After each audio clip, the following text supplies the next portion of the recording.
Now, we haven't seen the Delny. Vamp Deuce was up here, got beaten up a bit. So you know the Delny's working with the Nevsky. That's a Doom Snail that's always just going to happen. Engine boost activated. It's just a game. That's right, Green Monster.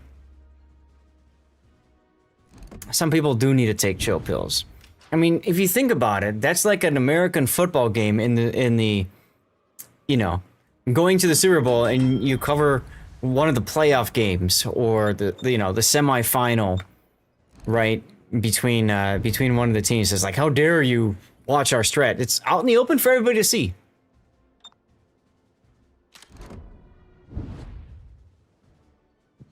Okay, so once again, now take a look at the mini-map. Look at this. These guys have been beaten back to this corner.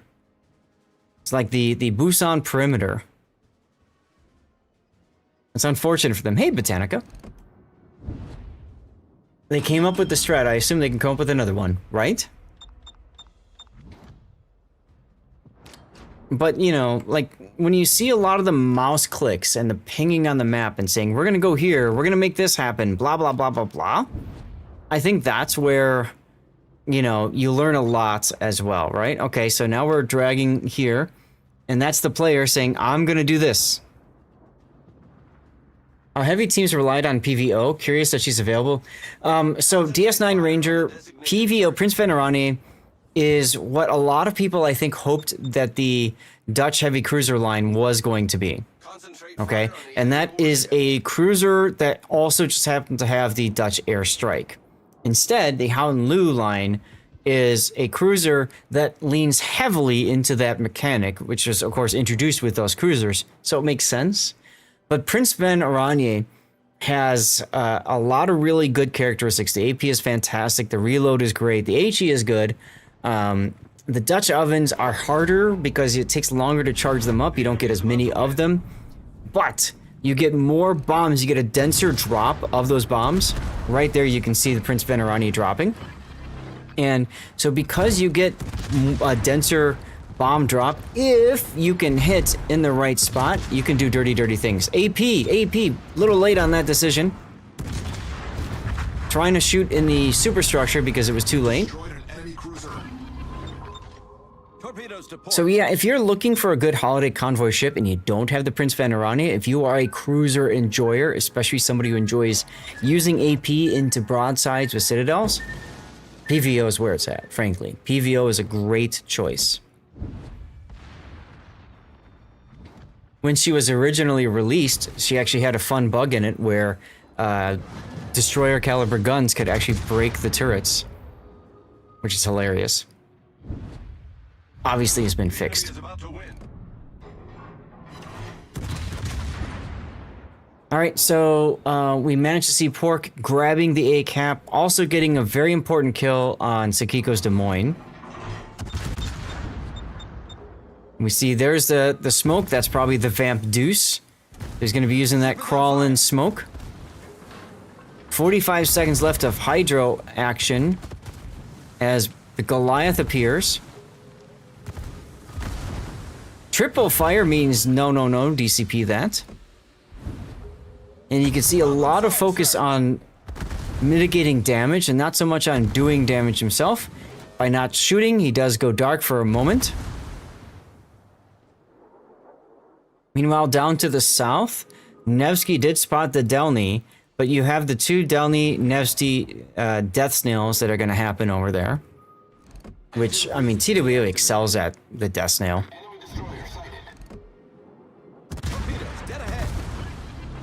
Reload booster for Vile's Vamp Deuce. That looks good. Oh. Good guesses here. And bad RNG is, he takes 2 fires now.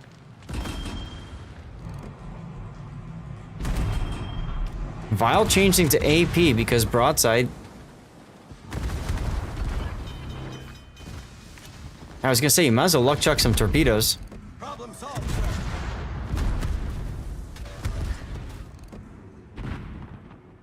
And they know Vile's gotta be low. They know Vile's gotta be low. Oof. There he goes. I'm curious. Let me render this game. Replay render. Let me render this one. I want to see what the ship HP percentage was at the end. That's something that Ryan's got set up with his replay render tool.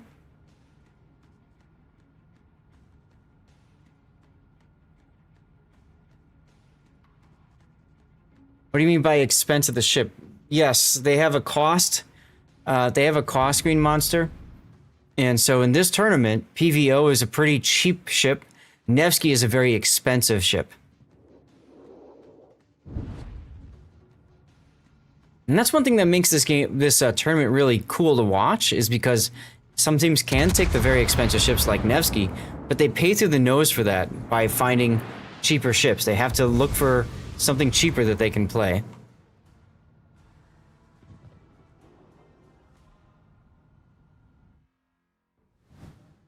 And that's it for that one. Let's see. In that particular game, Vile had 12% HP left. 12%. And Marcelo Pello's Goliath ended at 13%. Two very, very low health ships and very important ships that Pork needed to kill. They were unable to do so. So at this point, Pork is down 0 and 2. 0 and 2. Let's take a look at game 3, a pivotal game for Pork.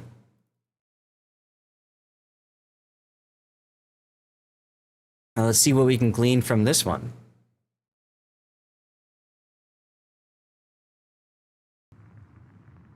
In the meantime, what other ships do you guys want to know about? Pork is about to die. Yes, Pork is being slaughtered at this point. Oh my god, I instinctively hit W. Because I'm saying that's what you do when you load it in the game. Ah, man. Okay. So, Zhao, Salem, Petropavlovsk, Hindenburg, Henri, Cassard, that's a change. Marceau is another change. Okay, this is Land of Fire, so more mobility lineup, fine. Okay. Des Moines, Hindenburg, Goliath, Henri, Daring, Cassard, Ragnar. Same deal for TWA, going for more of a mobility lineup. We can already see some marks here. This is the caller saying, you're going to go here, you're going to go there. So that's New Jersey then calling.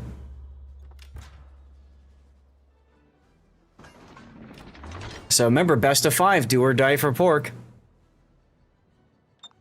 Which, by the way, imagine if these were best of 3s. Pork would be out and TWA would have advanced. Oh, I just spoiled it for you guys, didn't I? Sorry. What's going on, Officer Titan? Thanks for sticking around the after party. Awaiting instructions. Shades of what does that mean? 2004 ALCS. Are you talking about the ice bucket challenge? What? Yeah, just ignore it. It's fine. Just ignore it. I mean, you guys wanted to see, and with all due respect, when I choose my teams, I try to choose games that I think are going to be very competitive games. Ah, American League Championship Series, got it. Thanks, Ice Rose. And, you know, I figured, okay, the bottom bracket TWA versus Pork is gonna be some competitive. I didn't think Pork had it in them to take them to a game 5.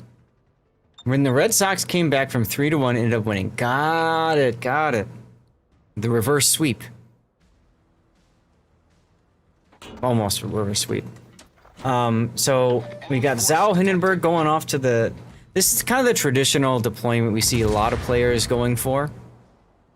Some HE and Sakiko's Henri. A little behind there. So you got Petropavlovsk taking up the traditional spot. I'd expect to see a Des Moines here. This is where you're going to see probably one of the destroyers, Cassard or Daring. You're probably going to see Ragnar over here. So that's what they're clicking on the minimap. They're just telling people expect this. Oh, look, Ragnar. Oh, look, Cassard. Oh, look, Daring. That's a good radar. Rias detected now. Rias also made a new replay render tool. Yes, that is 07's specialty, and it's sad that we don't see 07 in tournaments anymore. Ooh! Alright, so they get a crucial early pick on the Cassard. That means a lot less torpedoes being vomited through the sea cap.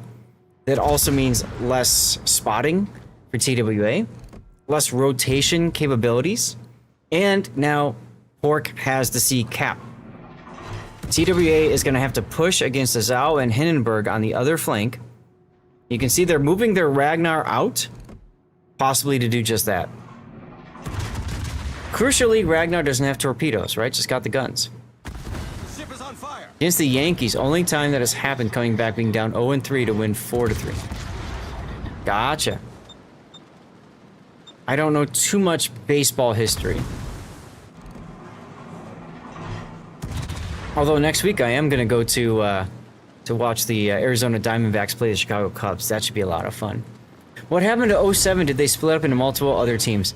Yeah, they kind of stopped playing competitive. They still play. Why did you DCP there? You know you're going to have more shells coming in.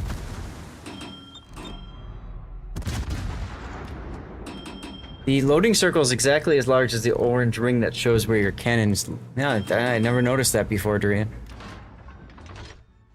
But the straw that broke their back, DS9 Ranger, I think, is when they got defeated, I think it was the King of the Sea 5, maybe 6 years ago now. And famously, BFK brought what became known as the COTS Ready build. He swapped to a Petropavlovsk and did not have a captain and did not have it set up with upgrade modules or flags. Completely stock Petropavlovsk. Ouch. Ouch, ouch, ouch. These days, you don't have to build all the ships manually like you did back then. Back then, you were given press accounts, but you had to spend like an hour and a half writing up all the ships that you might play with all the builds specifically that you would normally play. That'd be a good game. Arizona has a good team. I don't know. I've watched the D-backs lose a lot. Are they vying for a wild card spot? That's good to know. Arizona would be lucky to get the wild card with the drama that just popped up. What happened? I don't, like I said, I don't really follow baseball. My dad watches them more than anything else. Interesting reverse there, trying to catch Sakiko as he comes around this island. Durian, thanks. I will do that for you. Reload boost would be a good choice. A little late on that.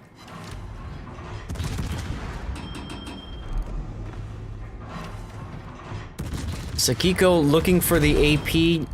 Not gonna get it at this kind of an angle. You don't follow it anywhere? Ah, okay. Oof. Oh, you got a torpedo! Problem solved, sir. What ships are banned in this one? I'd have to take a look and see, SS. Teams had the ability to ban one. So, I think I can find that lineup here. Pork TWA. The bans were Khabarovsk and Svea. Khabarovsk was a TWA ban, and Pork banned Svea. Because TWA loved sitting in smoke with the Svea. And I know that, these guys love their Khabarovsk, so that makes sense. Alright, crucial kill. Now the question is, can our Henri guy survive? TWA wants to make it a trade. Kaisis is the only person that can shoot at him right now. And notably, he's shooting AP. Okay, now he's switching to HE. Arizona is one game behind the third wildcard slot. Cubs have first spot as of today. Interesting.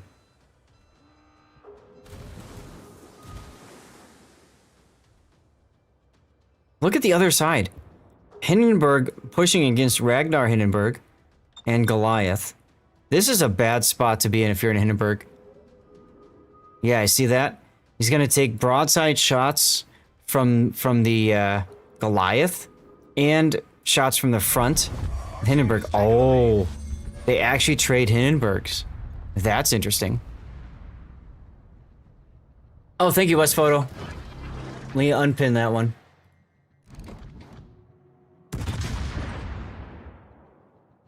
I like the choice to wait until you know you're going to be dark to take that shot. Arizona only puts together good sports teams on accident, never improves, and sells off pieces to rebuild for the next few years. It sounds like you're describing any Chicago team as well, Raining, to be fair.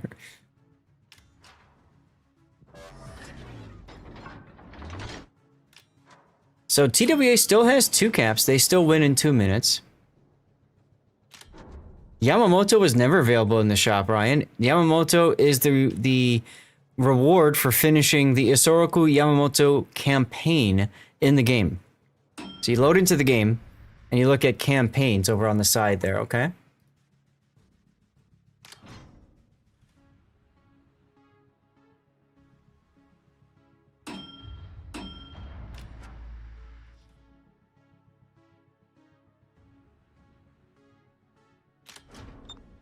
Easy campaign to do. Yes, it is. That's actually a pretty easy one to do anyways. And then you add the ability to co-op and operations. I mean, yes. By the way, Yamamoto is fantastic in operations. Just saying. Absolutely fantastic in ops.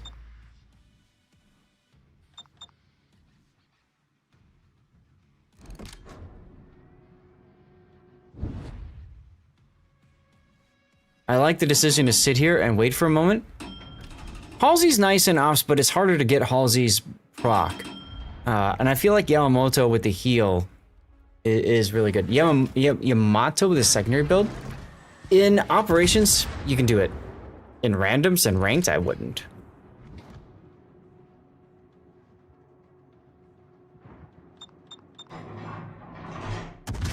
Minute and a half to go.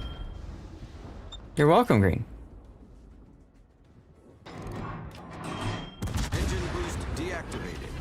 Alright, there's Shriver's daring.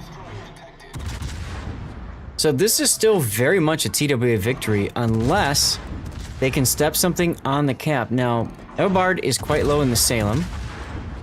Love and Spoonful, let's go. Good song choice. So Kaisis needs to die so the Salem can go into the A cap, or C cap. That's really what needs to happen for Pork to win. A minute to go now. No heal left on our Henri. And you've got Shriver farming you. That's gotta feel bad.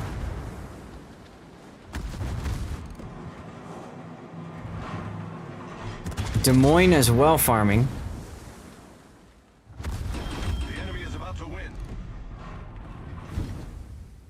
Oh, key kill right there. Kaisis going down. Ooh. And it becomes a trade. But TWA is only down to 3 ships. I feel like they need to get the daring too. Raverick, hey, no dirty water, nope. It's gonna go for an hour and a half. So you might have gotten in for it. I don't know, Raverick. I don't know.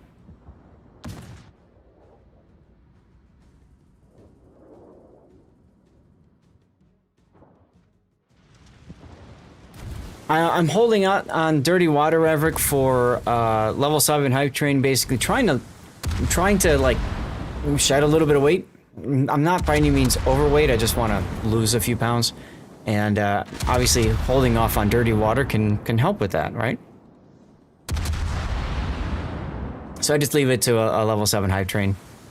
Make it, you know, make it that way. It's just easy way for me to normally hold off on it, but of course if y'all make me, then hey, we do it. And that's fine either way. Okay, so in the cap, now take a look at the times. A minute to go. 2 minutes to go. They need another kill. They need another kill. Where are they gonna get it? The Goliath is spotted. You gotta know, these guys are shooting. Zhao's getting ready to shoot. Goliath is unhealthy, about half. It's good for overall health as well. Camera adds 10 pounds. Just turn it off. There you go. Shriver opening up.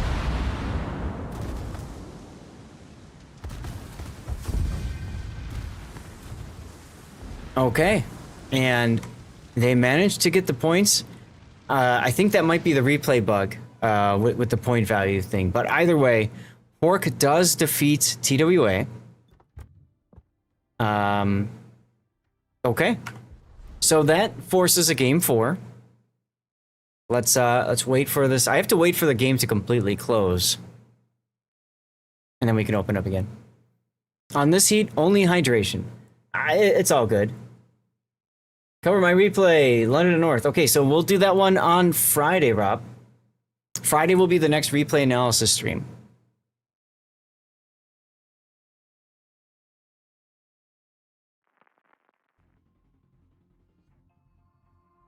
All right, Castilla this time, Nevsky, Minotaur, Hounloot, Double Delny, and Holland.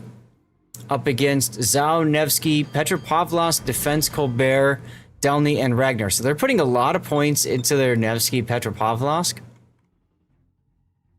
Let's see, what are the point values again?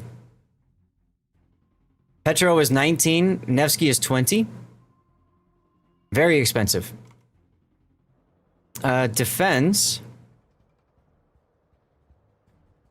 Defense is worth 11. It's a pretty good boat for 11 points.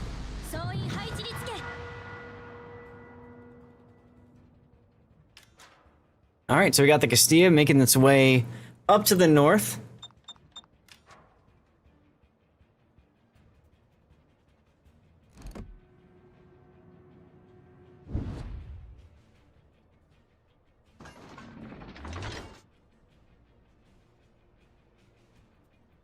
Should you get... I saw you asking that question, Ryan. Either are good. They have buffed survivability expert, which makes them fantastic for destroyers especially, aircraft carriers, or cruisers. So that's worth going for. But I put out a video before about this, Ryan. I recommend that you hold onto your coal and doubloons until you have at least one premium ship from each nation. That way you can use it to train up commanders. That's when you start investing coal into commanders. It's your anniversary today, 1-year-old account. Nice, congratulations, Raverick. Yeah, that's on my YouTube channel. I can probably find it.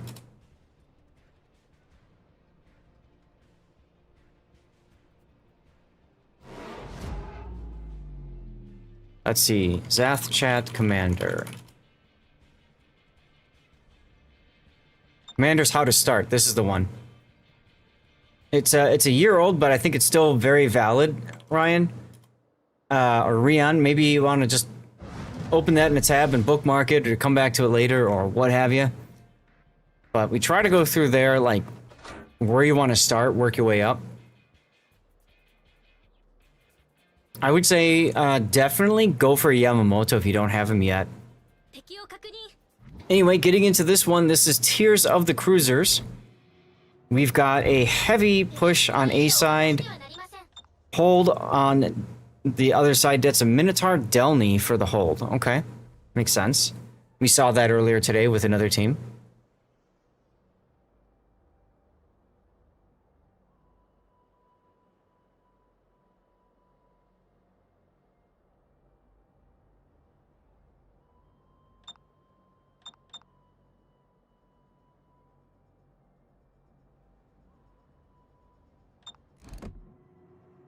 So the Holland is going to step into the A-cap in a moment. Very interesting seeing that despite so many ships, they're turning around. My guess is that spot on the Zhao is usually a kiting ship. It's usually a hold flank ship. So seeing that makes them think, okay, TWA is going to push hard down the 910 line. So that's why they're immediately changing ships. And that's why I say, like, that early spot, the early vision is crucial for this. Oh, Green Monster, absolutely, yes.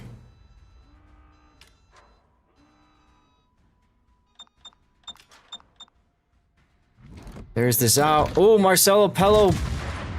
Reverse OAP. Now, this is the funny button or the alternate fire mode. You just vomit AP shells. Oh! Oh, that's dirty. That's dirty. Someone grab a clip of that. That is just dirty. Snackman opens up, but it doesn't matter. Also reveals his presence, as well as the Colbert being spotted. And now they know the Zhao is that close to death. Now, you might want to put your Hydro up here as you're coming around this corner in case you've got the Zhao. Interesting. In case the Zhao fire torpedoes. You actually got a hit? You kidding me? Actually got a hit, guys. You find the boat. Time for some Bismarck Sabaton.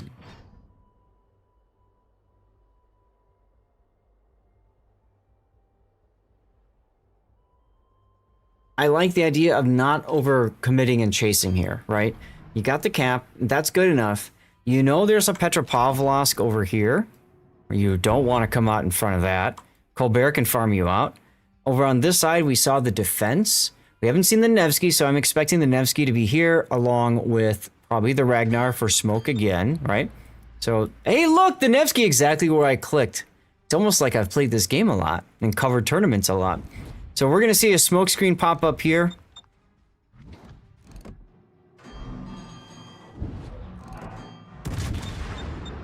There's the Ragnar. Ooh, and Delny. Ragnar and Delny caught out by Minotaur radar.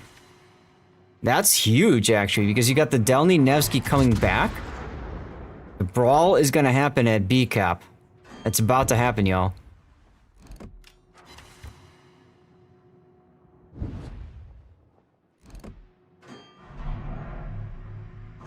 You're not going to get those hits. I know you want them, but you're not.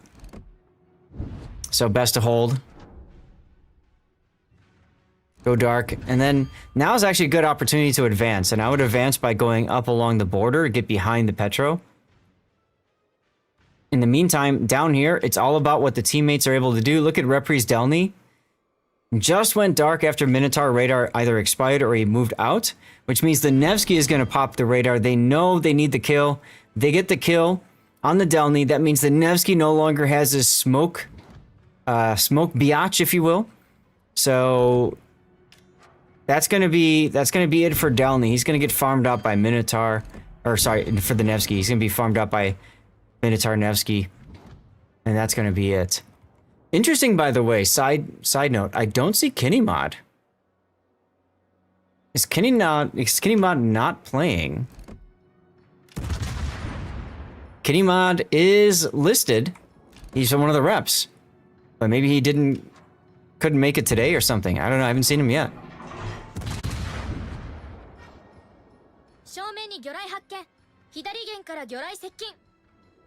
Good use of just double checking on the other side there. Am I at risk of showing broadside to the Petro? This is the most dangerous right here, because if the Zhao can get an angle on him as he turns, Zhao AP is no slouch. Same thing with the Petro. Now you end up getting broadsided on both sides. So you gotta hope that Snackman isn't moving forward here. Orcs Delny goes down to the defense. He rushed the defense from the bow. Interesting. That's actually a good trade right now. There's the Petro. You see the immediate response. I gotta turn. And now he's forced to give broadside to one of these ships. It's the Zhao he's gonna choose to give broadside to. That makes sense. And he's just gonna unload now. That way he can focus his efforts on the Petro in front of him. Hopefully he gets the kill. If he doesn't come away with the kill, this is gonna hurt a bit. Oh! What was I saying about the AP? Or that was HE. I'm sorry. Okay, Zhao goes down by the Holland. I was gonna say, you might as well luck chuck the torps. Wait, that was Zhao's last salvo. Those shells were in the air that freaking long? That's ridiculous. So here's the thing. They've lost A altogether. The Holland could just drive to C, and that's absolutely what he should do. You can see the Ragnar is moving up to intercept. Colbert might stay around here to intercept, or the Colbert might be here by this point. Right? And you can see the caller saying, go. Go. I think I'm gonna have another snack while we watch this. It's good snack time, yeah? I think it's good snack time. By the way, thanks everybody for sticking around to the after party. I really appreciate you guys.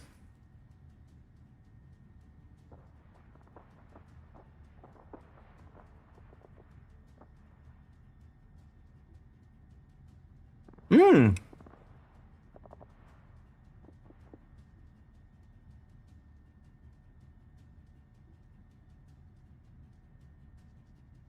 Colbert went to back up the Petro. That's a crucial spot. Because that means the only threat for the Holland is the Ragnar, really. And I don't think the Ragnar has much of a choice. Thank you, Green Monster. Yes, Gaelic. That is my snack of choice.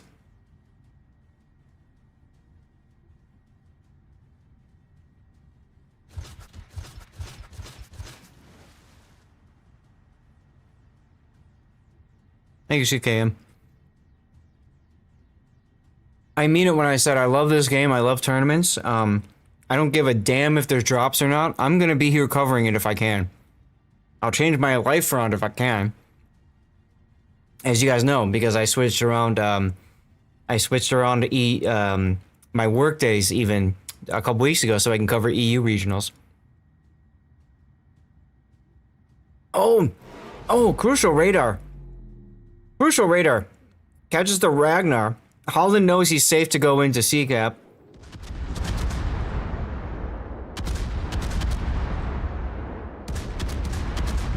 Remember, Ragnar doesn't have torpedoes. But you don't want to come out in front of Snackman's Petro either in a Minotaur.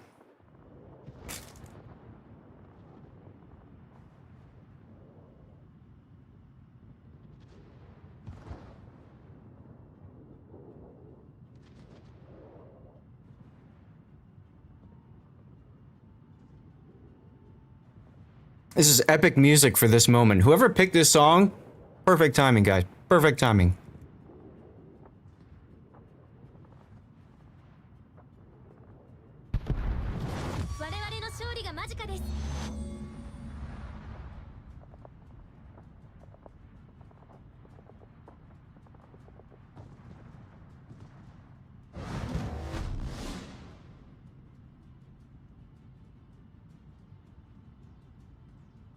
Look at the scores.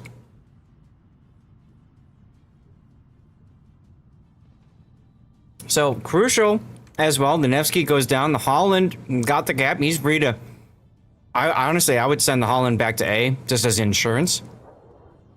They really do, don't they? That's Minotaur Hydro keeping the Ragnar detected, probably. Look at the points.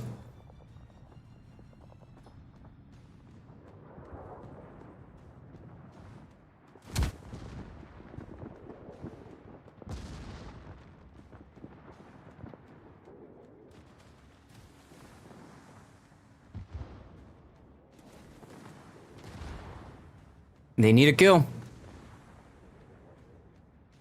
Now this might be flipped again, just FYI. And up here. It's a replay bug if you're on the south spawn. This can happen a lot. Yeah. Yeah. Oh, Ragnar goes down right at the end. It doesn't matter. Wow. Alright, so before we go into the pivotal game 5, let's talk for a little bit about what's been happening, right? You've got TWA that easily won game 1 and 2, right? They looked pretty solid. Fork comes back, wins game 3, right? Very close game 3 was, right? Couple crucial kills at the beginning, right? Snowballs everything. And then in this game, the crucial moment I want to say is early on when the Zhao just gets dumpstered by the Castilla at the beginning. Not a complete kill, but enough to where the Zhao can't stick around anymore. That's important. It gives space, gives room for maneuvering, and now it's tied up 2-2. Chat, what do you guys think is happening on the TWA voice chat right now? What's going on? What do you guys think? Put yourself in the minds of TWA. What are they thinking?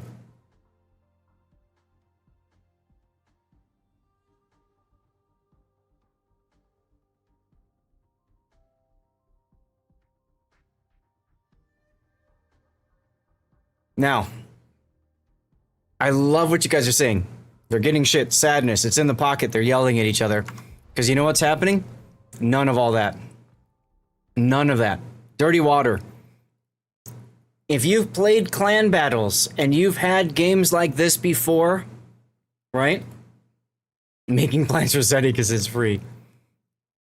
Not TWA. TWA maybe does what Ice Rose says, step away from the keyboard, go to the bathroom, refill your waters, get ready to go. You got 10 minutes. I don't know how long of a break they took. If anybody was watching, do you guys know? I would expect TWA to take a full 10-minute break at that point. Talk over your choices of ships, remind everybody where they're going to go, what they're going to do. TWA is one of the most professional teams in World of Warships. They don't lose their nerve. They don't start screaming at each other. Instead, they just say, all right, heads down, keyboards up, let's get it figured out. Okay? So, it's still a possibility. Reset, lock in, and go. That's what's happening with TWA. All right? I've done enough clan battles to know that response is extremely rare in clan battles. Right? How many of you guys have done clan battles and had exactly what you were saying up there happen, right? People start shitting on each other. People start getting frustrated. They act like grown men. Exactly, Green Monster. Exactly. But, you know, in a game like this, you really can't afford the finger pointing. You can't afford the panic. Exactly, Gaelic. You can't afford to leave, etc., etc. So this is it. Game 5 now. We've got for Pork a Zhao, Petropavlovsk, Henri, Marseille, Prince Vanarani, Holland, Ragnar. Against a Zhao, San Martin, Des Moines, Howdenlu, Prince Vanarani, Vampdeuce, and a Ragnar. Okay.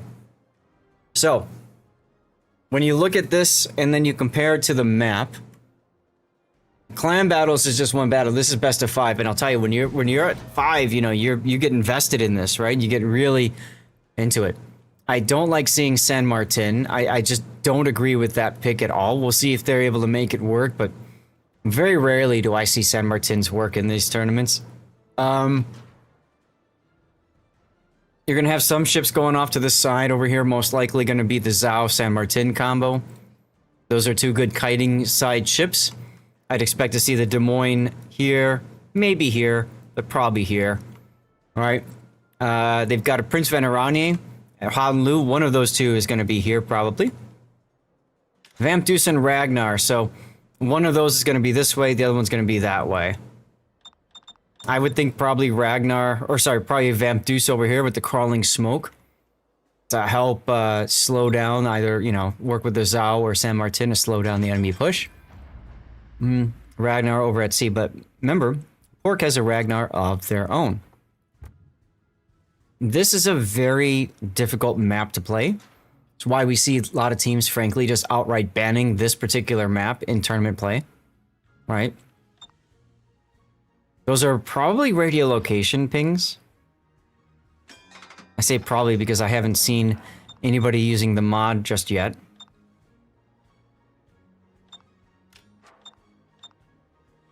Highlighting where the radar cruiser probably is.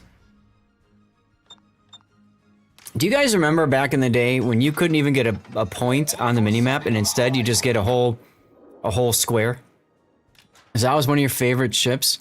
It definitely gets some love in here, definitely. Inky, I will name a Manor-Lord's villager in your name. Ooh, Holland takes torpedoes there. That's gotta be Vampdeuce. We are the best and have thousands of hours in this game versus a map. Right?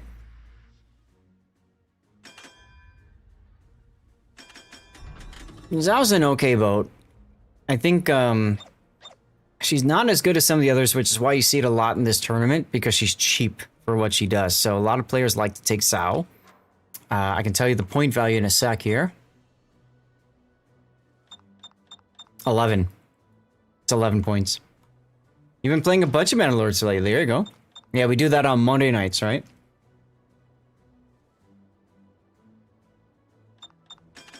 Been on Ocean rating, says? It's just not in the map rotation. Oh my god, look, a radar cruiser where we thought the radar cruiser might be. I'm shocked and appalled. Now, this is a good info radar, though, because take a look. Nothing else spotted. Ragnar momentarily. How Lu spotted momentarily. Again, it's where you'd expect to see these ships. Monday is Scrim Night, yeah. No, you're welcome. Now, we've been playing the beta branch, Inky, and they just got an update this morning. So we'll play more of that later on. There's a cheeky well done from Shriver's Vamp Deuce, possibly when the Holland took the torpedoes. Ragnar Zhao combo. Okay. So seeing the Zhao... Oh. Look over here. Look at what my mod is telling me. This doesn't matter too much because of all ships to be disconnected. San Martin isn't that big of a deal, but that still hurts a ton. Because look at the clock. You have up to the first 2 minutes to call a restart, and that's it. Or is it 5? I have to check the rules. But Sakiko disconnecting, right? He's probably over here on the San Martin with the Vamp Deuce, right? I'd expect them over here. You can see the Henri Marseille going to start working their way northward with the Holland scouting.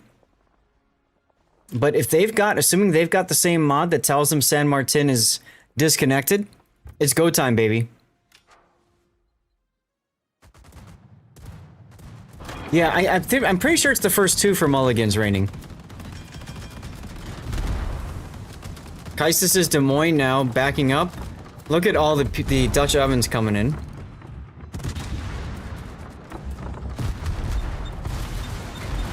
is on fire. Ow! That's a lot of damage. There's the San Martin. Oh, he's back. Ooh! Giving a Citadel to Snackman's Prince Vanarani hurts. Problem solved, sir. My friend, you do not look like you're in a good position here. Now, Sakiko hasn't started moving yet. That's crucial. He might still be loading the game. Nope, he's shooting now. All you need to do to beat TWA is withstand 4 games and better internet. Ship is on fire. I mean, I gotta say this. TWA is still looking very strong right here. Howlu Des Moines going into the B cap because they know they can. Nice Citadel on Prince Vanarani. Snackman is going to continue backing up. Ooh. Ragnar Zhao combo. Orc wins over there, but loses. So this is going to give up all of A and B for free. Shriver comes in and smokes up the San Martin. Smart. You got to get him extracted.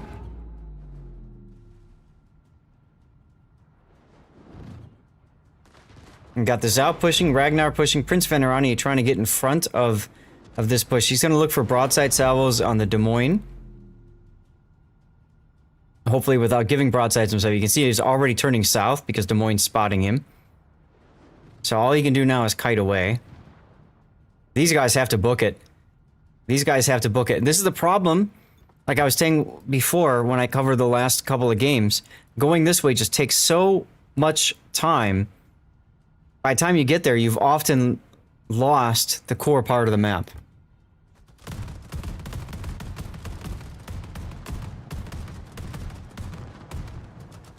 Proporos Mana Lords, he played the game. Oh, Marseille with a torpedo. About the Morgan, the way you are 99% sure is one family get one Morgan done during the planting season or oxen block up fields, so make designated oxen fields. Give them high priority. Oxen are always released first from the farmhouse, so they'll pick their field on their own for the fields that are getting taken care of by peasants without the oxen, making them square. Okay, good to know. And there goes the Prince Venerani. Unfortunate. This is looking very good for TWA right now. They are commanding control of all 3 caps. There's Sakiku San Martin on Marseille Hydro. Henri needs to turn hard so he can get shots on the San Martin from the other angle. These two have to push San Martin now. Ooh, and there's single fire torpedoes. You know that's going to be Stryver's Vamp Deuce.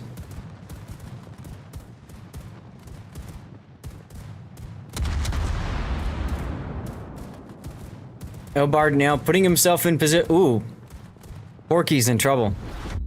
Elbard putting himself in position to try to maybe do a run on Sakiko San Martin. Keep in mind that for this to work, he has to keep his distance because San Martin does have torpedoes and funny button and super heal, right? So here comes AP doing nothing. And you can't afford a ram here. I mean, it's okay, but you really don't want the ram here if you can help it. Oh, Holland torpedoes. Snackman gets to Marseille, but the Holland. Beautiful torpedoes. Beautiful torpedoes from the side. Small deco tip, if you have any enclaves, for example, where roads meet, make a field, lower priority to minimum. That way you create a small hedgerow. Where roads meet. Oh, if you don't want random grass. Okay, okay. And you set them to fallow or something, right? Okay, so Prince Venerani coming out in front. That's Snackman. Yeah, he's shooting instead at the Des Moines, who's low. Snackman now. Oh! Kaistus is still alive. Ragnar gets the kill. Look at the points, guys. Look at the points. Snackman, once again, getting wrecked. Okay, he's able to turn now. He's gonna... AP still? There's the HE. Okay, doesn't matter. Doesn't matter. The Zhao actually gets the kill. Look at that from the C cap. Okay, so what's left? It's now 3 on 4. 3 TWA ships against 4 Pork ships. I mean, unfortunately, you just gotta go. You gotta go. Look at the score. All right? You got 7 minutes to go.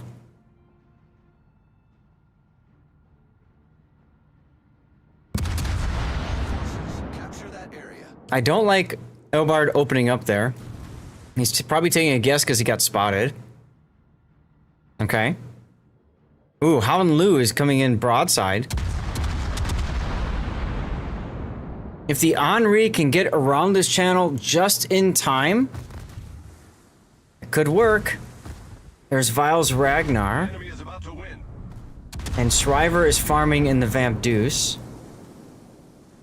Okay, so stepping on the cap does buy some time. Howland Lu's gonna bow into the Henri. Zhao continuing to be farmed by the Ragnar. Shriver obviously outside of the smoke to spot for his Ragnar friend.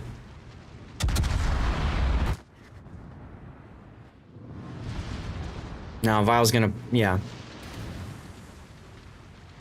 So this Zhao is basically probably gonna die here. Ah, other Ragnar shooting from the south. Good. Henri trades with the Howland Lu. That's a key victory right there. It's a trade. And it's down to 2 destroyers left for TWA. Vile quite low at 2,000. Shriver at 7. They get the Zhao, so it's 2 on 2 destroyers. All TWA needs to do is hold on and live. Because they've got the points. Shriver opening up. Vile opening up and getting himself detected. And he's stopping and reversing, so he's broadside. This is an easy shot for the Holland. Remember, the Holland's got a heal as well. And so does the Ragnar, for that matter. Ragnar's got a little bit better side plate armor. And they get the kill. That's what it comes down to. Wow. That's an amazing finish.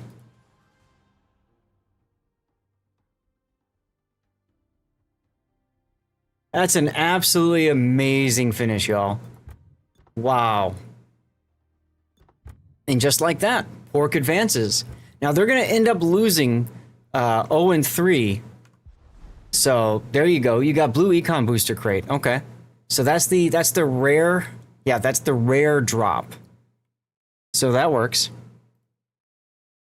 That works. All right. So there you go, Tuber Chimpy and everybody else. Hope you guys enjoyed looking at the game from Pork's perspective and seeing how they came back from that. That last battle was absolutely wild. Absolutely wild. The key to that whole battle, was the Henri trading with the Howden Liu. If the Howden Liu could have found a way to hold and defeat the Henri, it would have been GG's. Guys, I have to go to the bathroom really, really bad. So I'm sorry to do this. I need to run a commercial break. I'm going to put a poll up. I'm going to do a 3-minute poll. What now? PvP or PvE? If I do PvP, it'll be ranked. If we do PvE, it'll be operations. I'm going to put that up. It's going to be a 3-minute commercial break. Okay? And I'm going to go to the be right back screen. I got to go to the bathroom. I'm sorry, guys. I've been holding it for a while now, so I'll be right back, okay? Put your votes in, guys. If you don't see the vote, just refresh the browser. You should see it there, okay? And you can use channel points for additional votes if you really care about that. Be right back. Oh, let me get words going. Here, let me undo that for a second. There we go. You guys can see it? You guys can see it. Okay. So, words, put out words that you see if you want. Have fun with it. Okay. Cockpit. That's right. That's it. There we go. Be right back now. And then you let him one-shot you. However, we do have Peregrinus coming back to rotate in the Ohio. And Homicide might actually get homicided by his own torpedoes. Yeah. Oh my god. I think so. Oh my god. Here it comes. Ladies and gentlemen, we have a team kill! I couldn't even see those torpedoes. I had to be looking at the all camera. Oh my goodness. Oh my god. Clipping moment. Oh my goodness. Oh my goodness. Rhode Island, that's just another competitor to Puerto Rico because it's basically the cruiser in a battleship slot with all the benefits of both classes, while Puerto Rico is complete opposite. That's right. That's why I think a lot of people like Rhode Island more than the Puerto Rico. Okay. Well, Rudy is going down. There's no way he survives this. Right? Right? Right? As he goes, as he just Homer Simpson's behind the island and heals, yes. GG right there. Whoop, next shot. No. Oh. How did he survive this? Like, seriously. How is he surviving this? Where is my team? I'm surprised Von der Tan is not going wider here. He's got a lot of room. He could move farther to the side, but he's going to wait until the Yamato shoots. Oh, he's just going to ram. He's just going to ram. The ultimate disrespect. The tier 6 crashing into a tier 10 and killing that tier 10. Oh, the humanity. I'm going to drop the HUD and screenshot that, guys, because I need my death picks. And here comes the chain smoke, and Shima's caught out, really out. Well, he's gonna have to show some side to get away from that. Whoa! Or that could happen. Ooh. And that happened. Mabuki with the hero play in the Venezia, just smacking. Right, thanks y'all for your patience. So that means he cannot come out completely broadside. He's got to turn in. And he is coming pretty broadside. And that just happened. Oh my god, somebody clip that. What? All right, y'all voted for PvE, so we're gonna do some operations. If anybody wants to join, you know the deal. Send me a message in game, Lord_Zeth. I'm on the NA server. Look at the Napoli torpedoes. 663. He gets the kill on the St. Vincent and GLHF St. Vincent. Well, what do you know? I see Rob already turbo spamming messages. Come on in, Rob. That's a clip right there, guys. Get that thing clipped. Do the thing. I got 2 ships that I'm grinding actively. One is tier 8, the other one is tier 9. So I guess we can start with the tier, we can start with the tier 8. Raining, come on in. They're trying to hit him in the superstructure. As soon as my game decides to let me invite you. Bowser could just maybe go for the kill and the ram, Oh but my God, he's too still close. too close. He's still missing. He's gonna go for the ram because he knows there's nothing else he can do, and TKD still survives the ram. What's going on, Scope? How you doing? I don't know if you noticed, you were gifted a sub yesterday, actually. Oh, you backed up. Lamp. Hello, Sergeant Sully. Nice shot, bro. Nice job. I'm like, where'd he go? Oh, he got undetected and hit the frickin' full reverse. All right, welcome back, everybody, from the commercial break. Thank you for sticking around for that. Please do not continue, if you don't mind. And there we go. So, guys, we are transitioning now to live play. I always do this when I do my normal streams on Fridays and Sundays. We do replay analysis to start. And then from there, we switch to live play. Right now, you guys voted. We're going to do PvE content. So we're going to go do some operations. If any of you want to join, go right ahead and join. Guys, there's no judgment when we do this, all right? So I don't care if you're a good player or a bad player. I just want to have fun, and I want you to have fun. So feel free to send me a message if you want to join in, and we'll do whatever. Whoa. Island Cat, thank you for the gift subs.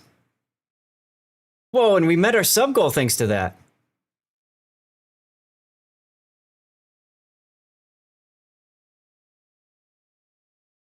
Whoa. Okay. So Island Cat, there's a fun thing that Twitch is doing where they will gift additional subs if you are dual streaming vertically as well as horizontally, which I am. So Twitch kicked in a couple of extra subs as well. So I think that means we have 7 subs that have been gifted out now, which is really awesome. Don't overwork yourself because 14-hour streams are a lot. Oh, yes. I'll be fine. I'll be fine. I was going to tell you guys my plan. And by the way, enjoy the pictures from Stevie's life. That was when he was, oh God, he must have been maybe six months old. That was my first apartment. And just loved hanging out. Twitch is being generous. I know, it's very odd, Island Cat. And we reached the subs goal. Let's go. So, guys, when we get gift subs, because we have the we're tier 1 of the plus program, whatever, we get an extra 10% of sub revenue. Okay. Now, what I do is I turn that around and give that back to you guys. Whenever we get to 100 plus points, I'd have to take a look and see. I looked earlier and we were looking really good for this month, which is awesome. Partly is probably because of the tournament, right? I'm at 78 out of 100.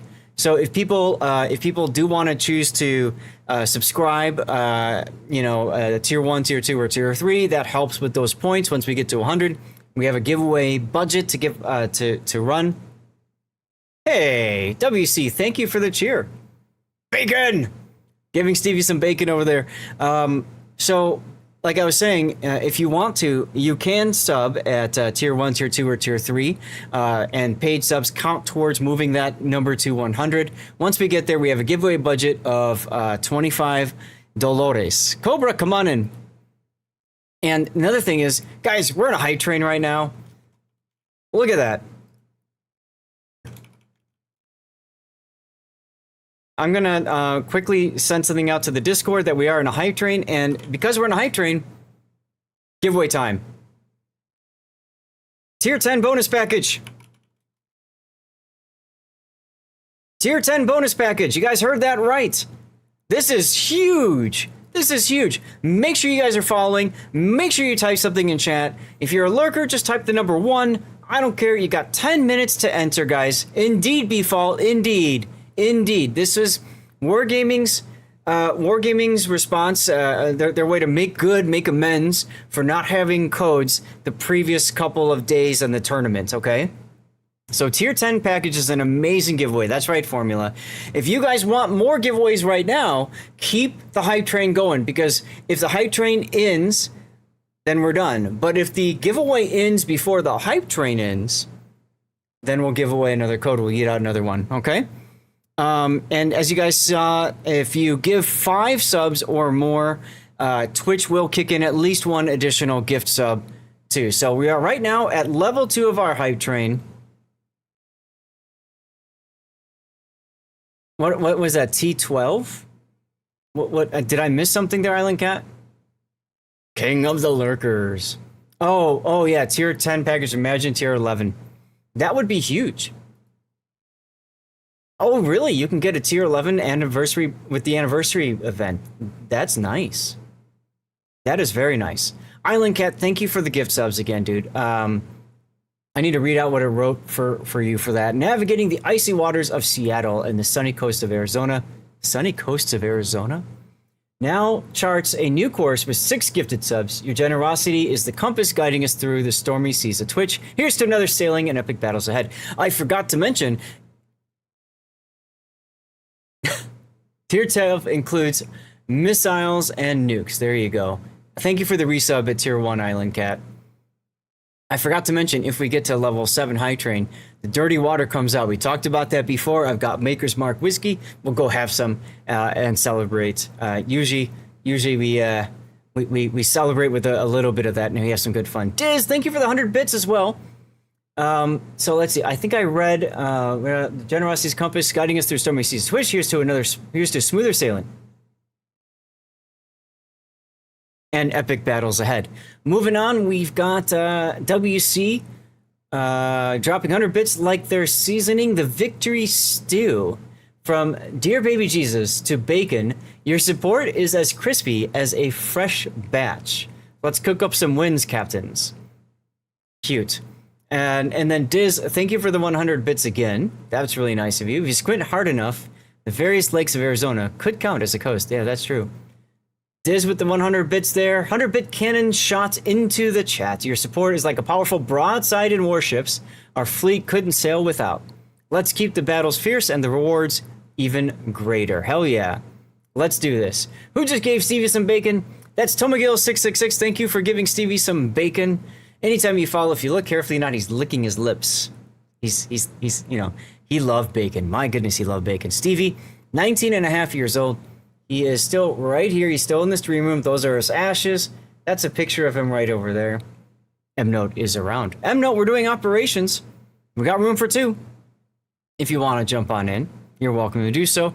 Those of you in the div, we're going to get started once the hype train is over. I wanted to be able to focus on you all, the community, for a minute and say thank you guys for being here. As always. Like, seriously, thank you for being here. You thought I was doing ranked? Nope, the vote went for PvE twice. Actually, once. The first time went for doing the looking over the battles, Pork versus TWA, but PvE came in a close second.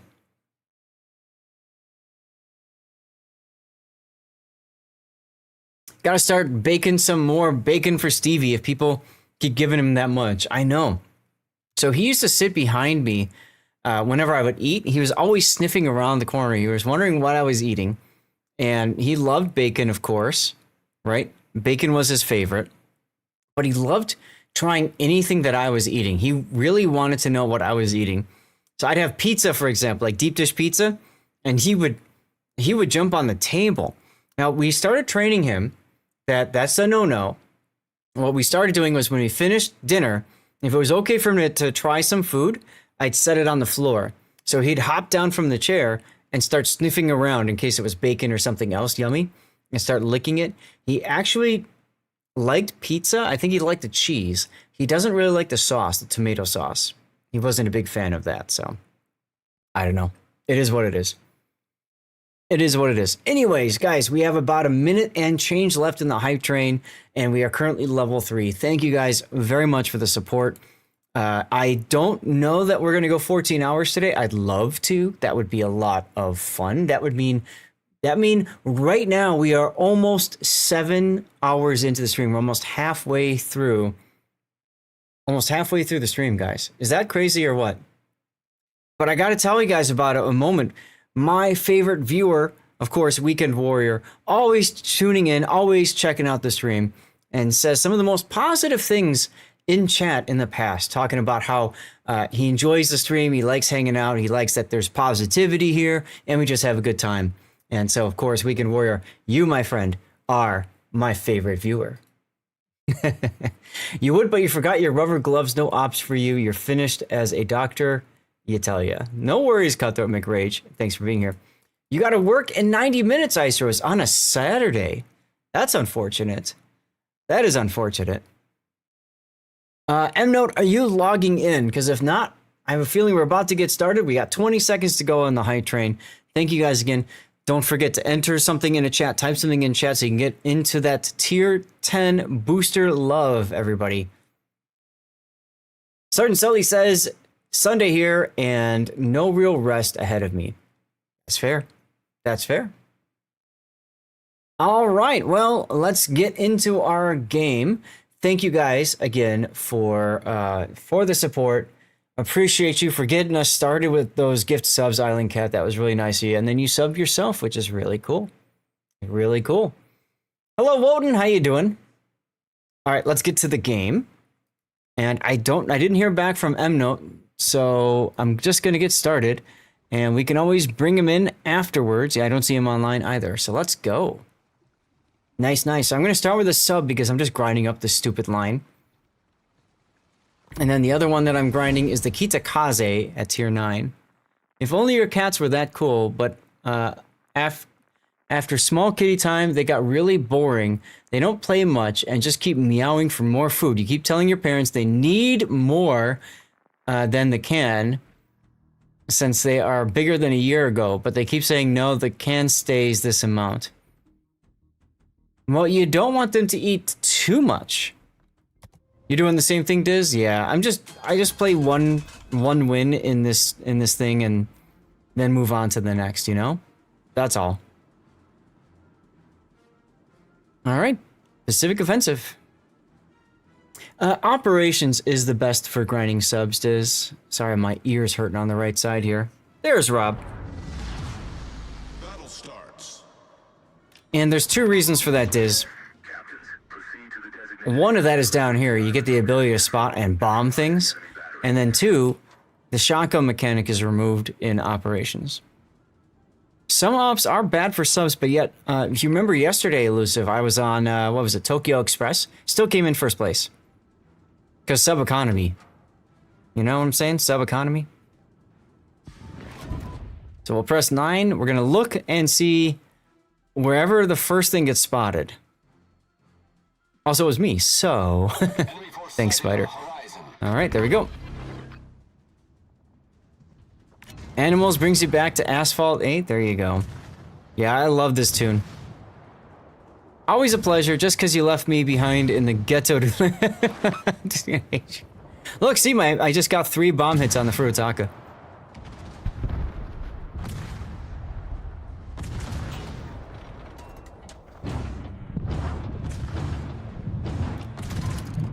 All right, let's see if we can't charge up our funny button here. Smoke generator started. Looks like the DCP is active, yep. So we're trying to get main battery hits. Main battery hits allows us to charge up our funny button. Funny button gives us a boost to speed, also gives us a boost to torpedo regen. We did not, oh. Hold your horses. The game's afoot. There we go. It's relatively easy to charge up the funny button. Of course, if you've got teammates like Raining over here just killing everything, it's a little bit more difficult. I can't remember if I can count hits on the coastal gun. We can try it. Oh, yep, see, it worked.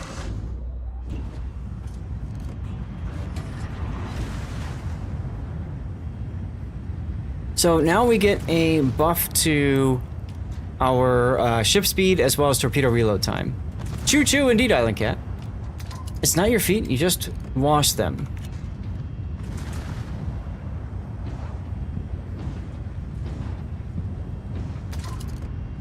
Alright, so Congo is in range for the ping. He's turning.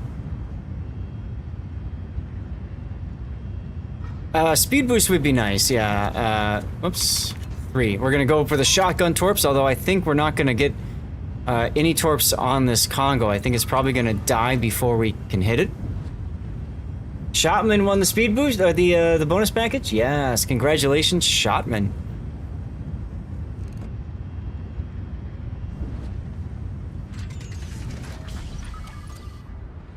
Alright, so we're gonna surface. We're gonna use our reload booster, get some damage on the Miyoko. Hey, Ice Rose. Robin Hood Men in Tights reference. Yeah. Okay, there we go. We charged up the booster again. So, this is gonna help us with getting our torpedoes back. And we just happen to have our planes back, so we can drop planes on stuff and things. I'm on NA, Isrod. Commander, we've been detected. Kinda don't care about being detected right now. I've got the San Diego's heal for me. So that doesn't really matter too much. What I can do is also go into the cap here. SS, just send me a message. You know the drill. We'll get you in. Planes missed this time, that's unfortunate. Yeah, we got into the base, got some cap points, which for a sub is worth a lot.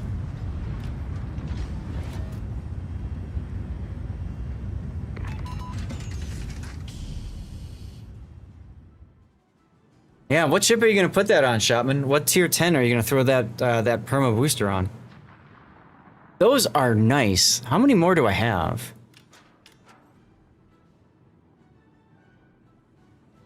Got it. Okay, cool. Thanks for doing the clipping there, Lucis Spider. Appreciate you.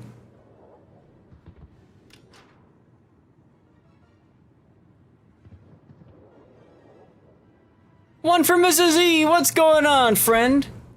Ladies and gentlemen, my favorite coworker at StackUp is just hanging out. Right now, you see her right there. Rob or somebody else, do me a favor and shout out one for Mrs. E if you don't mind. I'm kind of in the middle of something. I am winning because you are here, Mrs. E. Are you going to TwitchCon, by the way? Thank you, Spider. Because I know you said you wanted to go this year, right? Right. You're going. Yes. Please say yes. Please say yes. You better say yes. I want to hang out with you. My God. No! Aww.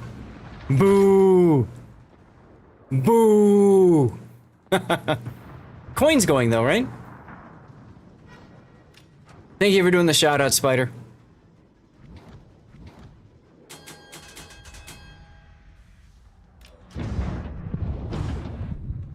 Responsible parenting. What's that? Have you ever seen the web series The Guild? One for Mrs. E?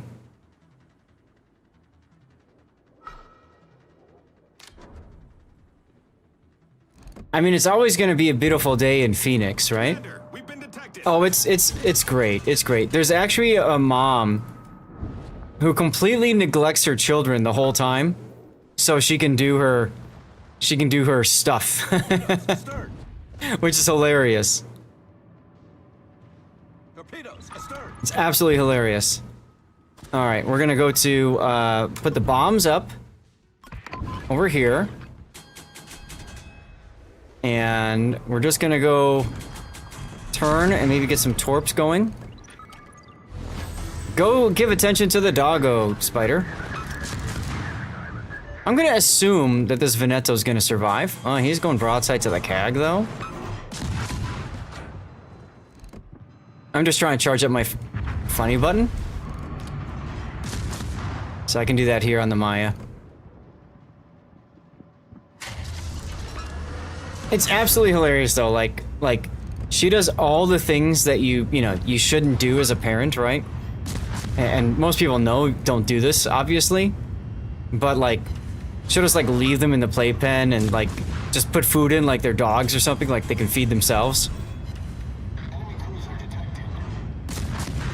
It's hilarious. Yarr! Let's go with the bombs! Alright. Bomb kill. 100 knot torp rush. Plebarian brawls, yeah. That can work.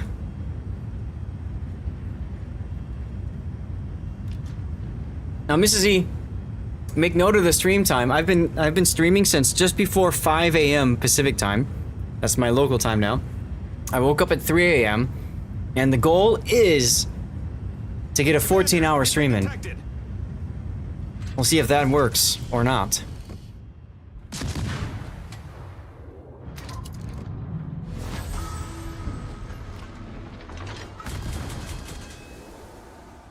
Alright, so there's the DCP.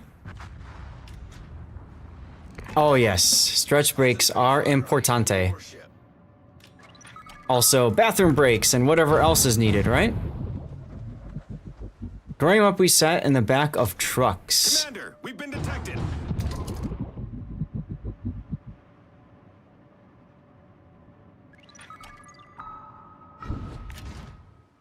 Alright, we're just gonna... Oh, I never switched back to the acoustic torpedoes. That's my fault. That's my fault. Give me a second, y'all. I need to dive.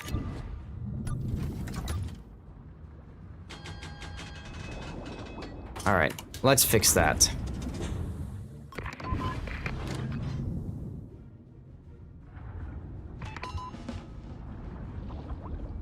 Hello, destroyer.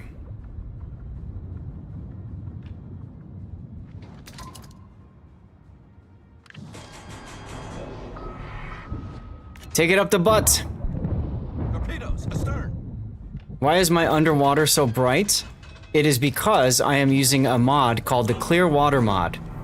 It's very helpful for sub players, as you can imagine.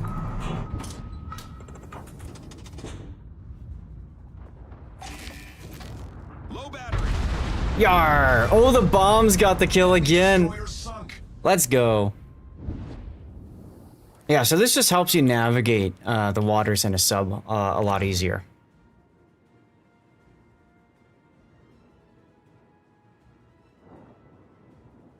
It also is very handy if you need to, like, if you're on a surface ship, you can see under the water a little bit easier. So you can see, like, exactly where the land juts out to, so you don't find yourself getting beached. It's not perfect, but it helps. You know what I'm saying?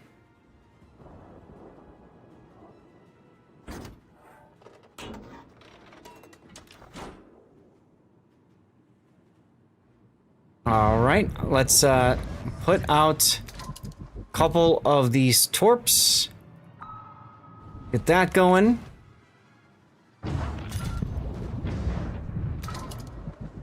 That's gonna be negated. That's fine. We should have enough time for the torpedoes to relock. Assuming I can hit this ping. I missed. Oh, son of a biscuit.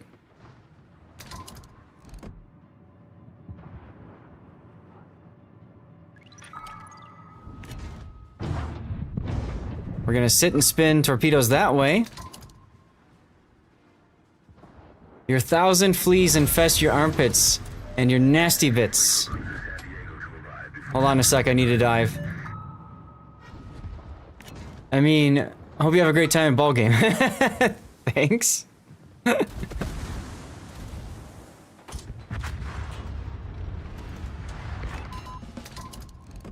Oh, good dodge by that Aoba.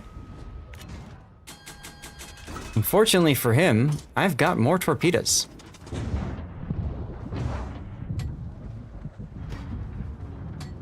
Actually, I'll stay at Periscope for a little bit longer. Oh, god damn it. Fine, we'll do this the hard way.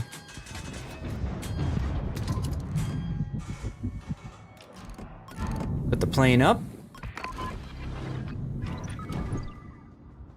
Where'd it go? That was weird. I put the plane up and then the camera's like way off. Did you guys see that? What's going on, Shaska?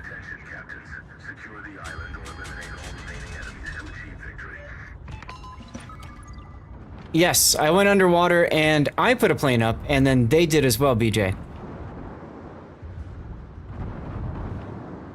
Now this is concerning. This is concerning.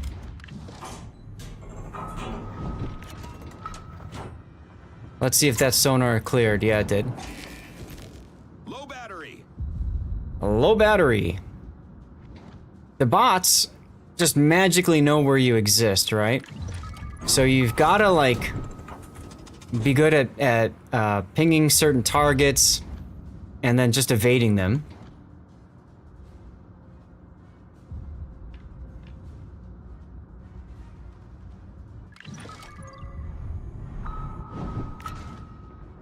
All right, there we go.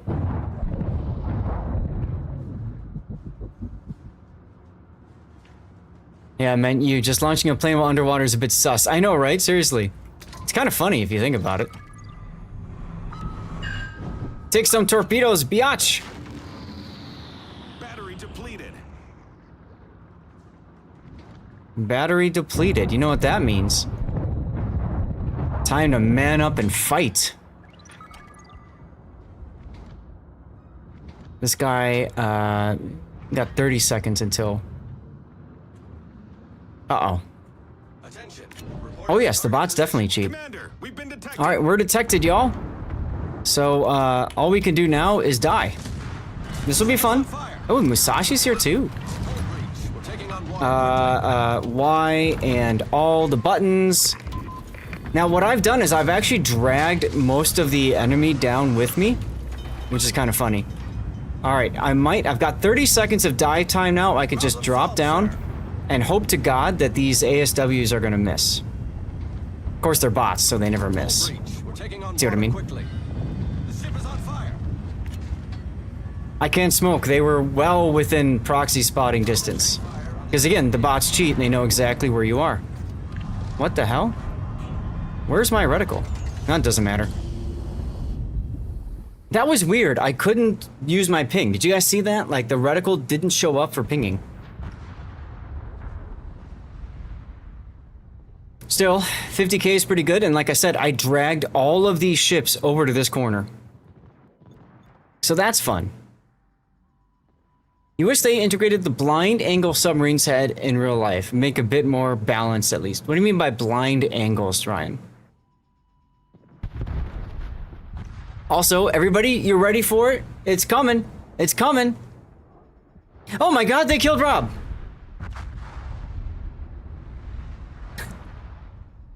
We got Joey left.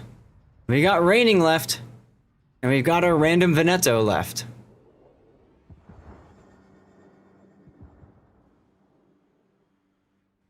I think we'll be okay. 148k? Congratulations, Rob. Let's see where you end up compared to me. I'm curious.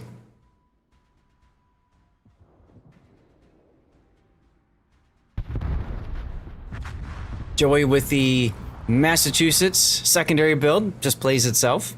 Gotta love it. Oof. Alright, there goes our Veneto. It's only 2 people left. Sonar didn't work to the submarine's backside due to U-boat's propellers making noise on their own. Oh, okay. I see what you mean. Yeah. Yeah, that makes sense. Yeah. It's called their baffles, right? Nice kill, Joey. Let's see, we got 3 minutes. We have to capture the area or eliminate all enemy forces in 3 minutes. And the Musashi is still alive, too, which is interesting.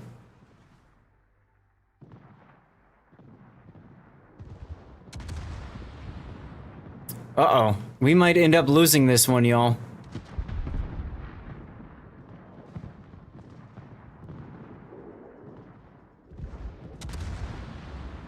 Raining can't cap anymore because the enemy Elba is in the cap. Both of them are. And Joey's out of heals and unable to DCP, so that's a dead Joey. Yeah, we might actually lose this one. That means we'll have to play another sub operation. Oh no, the horror. These guys get torpedoes off, that's it. Oh, nice kill, Joey.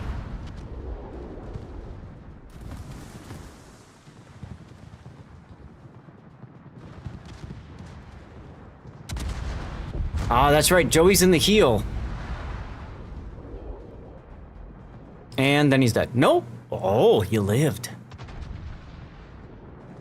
So we still have a Musashi that's alive. There he is. And a Mutsu.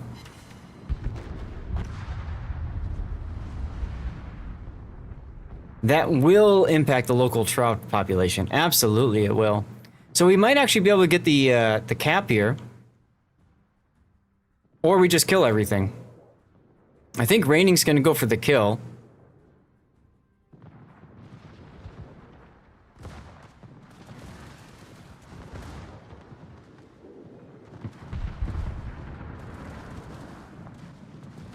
He's gonna go for the drive-by on the Musashi. There we go. Only one rack? That feels odd. Don't they have... Yeah, they got 2 racks. Curious. Maybe he's trying to save the other one for the Mutsu. He fired one earlier. Ah, got it. Oh yeah, on the Aoba's coming in. You have 30 seconds to kill the Mutsu. Good luck.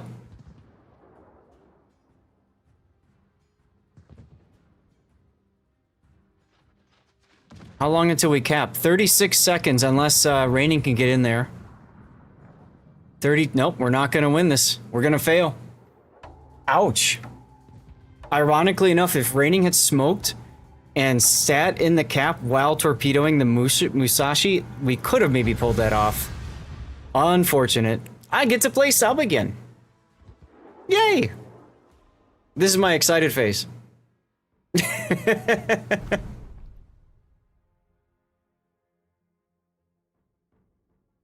That is my excited face. Right? So excited. So excited. Game? Thank you, game. How did I do compared to Rob? He beat me just a little bit. That's how good the sub economy is in this game. All right, well. I can bet you had 504K. Come on in, Cam.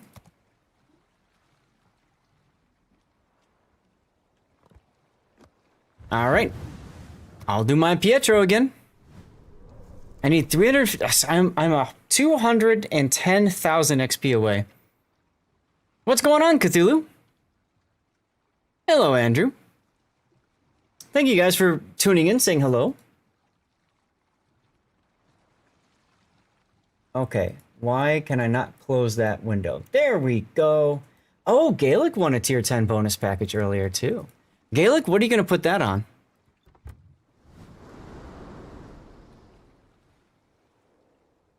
Didn't SS say he had to go walk the dogs, or am I thinking of somebody else? You need to restart. Okay. Go ahead and restart. We'll wait for you. And just message me when you get back in. And we'll see what we can make happen. Yeah? In the meantime, I have a question for you guys. Of the teams remaining, who are you rooting for? Let me me put this up here. Actually, I need this. And then this.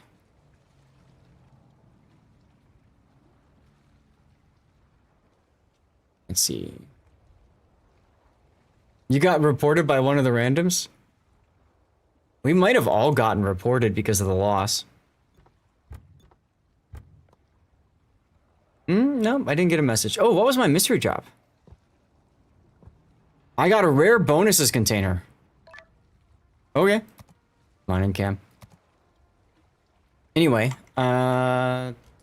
where is it? I just had it up. Here. Let me go to screen share for a second.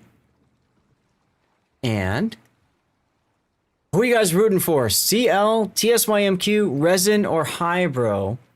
Which of those teams do you want to win? And let's go. Random screen. Why didn't you carry us? I mean, hey, there was a random on the bottom of the scoreboard too. You might as well report that person. If you want to be salty about it. Resin, good choice. Good choice. They look strong. I had a feeling HSR might take the series, but Resin brought it back. I think partly because of the Sete de Septembro. Hybro is from Asia, and then we've got two China teams, CL and TSYMQ. Real Durans, welcome back from work. All right, we got ourselves another game. Let's go. This is Arctic Convoy. Arctic Convoy. All right.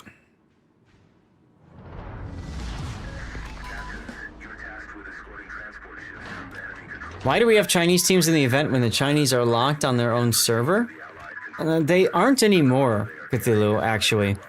Wargaming now does maintain a China server, I believe.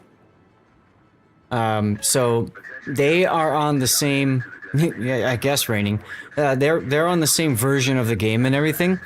It is more localized to their specific area, if you will.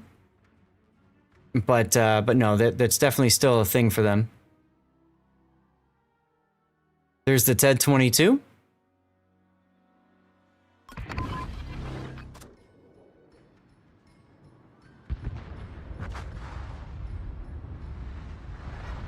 Ah, there's another TED 22.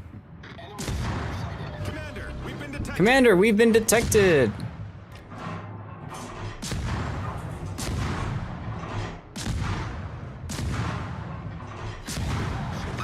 So in this operation, as long as you stay within a Liberty ship's radius, you will get healed, which is kind of fun. You're gonna lurk, you do camera stuff. Okay, sounds good. Thanks for the lurk, dude. So, I mean, if you think about it, China and Pan America, so that's Latin America, are the two fastest growing markets for World of Warships by player numbers. There are more players joining, right, in these servers. So, well, you're here now, though. That's what matters the most, Pockington. So, it kind of makes sense that Wargaming is going to, in a sense, pander to those players, right?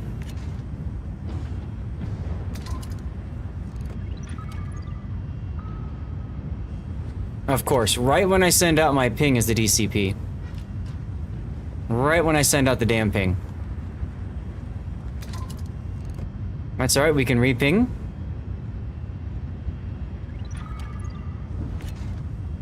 You were lurking till now, missed out on any chance of shiny goodies? Oh well. I mean, who knows what those goodies were? It's probably meaningless stuff anyways. Commander, we've been detected. Commander, we've been detected! Oh noes. Oh yeah. Yar! Enemy cruiser foundered. Alright. Commander, we've been detected. Let's surface. Start shooting up the T-22 over here. Actually, the TED 22 is probably a better choice. TED 61, I mean.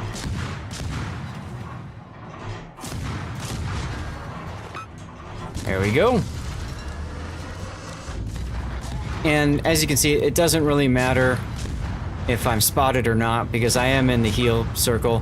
And if I'm really concerned, I can always DCP and smoke up or whatnot.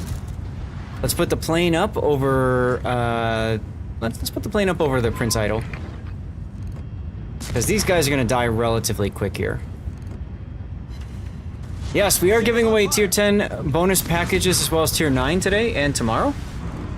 Courtesy of Wargaming.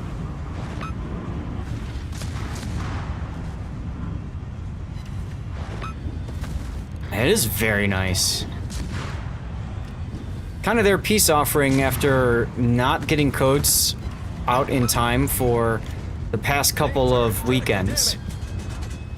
So I appreciate that. All forces, provide cover for that target. Problem solved, sir.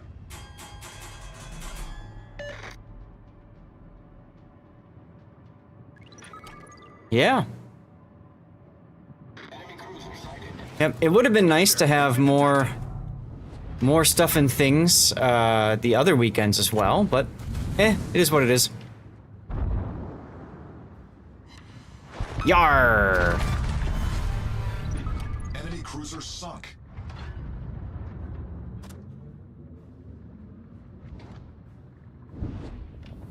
So you gotta play this, especially on this operation, more like it's a gunboat. And that's okay. It's actually kind of fun that way. Except you just hear that a lot. Commander, we've been detected! I know!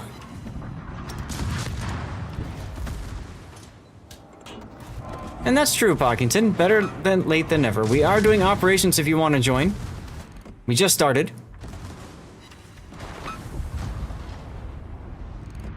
Looks like as of now, low tier ops gives the most XP, even if you're the only player on the team.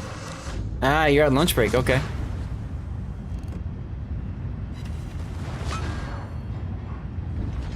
You think the bot teammates? Did you get your drop, RWW? I know you were upset about not having it earlier.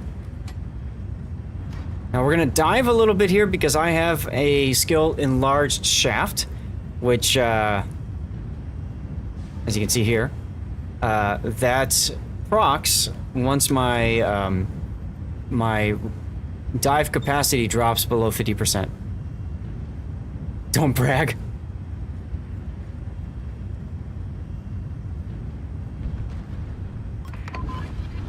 Someone in the WoW's Discord posted a screenshot of a 3.4k base XP game in a destroyer as the only real player on the team. Jeez. Yeah, what's the matter? Are you jealous of my enlarged shaft? It's about to get enlarged right here. Take a look.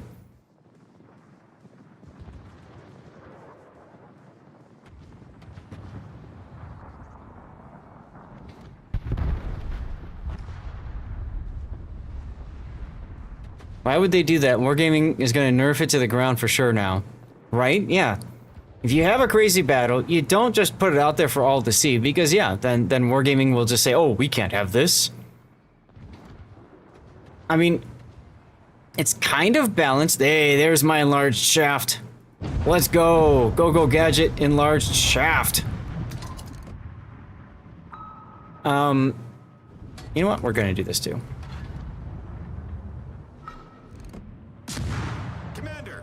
I don't think these torps have a chance of getting to the Leipzig, so I might as well get a couple shots in.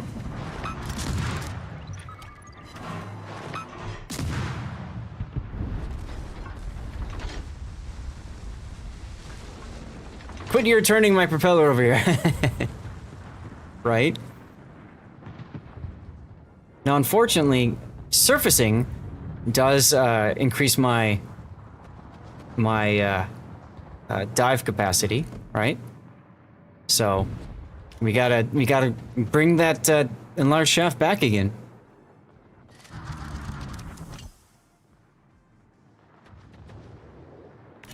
Spreadsheet says that guy had too much fun. Yes. Yes. Speaking of guys having fun, let's go play with maybe the Graf Spee over here. I'm pretty sure the Leipzig is going to die anyways.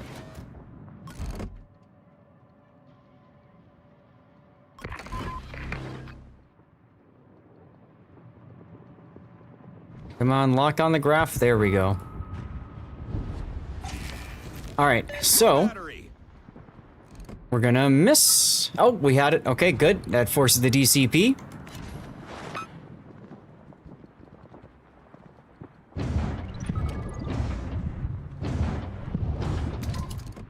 And...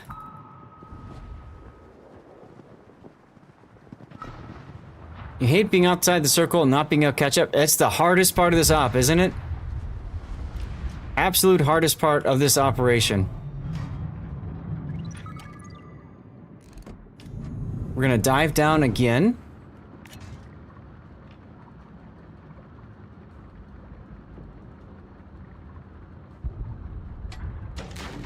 And I was afraid that was gonna happen. Looks like I hit a couple of torpedoes that ended up hitting the dead Hulk on the Graf Spee. So we're just gonna sail away.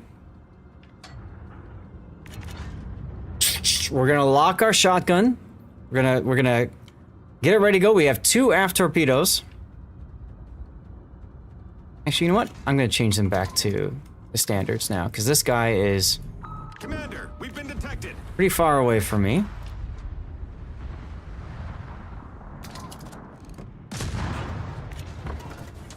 Aft torpedoes, fire! Hull breach. We're taking on water quickly. The ship is on fire. Don't care.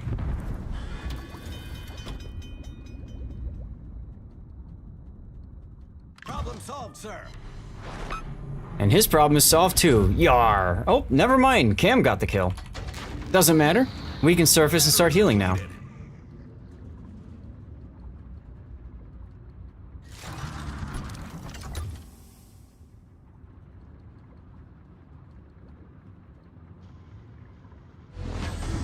Look at all the dead ships I'm sailing over. It'd be nice if they were still, like, rendered, although that would probably kill the game's, you know, graphical capabilities. But if they were still rendered on the bottom and you can, like, sail past all the, like, the graveyard of ships, that'd be kind of cool.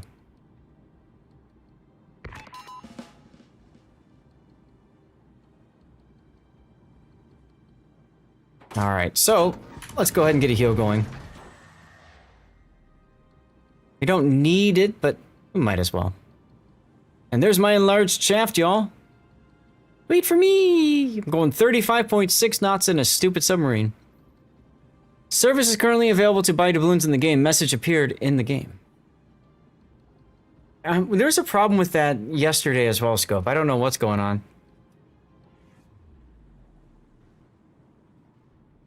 It's kind of weird, isn't it? Kind of weird. Yours says that too? Makes sense, I suppose. Oof.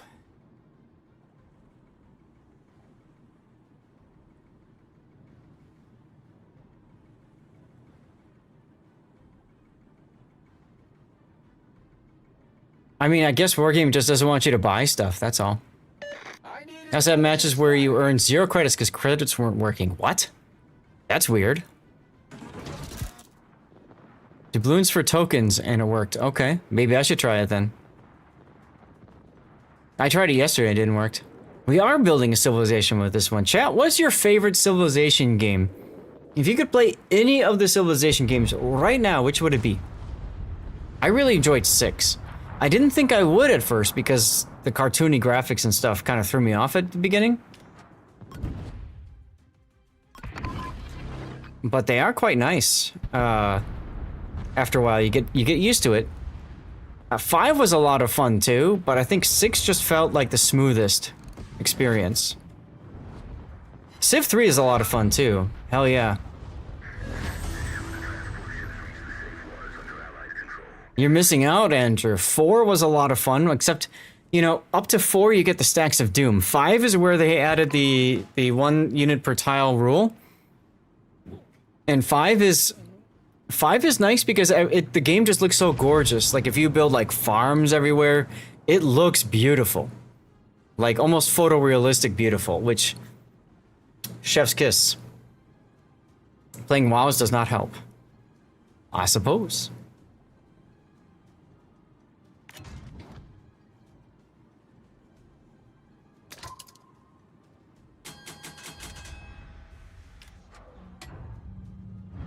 Let's go to Periscope just so we don't possibly get spotted by accident by a destroyer.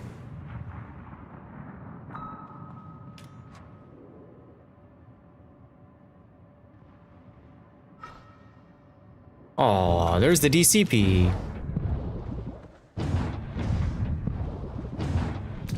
Only so much time. I know, right? Seriously, that's my biggest problem, especially with Manor Lords and other games like that, you know? Suck on that ping, York.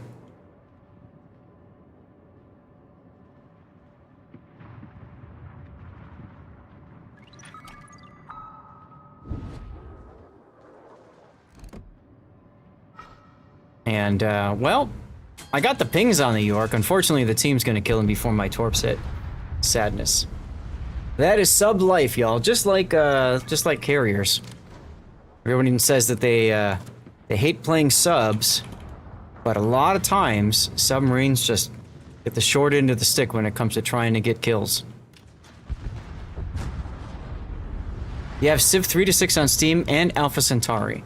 Never played Alpha Centauri before. Die well over there, Joey. Let's use up some smoky smoke.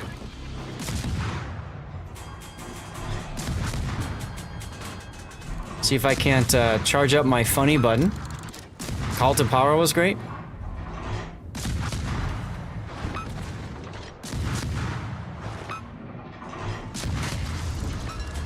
There you go. If you really want someone dead, play a carrier or sub and attack that person. People will focus and kill it before your armaments reach. Exactly. So you have to like game the system. Yar! You have to game the system a little bit. And pick something specifically that you don't think other players are going to target. You can build cities on water and in space.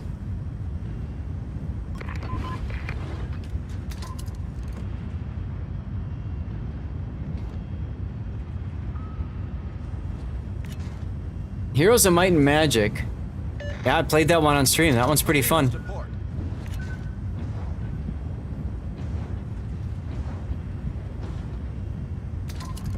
Get some torpedoes out.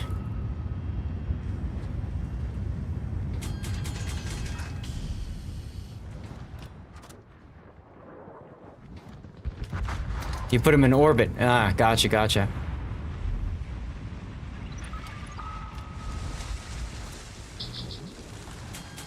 Oh no. That's my weather bug app telling me that there's bad weather ahead. Fire on the enemy warship. Commander, we've been detected. Commander, we've been detected. Well, fine then. We'll do it live. 4 torpedo hits on the Graf Spee. Not enough to get the kill, though. Let's turn on our reload boost. Yar! There we go. Victory!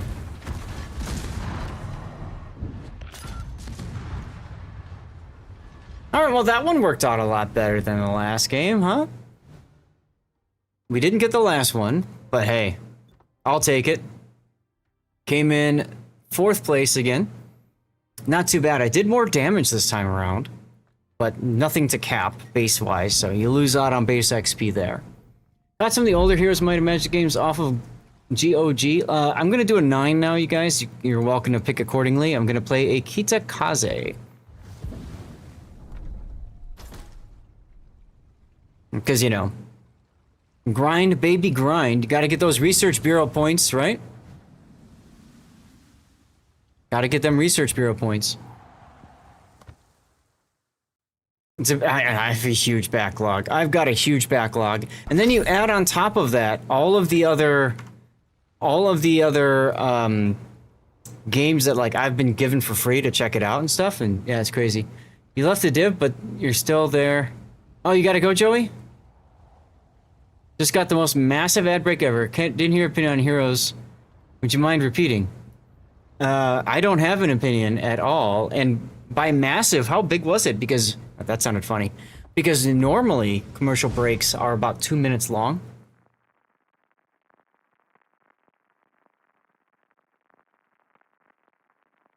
Yeah, the game never ends.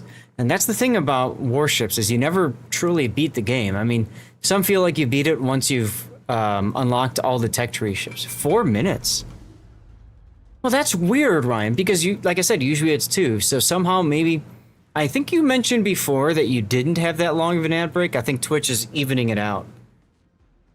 Servers is, yeah, they very much are. Very much are. Now, one of the things that I had talked about possibly trying to do is setting it up so that my, hold on a second.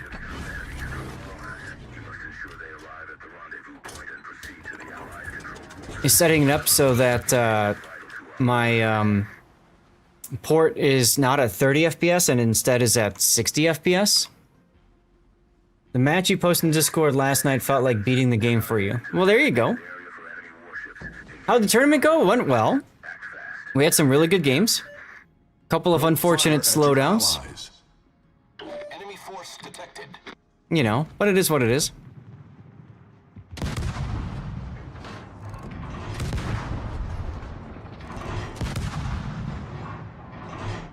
This is a really bad spot for me and Kitakaze. I've got Yamamoto, so I'm trying to see if I can get some hits, maybe get a kill off of this. But so far my shells are all completely missing.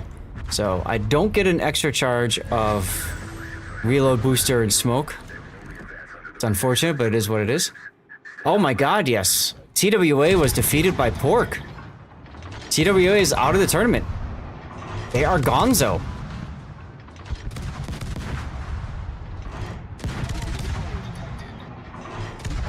Which, if you ask me, is quite wild. You see, beating the game as getting all the uber rare ships. Yeah, that's true. That's true. That could work as well.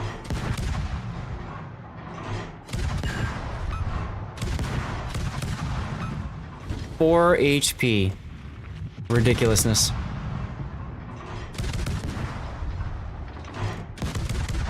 You always think you did 100% playthrough of this day, you'll install new files. CL tomorrow, this time actually just decided to stick around 1 more hour. Okay. Not 100% sure what that means.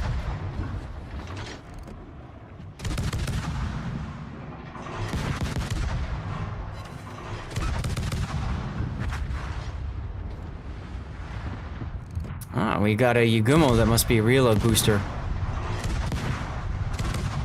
Yeah, he definitely is. Hey, Tara, how you doing?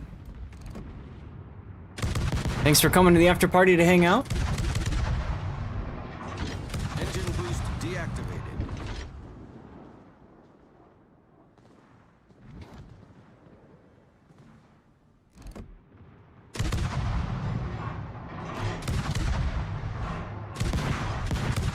Sound of silence.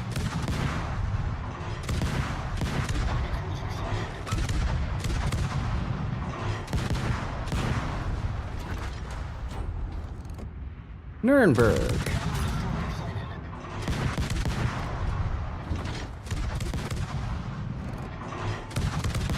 Yes, they're gonna keep adding more of that kind of stuff. So that's the only negative. If you're like trying to beat the game as a collector, you're probably playing the game on hard mode, frankly. Because it's really gonna be hard on your wallet. Unless you become a community contributor.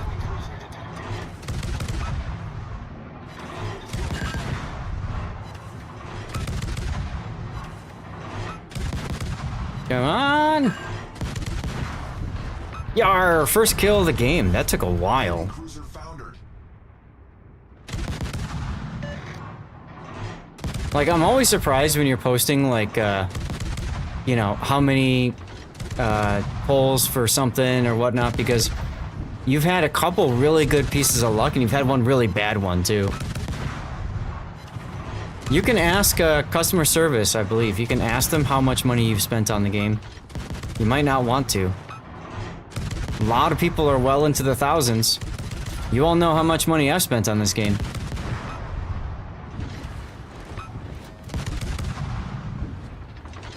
Find the ship you enjoy playing.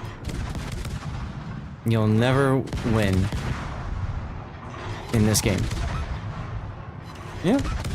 SS, you don't want to know how much money you spent? See, that's what I figured. Yeah, you can also look into it on Steam. There was a site or something once upon a time you can give permission to and then find out, which I think is interesting.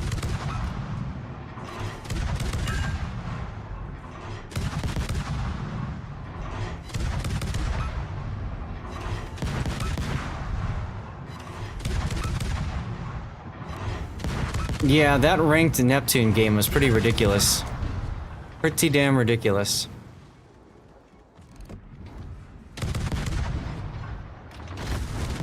What's up, PEF?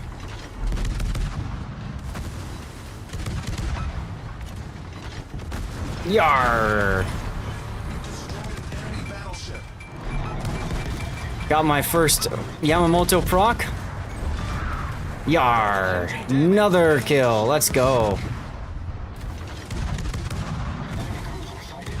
You know what? I think I'm gonna stop here and smoke and use some heals. That wouldn't be a bad idea. What do you mean by going full circle? By the way, if you guys are looking for any ships to grind for, like lines to grind for Research Bureau, this is it. Kitakaze is just so easy. Went from learning everything you could about the game off of the wiki, now you get to work on the wiki. Yeah, that's true. That is true.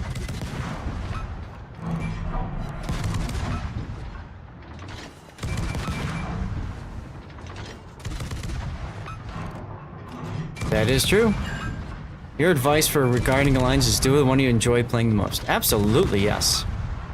The nice thing about this line is it's also the cheapest and frankly the easiest to grind up, you know, because your shells just about pen everything anyways.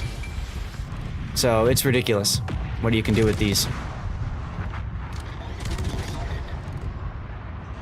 Rob's already got maximum Yamamoto, assuming he's got Yamamoto. Doesn't look like he does. Ah, Mr. Piano Man. What's the average damage output of Kitakaze? I'm not sure. When you asked how much you spend over the years, $900. You were horrified.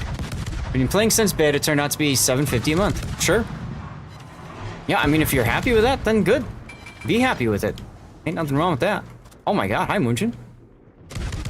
Engine boost activated. Run, run, run. What's the max damage? I have no idea. I don't really keep track of numbers like that and stats. I could care less. Honestly. Prior sis? You wouldn't be alone with that. Yar. You destroyed an enemy cruiser. And if y'all don't know, I've spent $20 on this game of personal money, and that money went straight to the USS Texas Memorial Fund back when it was in danger of sinking.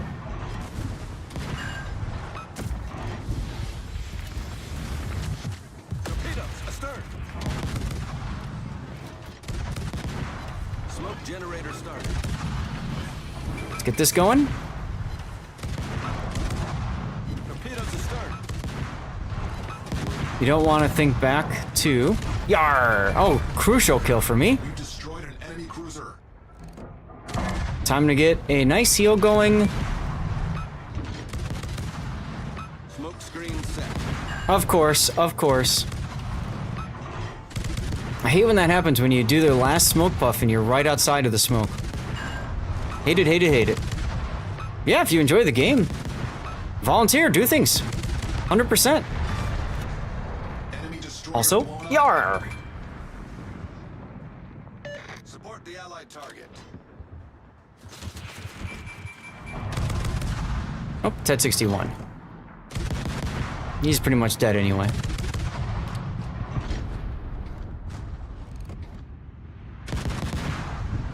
Why do we keep forgetting what one? Hi, Nürnberg.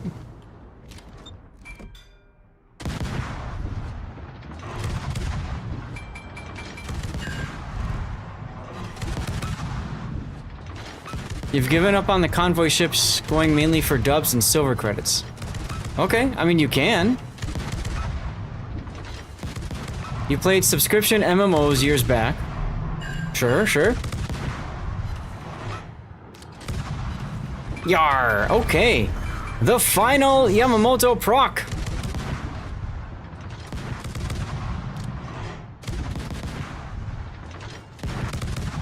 Engine boost deactivated. I thought for sure the Graf Spee was going to turn this direction. But of course he changed course. So I don't think he's going to eat a torpedo. I don't think they've... Nope, they don't have the legs. Oh well. Now we have maximum DACA because I have Fearless Brawler as well. And Adrenaline Rush.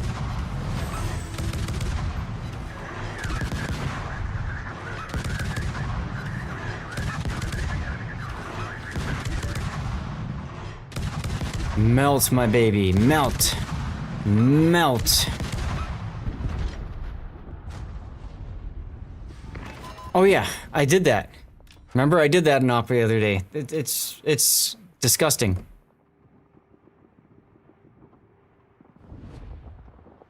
Absolutely disgusting.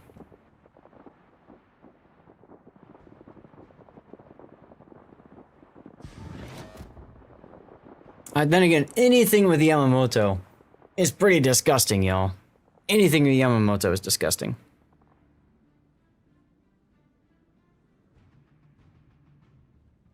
Y'all, we're coming up on 8 hours. 8-hour stream. Thank you all for being here.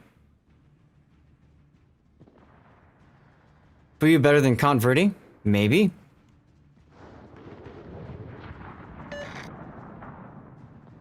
You shot one of the mines down before it dropped them. Really? Interesting. Enemy destroyer detected. See if I can provide some gun support at max range.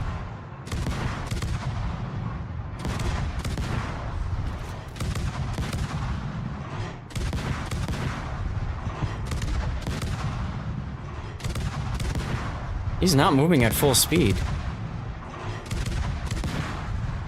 It's like the bots know exactly where you're aiming, and they just know how to slow down enough to dodge. Okay, there's a couple hits.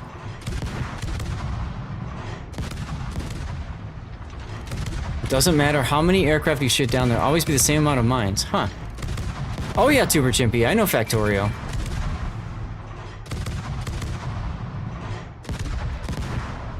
Those games look like a lot of fun.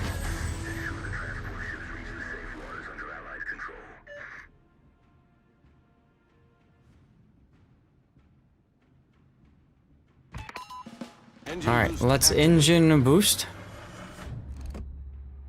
And we're gonna move our way this direction. Commercial break is starting, by the way, y'all, in about 3 minutes. 3.5. 3.5 minutes.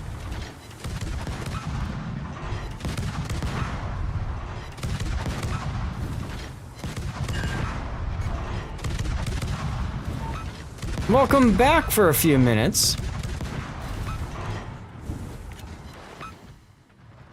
How's things going?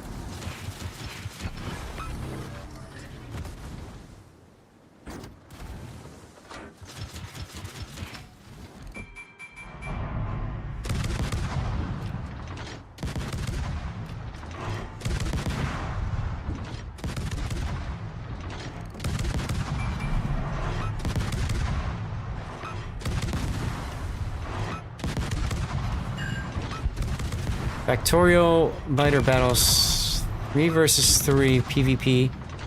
takes an hour and 20. Damn. That's a lot of time. Yeah, I can't see this guy anymore. Generator start. Let's just hold our position for right now. Let the Yagumo spot for us.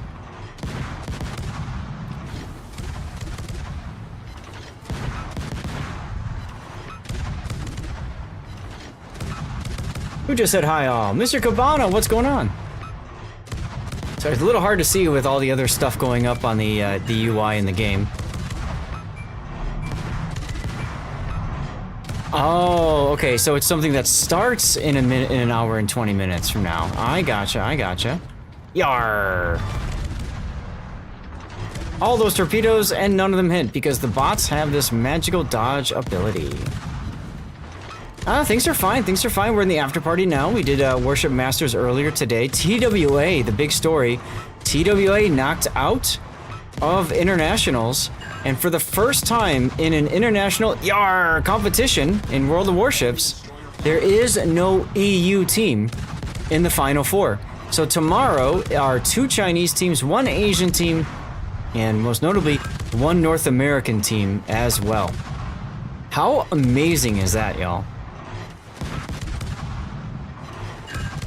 That is indeed new, right?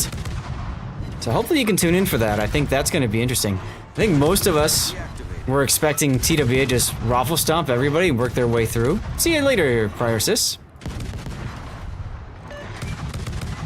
But of course, that did not happen. Pork found a way back in. We watched the games at the start of the after party. Could not believe what Pork was able to do. Could not believe it.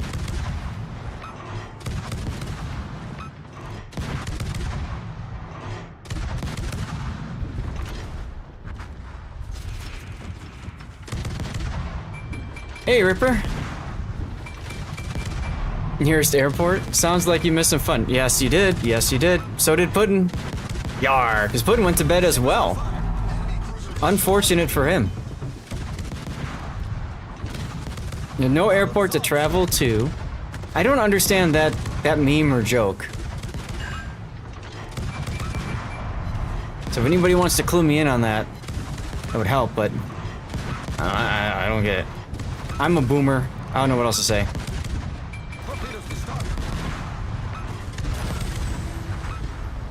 Nice. Well, we cleared that one out pretty good.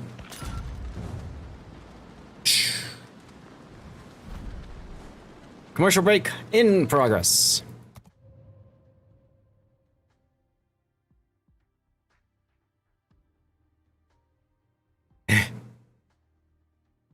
Okay, boomer.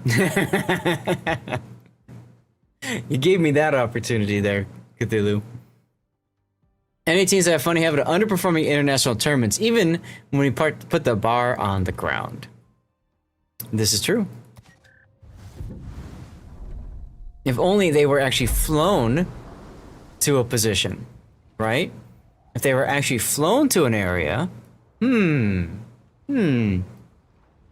That's right, Rob. You just got to get good. All right, you guys, pick your boats. I don't care what. Doesn't matter to me. Chad, if there's a specific ship you want to see me play, you can always use channel points to pick it. I'll be right back. I gotta go hit the bathroom. 8 hours!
All right.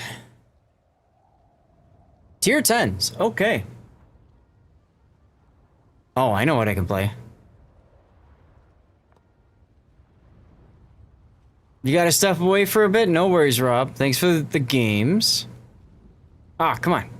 Yeah, we got room for 3 more in our division. If others are interested, you're welcome to join. I didn't get a chance to play this one yesterday. Where is it? What? Ah, that's why. Here is our. Let's do it.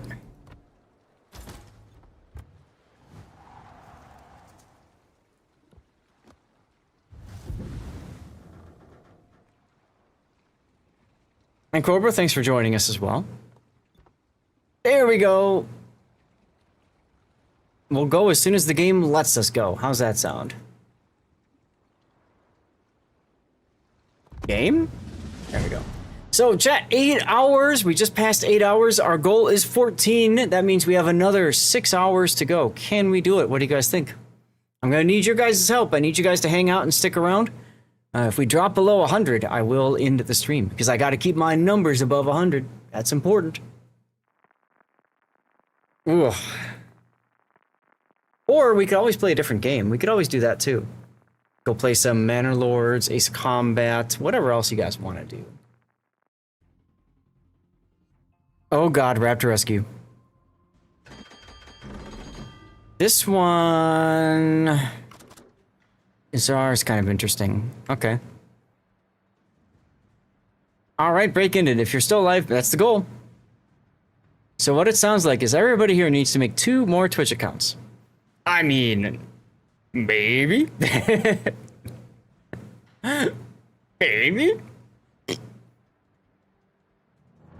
So, if you don't have the Irizar, this thing is a ridiculous PvE boat, right? I don't know that I would recommend it for PvP.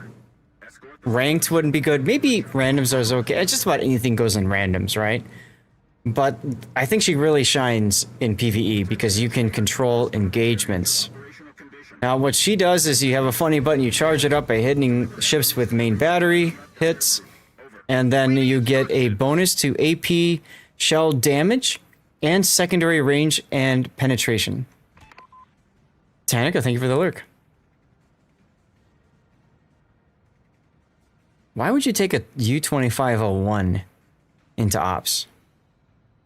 This feels weird. Enemy force detected. Oh well. Hello, Harugumo.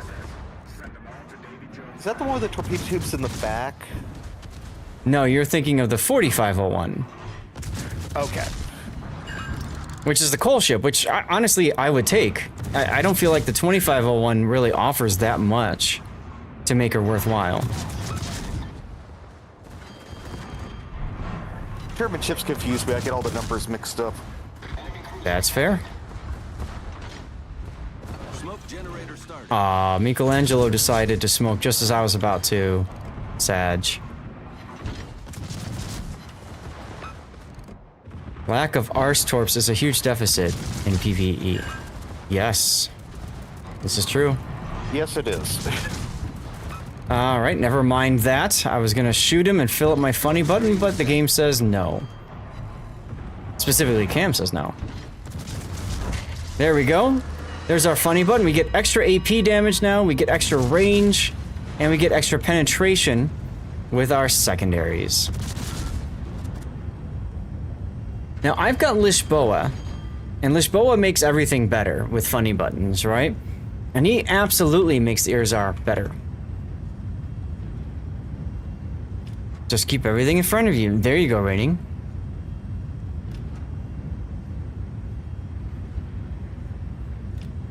Now, don't know where the enemy's gonna spawn.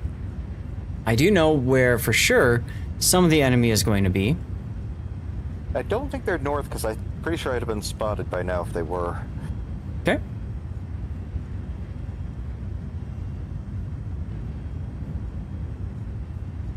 As you were saying.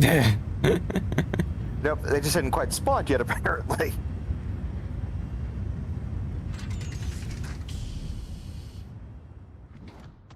That's alright. I might be able to charge up my funny button again. Attention ship and squadron commanders. Pay special attention to...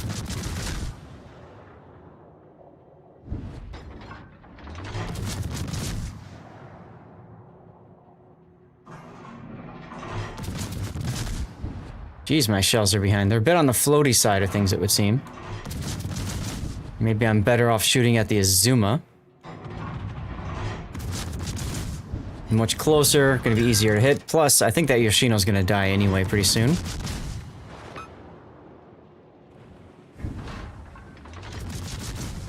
Or maybe not.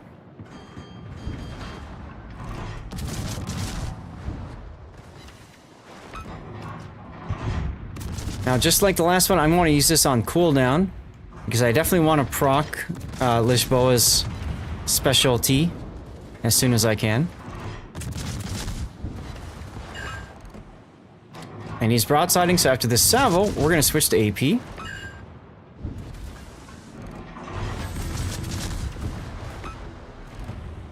Almost there.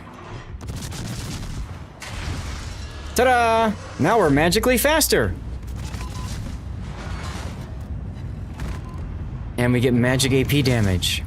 Yarr! Torpedoes, astern! Enemy cruisers sunk. Task Force Commander here. Working on an optimal route for you. Proceed to the southwest. And that does it for that.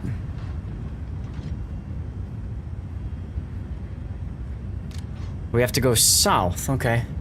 So this operation's a bit of an annoyance. There's one of 3 different ways that you'll go. South, mid, and north. North is probably the hardest. But the other thing that sucks about this op is it's almost a full 20 minutes. You can't speed it along.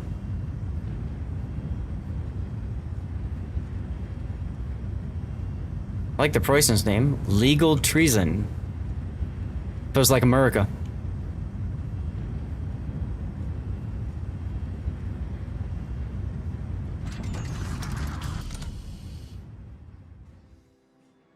See if he keeps your pace. You need to keep sailing with it. Right. Aircraft carrier detected. Destroy her. It's crucial for the squadron. Attention. Oh, Yamamoto, or Yamato over there, I mean. To reconnaissance data, one more enemy aircraft carrier is likely to remain in the combat zone. Seek and destroy. See, so we have minimum 20 because of Lisboa. Pairs of ships. Stay close.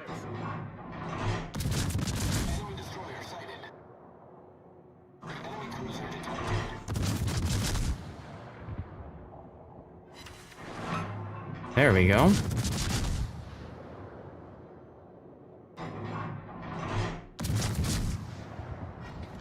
Ah, there we go. Never mind. All right, Lisboa proc, that's nice. Main battery and secondary. This actually helps too with getting the reload, whatever, the funny button charged. The ship is on fire.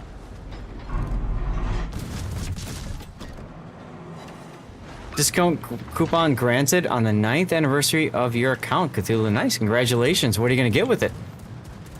Anything special?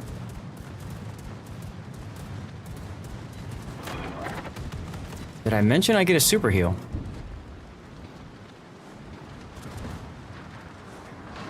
Of course, I switched to AP right as the Azuma gets detected. Not sure yet. That's fair.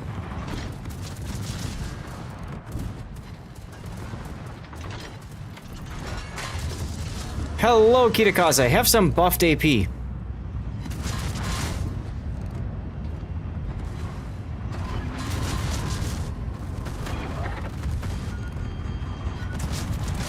Oh, with the citadels. Enemy aircraft carrier sunk.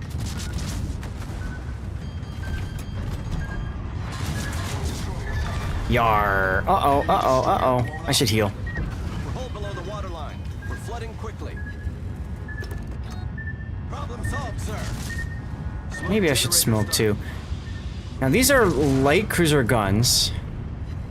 5.9. Okay, I was gonna say, so I shouldn't have that great of a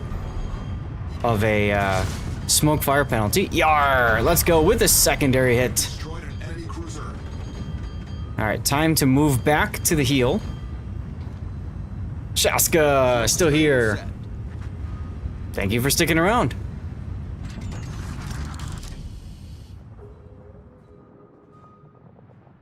Tatsu at 270. There he goes. There's a fun buff right there. Question of origin. Ichi time?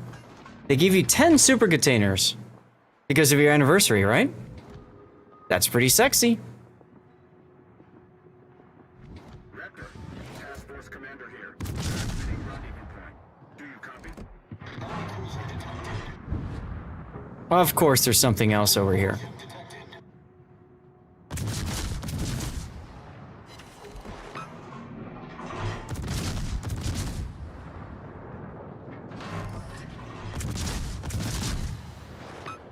So we're trying to farm up on the ship here. We're also trying to get into the heel circle.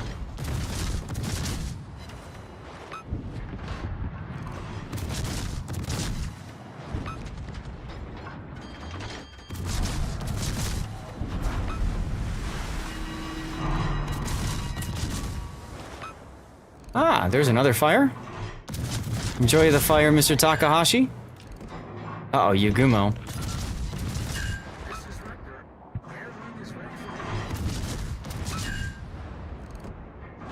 Secondaries are crazy, yes.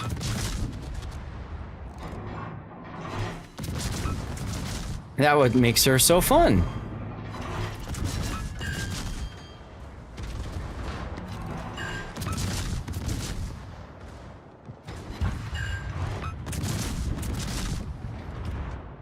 Rip. Raining.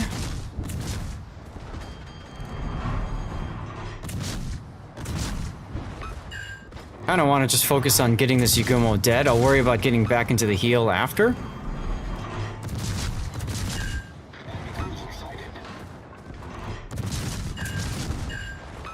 Said enemy cruiser spotted, but I don't know where that is. Yar! Enemy destroyer sunk. We're gonna go play with the Ibuki. Yeah, TSU Nice from laughing who switched servers for a day was immediately treated the full experience. Okay. Have some AP, friend.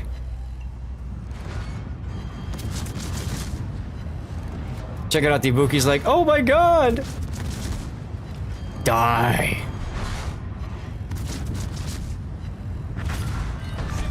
LOL. Direct hit on tier 10, Schlieffen right torpedo hatch.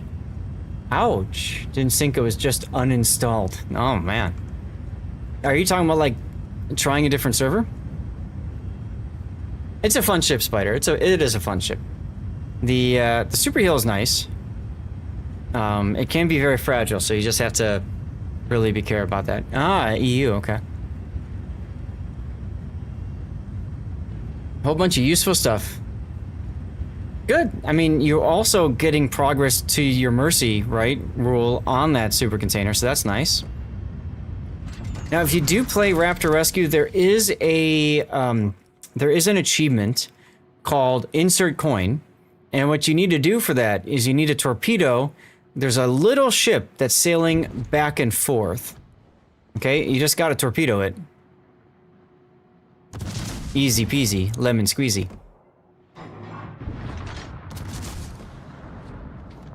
Training room versus Yamato, 2-kilometer broadside, Yamato bot doing 40k damage a second to the Yamato. Right, with the funny button? I did see that.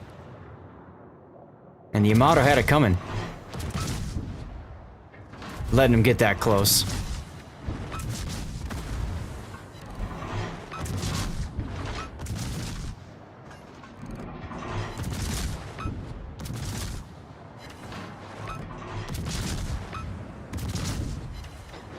Now, where's all, like, the big bad battleships that usually spawn? Feels kind of odd not seeing them. Oh, hey! Big bad battleships that just spawned.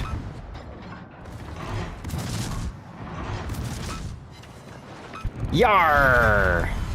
Enemy cruiser sunk. Smoke generator started. I was gonna say, fortunately they got the Michelangelo to shoot, but then he just made inky as well.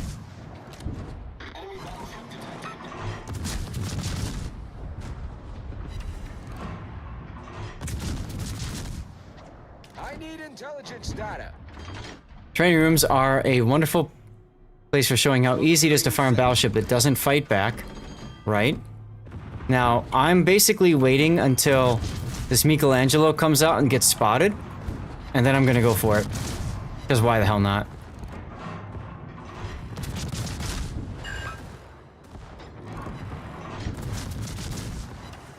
Of course, Michelangelo is running, so never mind.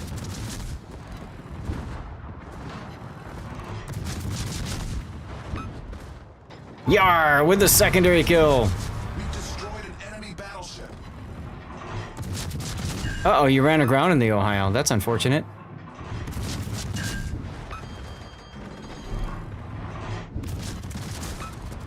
Alright, time for some funny button action. Yeah. Go.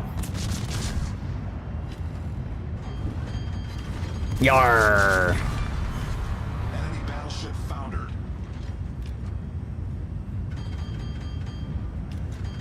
And here's the other part of it. Who put this Zao here?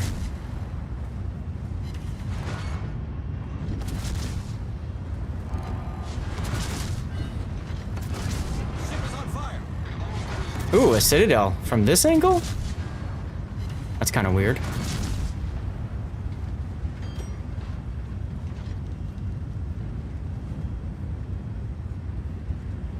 $60K hit, largest ever. Hell yeah, dude. Battle ends in 5 minutes.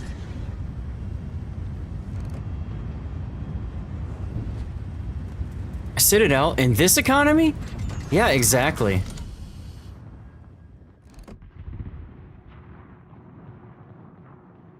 Well, these guys are gonna... This guy's gonna be dead before my shells can get there. Yep. But that's okay. Did we need to outrun Ranger to the end? No. Okay.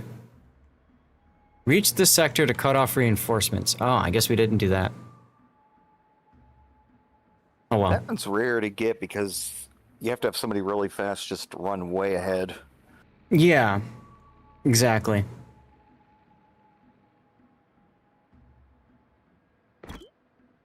Shooting through the rocks on the mountain. Couldn't do that again.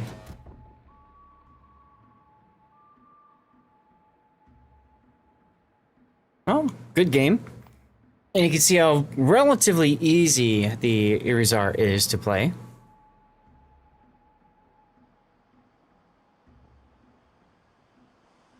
Ah, somebody hasn't gotten the insert coin achievement yet. That's the thing you want to torpedo if you haven't received that achievement yet. You can only use torpedoes. You can use, I think, deep water torpedoes as well as regulars. And it just sails back and forth at the whichever area is the end point for the operation.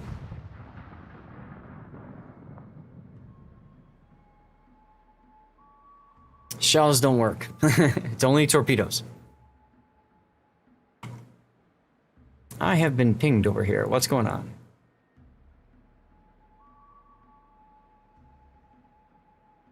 Now we've got our lineups.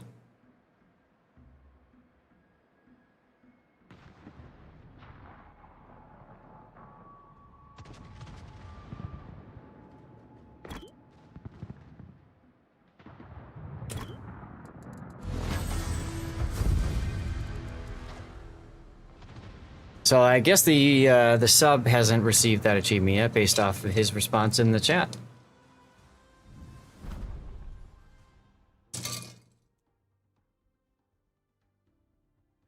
Mascot, I don't think I said thank you for the follow earlier, so thank you for your following. I might have missed that.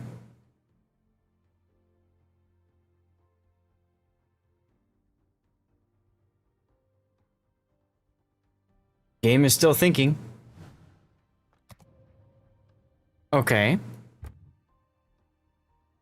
GG easy first place. Thing is pretty ridiculous. All right, y'all, pick your ships. Spider, come on in. What the hell happened here?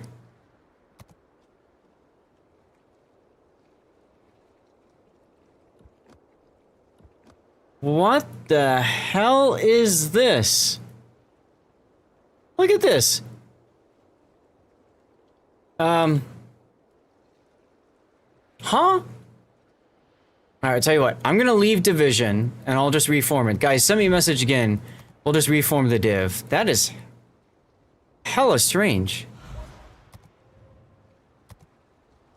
I am in a void. Alright, I'm gonna relog. The game wants to... whatever. CKM, just send me a message in game. Lord_Zath, alright? Guys, were there bonus codes released today?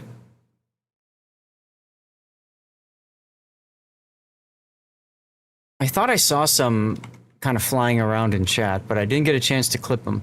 No? Okay. Alright, let me reload. Just send me messages again, guys, and we'll get you in. Sorry about this, but I don't know what to do besides reload the game. At least it didn't happen during casting a tournament, right? That's the ultimate annoyance. You've been wrong before, just ask your wife, and she knows every time you've been wrong, Spider. Every time. Ask me how I know. Alright, we're back. Message me. What the hell? Okay, just to be safe, I'm gonna leave the division and form up a new one. Because I don't want to run the risk of that getting screwed up. Spider, let's get you in too. There we go. Ripper says, how do you know? That's okay. I know every time that she's been wrong too. We gotta keep score. Any guys Star Trek Deep Space Nine fans? CKM, come on in. Raining, come back. And you guys Star Trek Deep Space Nine fans? You remember what Martok said about getting married? You guys remember what Martok said? Some strange things in the game, but it runs very smoothly in Linux. Only the armory doesn't work. Oops, that's unfortunate. Speaking of, I wonder if I can buy my doubloons now. You have to do this once per patch. Make sure you, if you are getting doubloons, make sure you purchase them. Once per patch. I had an error last time I tried doing this. I figure since I'm logging in for the first time, and I just logged in, it should work. And no, it did not. He was talking to Worf. That's right. Oh, right, because it was Worf that got married. It was Worf that got married, not Martok. You're right. All right, von Zuckerhoff. Let's zuck her off. Get it? Let's see. Armor's been having weird issues with transactions. Yes, it has. No idea why. Here we go. It's related to Google. Huh. Okay. I'll play my von Zuckerhoff too. Why not? Yes, he says the battle has begun. And Worf's like, what are you talking about? Right? And then just a little bit after that, Dax wants to do something and he has to do it. Except you can't zuck her off unless, well, interesting stuff happens. Yes. Alright, well, here we are. Rakeen, thanks for the follow. I hope I pronounced that correctly. Look at, you're giving Stevie bacon and watch, he's licking his lips. Right there. You see that? He licked his lips, he smelled the bacon, he knows the deliciousness that is on that plate.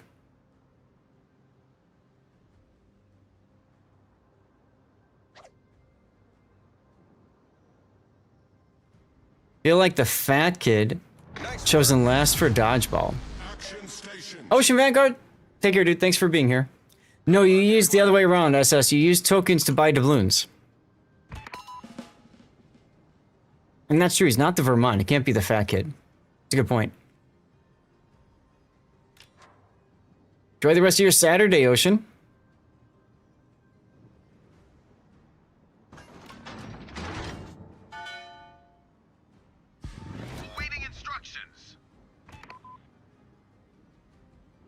torpedoes, dead ahead. Whoa. That's right. I forgot about this. The destroyers love to shoot their torpedoes right away. They blow their loads immediately with reload booster.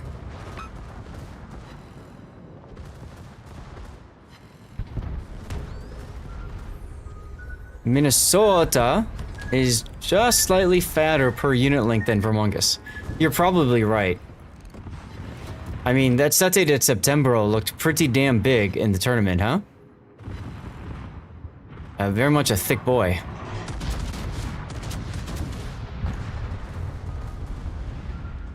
And Go Figure dies right as I shoot my guns. Let's just switch to AP for the cruiser that's gonna stop here. Spot in a second. That was a great battle.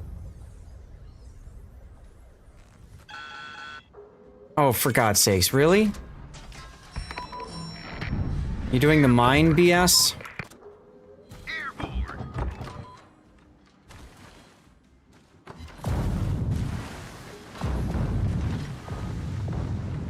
Just a Minnesota tier 10, hull-wise, yes, exactly.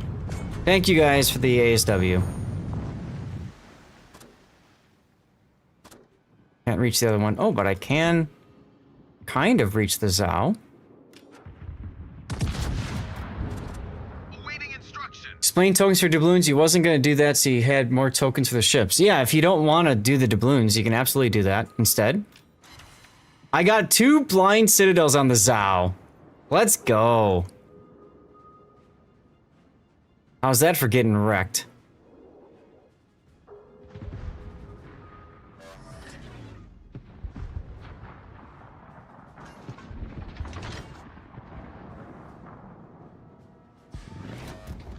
If I remember right, it just depends on how much you want to grind.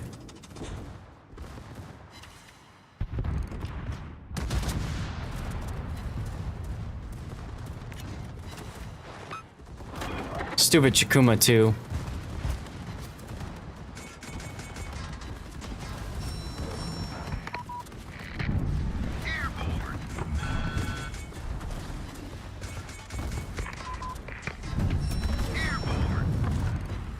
Alright, fortunately he missed the drop, so that's exciting.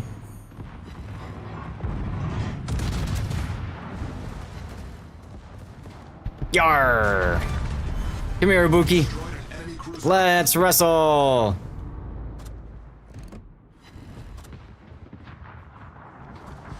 Awaiting instructions.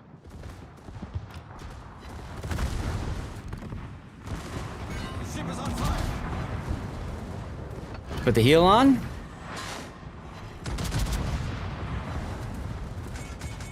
Enemy heavily damaged. As far as if the event is either or, I'm not 100% sure on this. Some of you guys that know more than I do are welcome to chime in on it if you want.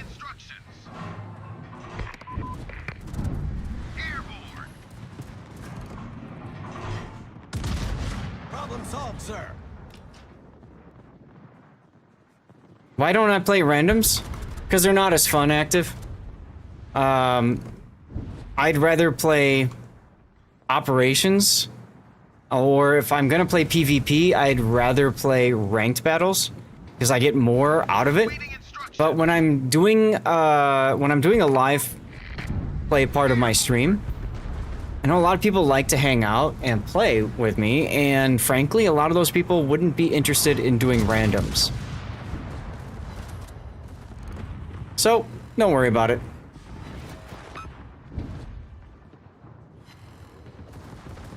Randoms can be extremely frustrating, and unless you're, you know, playing like top tier ships that are absolutely designed for farming or whatever, you do kind of suffer a bit of a disadvantage.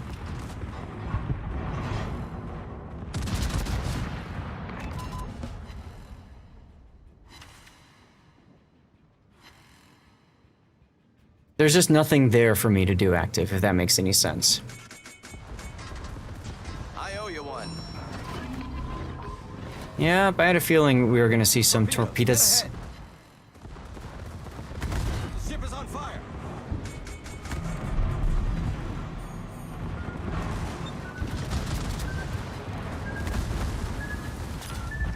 Yarr! Oh, torpedo planes.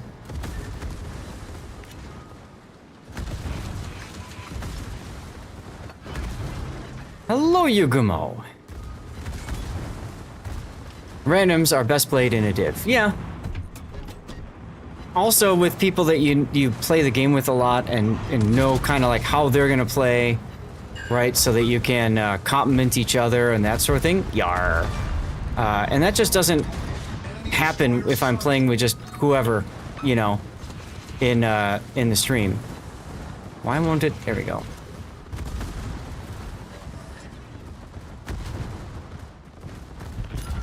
Yar! Double yar! Look at that. Enemy destroyer foundered. That was fun.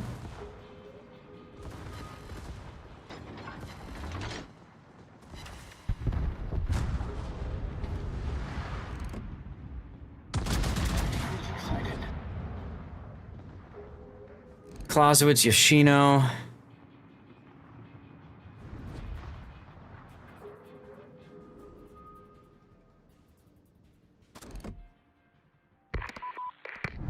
Don't forget, if you guys can, take out that that minefield. Because we have that clear all minefield secondary task.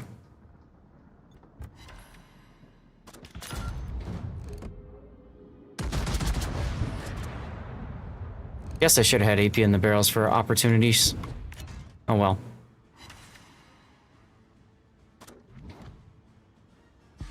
Awaiting instructions.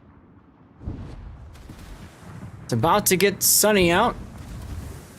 They're gonna turn on the lights in a moment. The part that I always hate. Because it just gets so damn bright.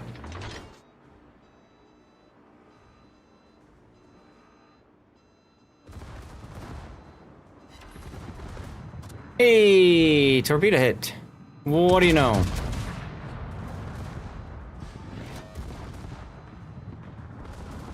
We have a commercial break that's starting in just under 5 minutes, y'all. Again, thank you guys for being here. And if you want, feel free to let me know what commercials you see. Always fun to find that out. And sometimes sad.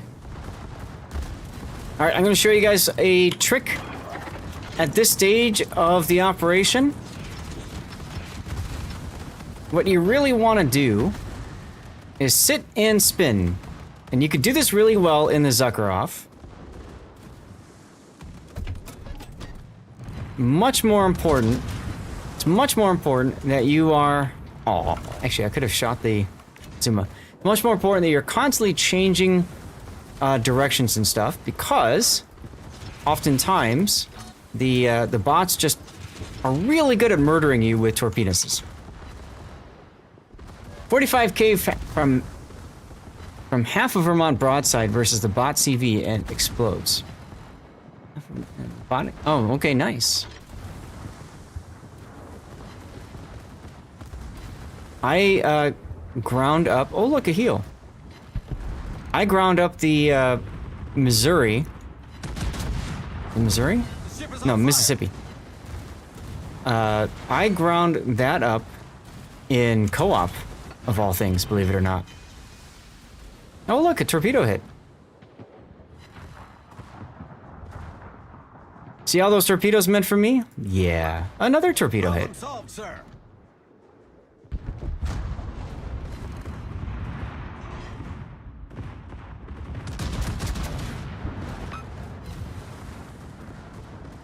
Take it in the face, Atago.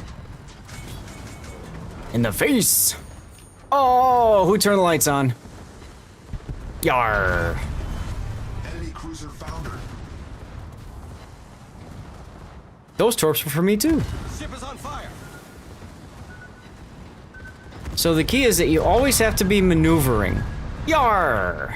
Enemy destroyer foundered. Enemy destroyer sunk. Let's see, which ones come back first? My port side. All right.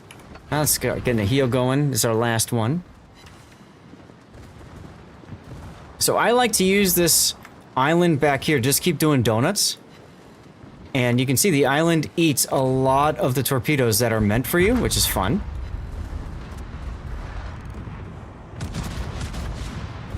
Torpedoes, direct front. Hello, Hayate. Torpedoes to port. You're not getting away from me that easy.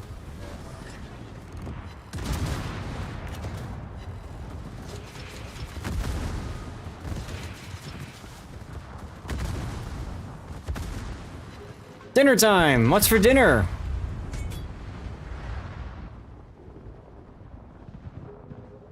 And here we go with the sit and spin. If you keep doing this, there's no easy way for the bots to kill you.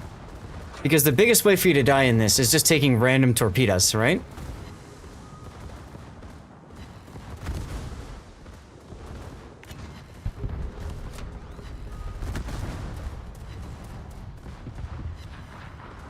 Now, after this donut, I'm probably going to straighten out and go north.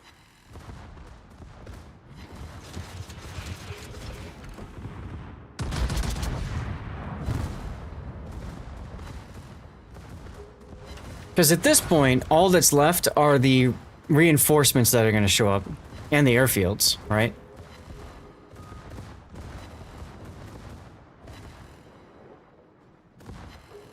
Yes, we're keeping our eyes open for torpedoes. That's right, JB. How you doing on this Saturday, by the way? Hope you're doing well. Orgumo.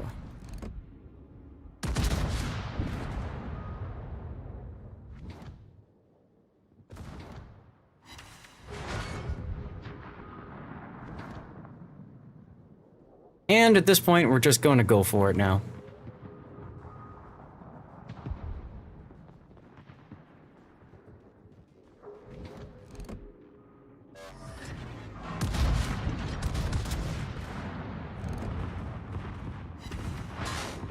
Yar! Enemy destroyer sunk.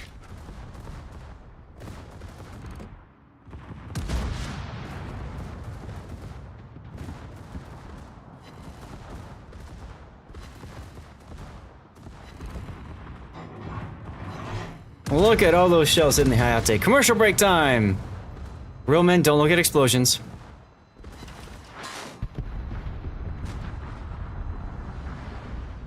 Doing okay.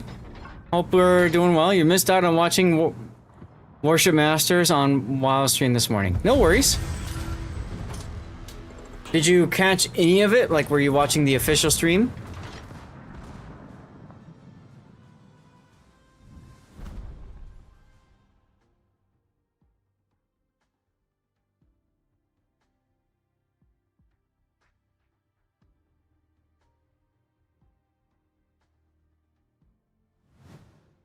All right, we did it. I really should put, like, reds on the Zuckerhoff, because this is just stupid. This is just stupid. Let's take a look, by the way, at the, I forgot to do this.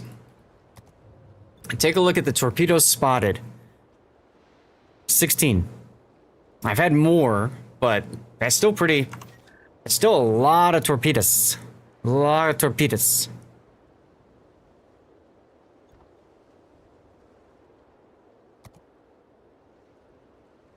Let's see. I think I'm going to throw reds on everything. Except I don't have any more free XP, so I'll just toss the big one on. Might as well. More 10s! Oh, and a 9? Okay, okay. Spider, you pick, and then I'll pick accordingly. Leaving a battleship slot open. That means I have no choice. Plenty of choice. But I'm going to play the ship that plays itself. Wahahaha. Valparaiso. The most busted, broken ship in this game, huh? Yeah. Chad, how many of you guys have Valparaiso? I could. Oh god, super ship? This actually might be really bad for a lot of us. Andrew's got it. This could be really bad for a lot of us. You rarely play it? Oh, come on, you gotta play it every day. Gotta play it every day. It's just easy mode, easy wins, you know?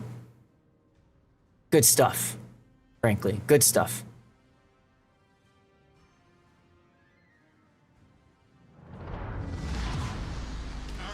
You'll play it next. There you go.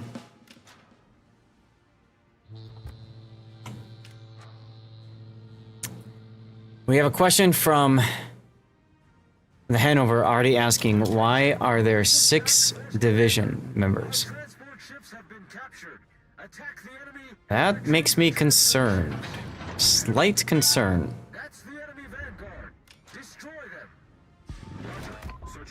Full secondary build Hanover, as you do. You got the same time as Bremen. You only played in Ops or ASIMs. I actually played in Ranked a lot. For anybody who's wondering, this is my build on the Valparaiso with, of course, what's his name? Stupid Shores. Get in, smoke, you! You are the most important player on this team. Also, thank you for stopping me. Just push the bot around. Hell yeah.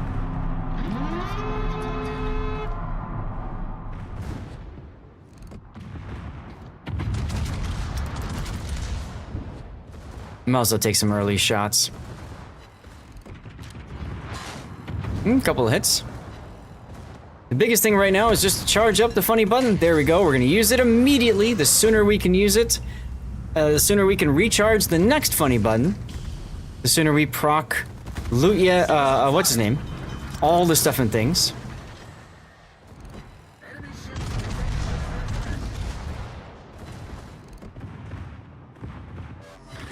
Oof, nice AP hit there. Confirmed penetration. Hi, Raining, sorry about that. Problem solved, sir. Look at this. Look at this, 96% of the way there. Yeesh. There we go. And I'm magically better now. Yay!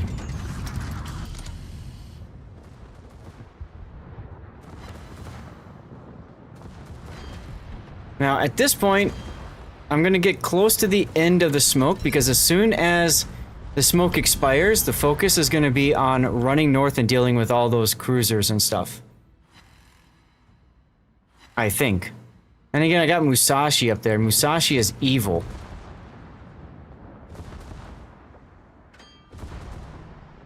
Hopefully I have a convenient Valparaiso-sized gap in these torpedoes. I think I do. Nice hit on the Heezen. Oh, yeah. There's another Heezen!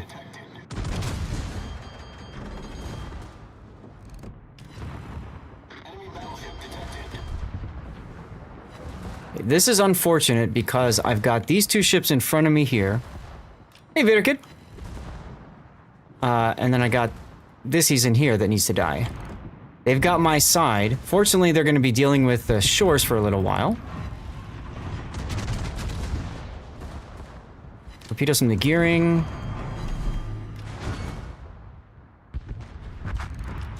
Okay.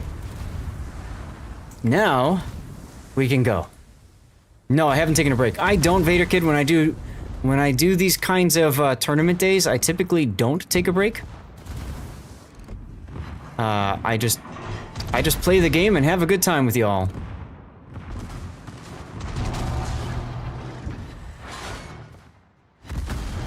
Ship is on fire. We say no to fires over here. Enjoy that Citadel Zuma.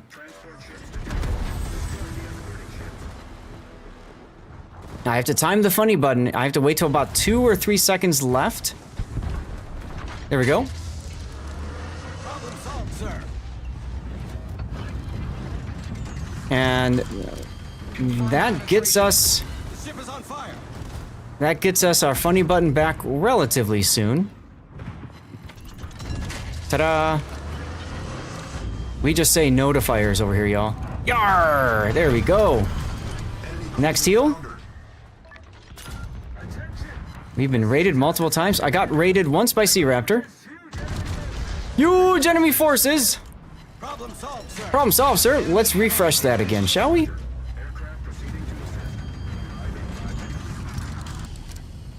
You redeem your replay. How long? Next replay will be on Friday.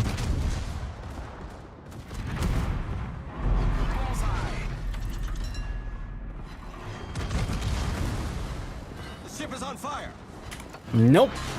Ship is not on fire. You see nothing.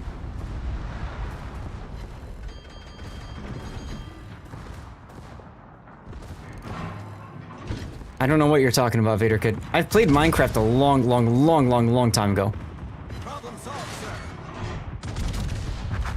Problem solved, sir.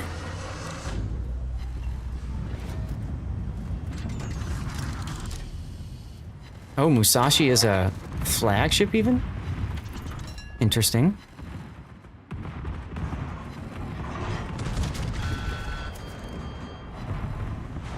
Enjoy those citadels, biatch! Enemy battleship sunk.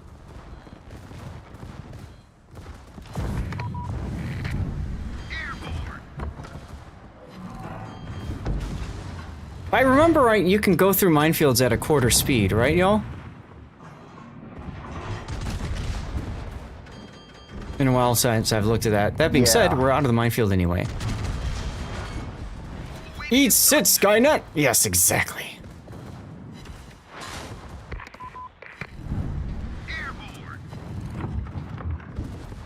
I keep hitting 2 to go back to AP. Up, rip the shores. Who wants to die to go to go and rescue that captain? LOL. Hey, Kiku! Fortune favors the bold, yes. You gonna play with us today? Yeah, that sounded kind of bad.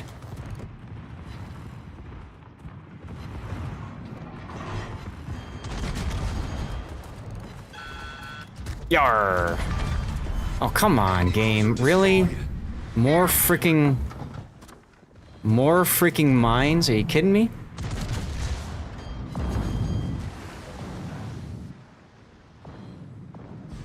Awaiting instructions.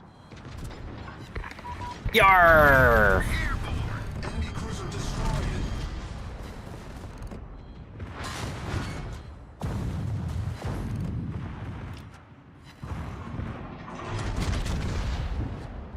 Come on. Yarr, again. We've destroyed. Kill number 5. You have a marathon in 2 hours. Damn! That's a... How long is your marathon? And is it just for kicks, or are you doing like a sponsor thing or something, or like a charity run?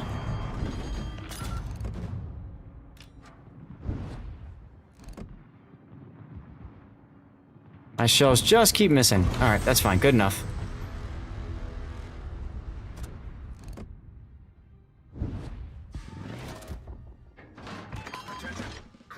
There are old captains and bold captains, but no old, bold captains. I like how you put that, Cthulhu. You might be onto something there. That's why I called the Andrea dorky, Vader Kid.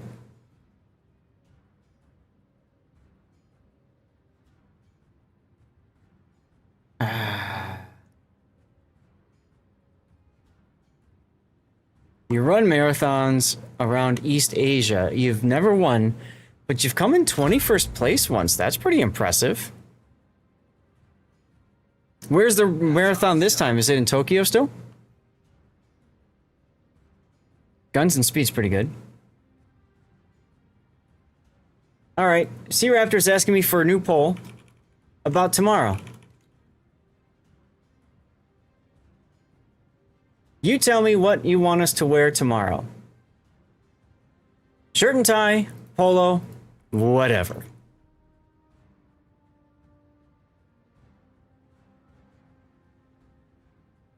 I need a nap? I'm pretty alright on timing here on energies. Thank you, though. Hello, Bungo! I've got your broadside!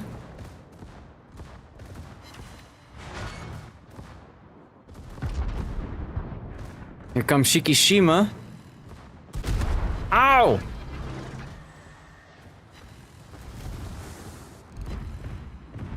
Now, he only got one shell on turret on me, the rear one. So, yep, I knew there were 2 more, so at this point, I have to forget that I have any rear turrets. And, ooh, double Citadel, let's go. And I have to focus specifically on one ship at a time. I have no idea where that is, Kiku, but that sounds Japanese.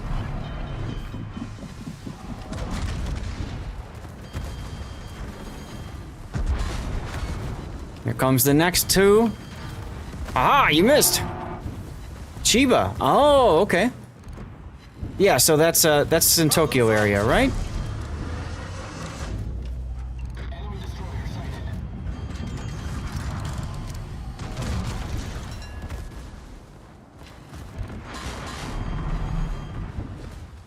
Southwest of it. Okay. Alright, I'm gonna get cheeky here, chat.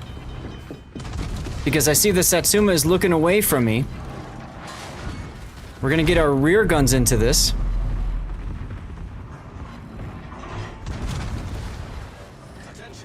Also allows us to keep the angle to the bungo. Problem solved, sir. Problem solved, sir. Time to heal up. Or, funny button up, I mean. Futurama. Eat my shiny metal ass. Ship is on fire. Gotta love Bender.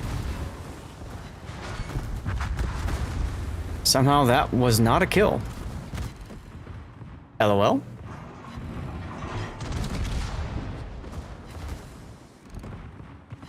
Is it kill 2 or one of these? Kill one of them, okay. Or kill 2 versus kill all 3, I meant to say. We shall continue playing with the bungo.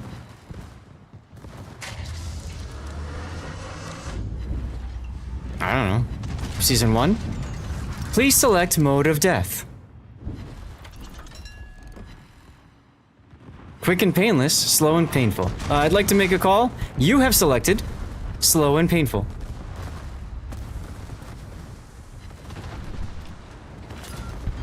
Nice! We got that one done.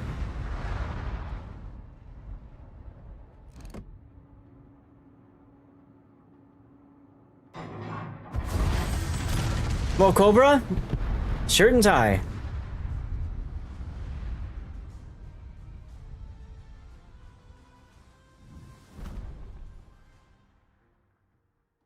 With a vote of 3 to 1 to 1. Now we'll see if Raptor will actually do it or not. Woo, look at all that base XP. Look at all that free XP.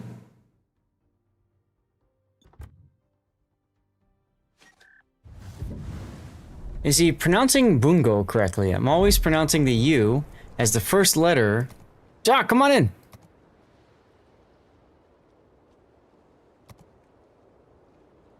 The game freezes from time to time, Vader Kid. It's very annoying, but it happens. Alright, I know another tier 9 ship that I'm gonna want to play. Botanica, I'm actually unable to get that sorted out. I have to refund your points. We'll do the VIP thing later. It's one of those things that's on my list of things to do. I need to program my bot so that as soon as somebody does that, it immediately takes away somebody else's VIP-ness, but I just haven't had a chance to yet. You would have voted Polo, but you were busy. You could have saved me! I don't know how I feel about casting the tournament and then possibly doing an after party for 14 hours. We'll see.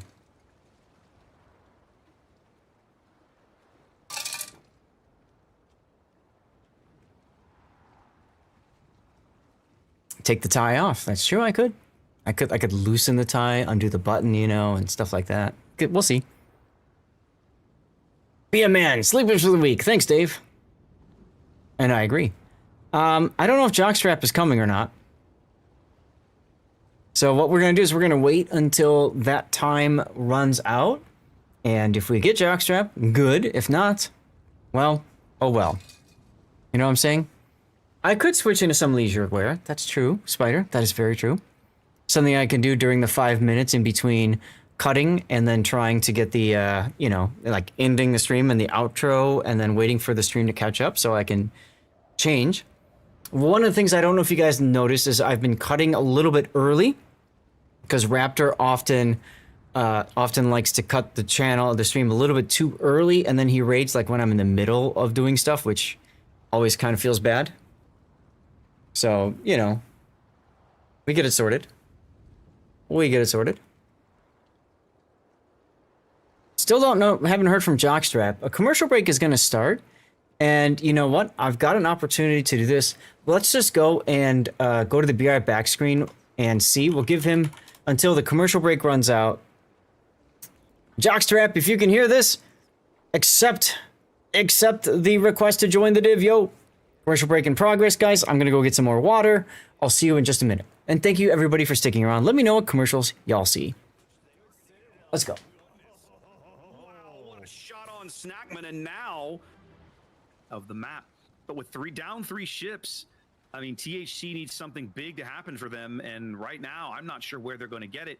Double O has done an excellent job of preserving their health and guarding their ships. Not many of them are really under a tremendous amount of threat right now. Yep, Leo Larenas and the Nevsky way south. He's down.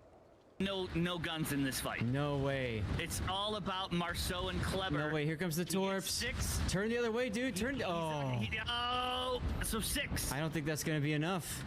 Well, Torps Montana shells. Well. It could be. We could. Okay. Nope. Not enough. That's big damage. That's big damage. FaZe is gonna die though. Yeah. Napoli's Torps needed to hit. That close range. Oh! Whoa! No way! FaZe with the hit there.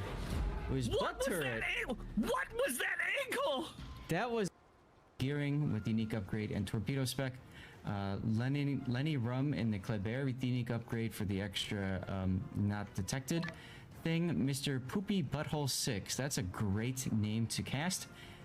That's reload. Here's our first Minotaur of the day. And that is indeed a Manotaur. Raiden Shogun P. RPR in the Holland with the torpedo build. We've got Unforgivable Wee in a Venezia with... Yeah, he's gonna slap the motto right here. Look at these shells coming in. Oh! Somebody clip that moment. 69,000 damage. Smack! The beautiful number. That was gorgeous, dude. That was absolutely insane.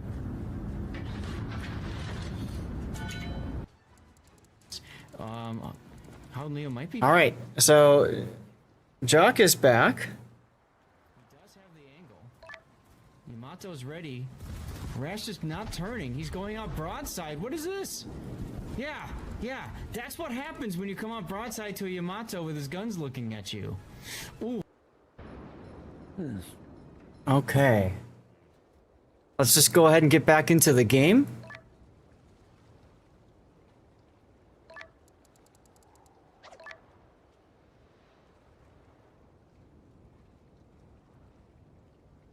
Oof. 37 seconds to go.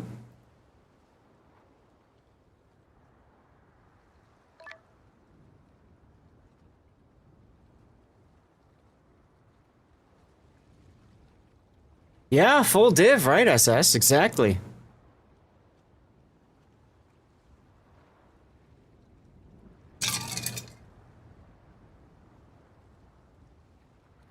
Here we go.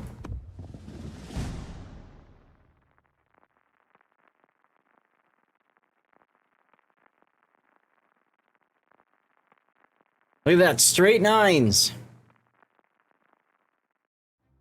Arctic Convoy. This one will be okay for me in Suzuya. How do you play it again? Yeah, W. Right, exactly.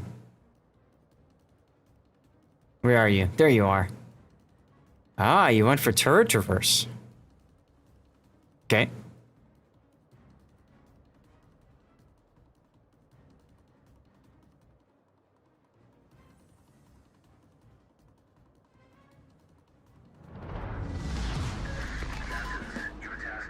This is a very difficult open for me. I've got Yamamoto. So I'm gonna want to get shell hits as soon as possible, either to get the kill or an assist. I'm happy with an assist. I'd love to get the kill because that helps me to proc Yamamoto sooner. But I definitely need to proc Yamamoto as soon as possible. And I definitely want to get this assist or kill because this gives me essentially that reload booster back. I was maybe a little overzealous with doing that reload booster, but that's okay.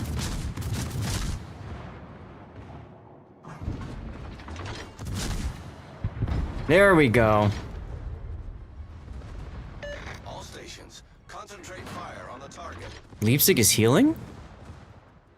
Oh well, never mind.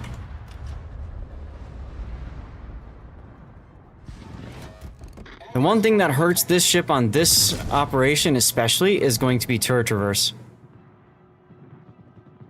Turret traverse is painfully slow on this boat. So, it is what it is. Welcome back from the commercial break, by the way, everybody. Let me know what the commercials were that you saw, if you don't mind.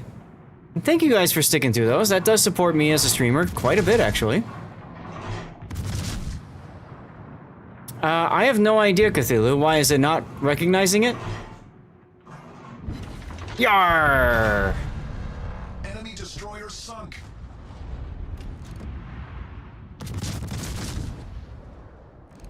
Couple of times now. Alright, well, I can try to refresh the, Moobot here.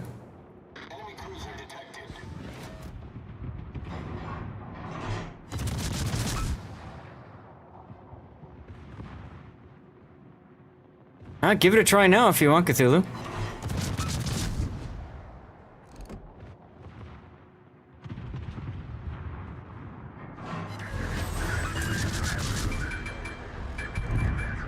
I was just about to use the reload, but not worth it at that point. Song request is already in the playlist. Okay, so it seems like it's working now, maybe?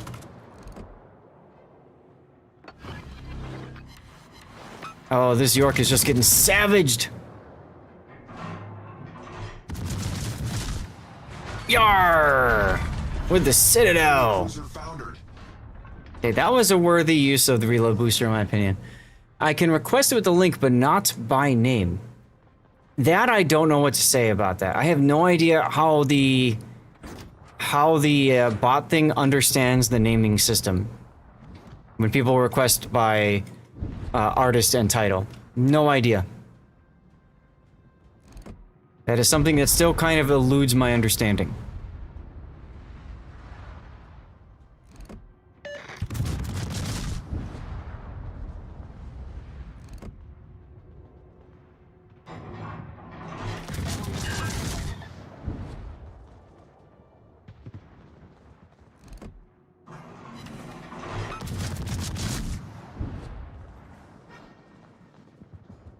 Moonshine. All stations requesting fire on the designated target. Enemy battleship detected. This final verse for the song is fitting for the op. Well, that's good to know.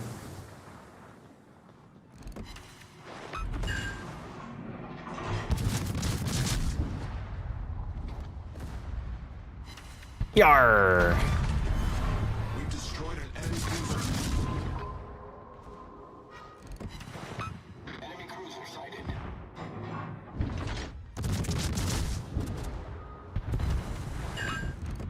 Enemy destroyer sighted.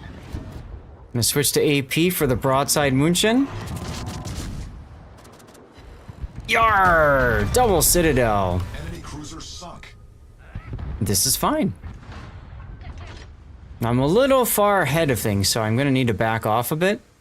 So we'll do the cruiser loser turn.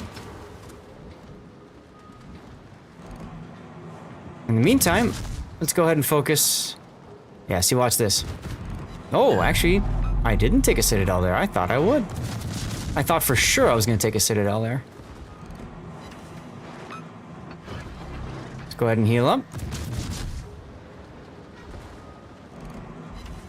Yarr!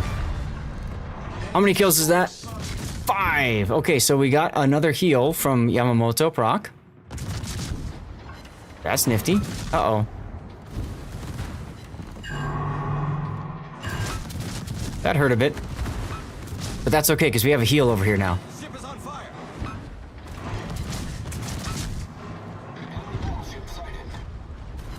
This gives me an opportunity to flip my guns.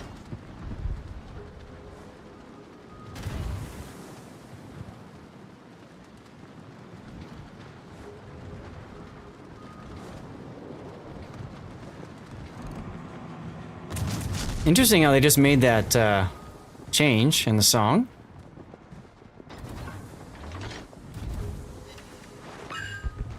Yarr! Enemy battleship destroyed. Blast our way through here, yeah!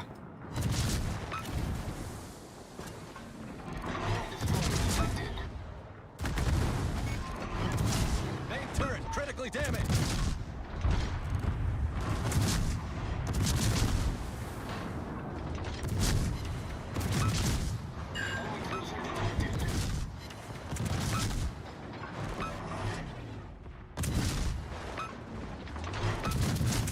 Oh damn, Cam went up north.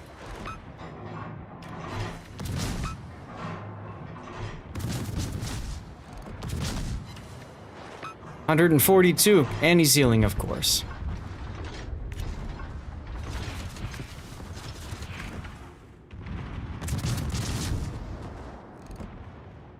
Interesting song, Cthulhu. I don't think I've heard that one before.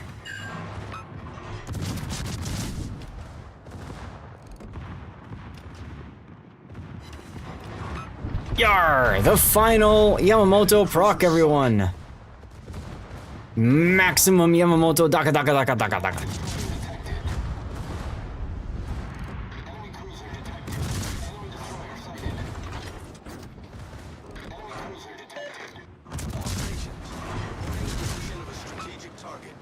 Ship is on fire. Oof. Michael Clever, what's going on? How you doing today? Yar! Enemy destroyer sunk.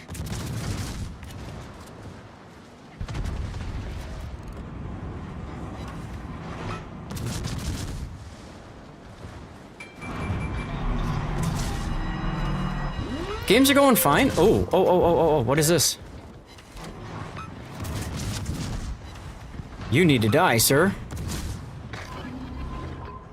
Let's put the Hydro on, make sure we don't get any torpedo fun from this. Yar! Hey, if I didn't fire my allies... You need to Hydra, I already did. Oh, that's okay. If I didn't fire my allies, then Jock would be dead right there.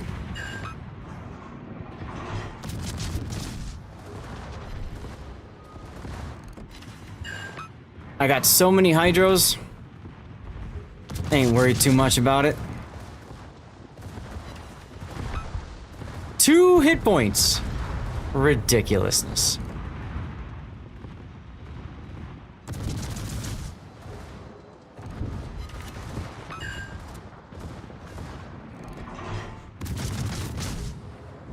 $30 seconds to go on torps? Yeah, 30 seconds. Okay.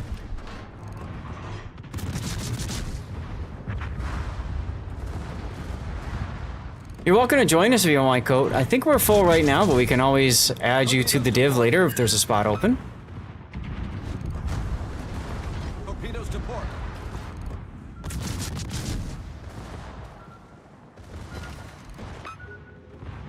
6 seconds until my torps are ready. No point in using them now.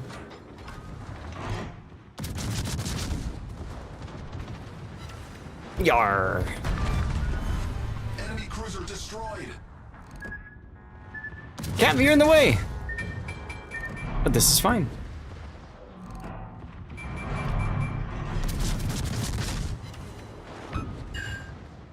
Man, Susuya with Yamamoto, look at this. It's just busted, huh? Absolutely busted.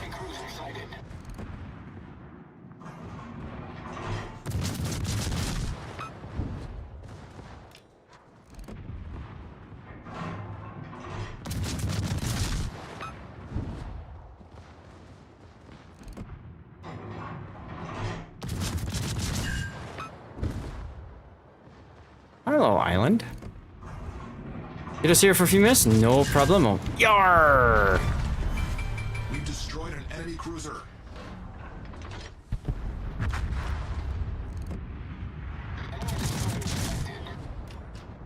Oh, you're back there, are you?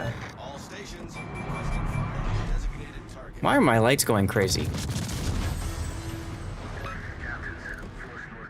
Hmm.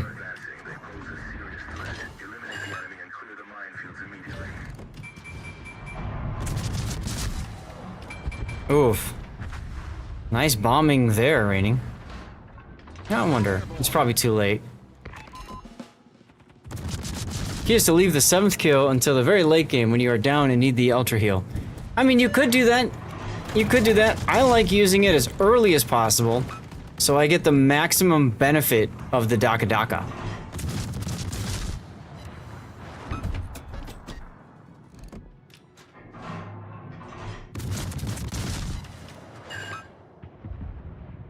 Good song choice, by the way.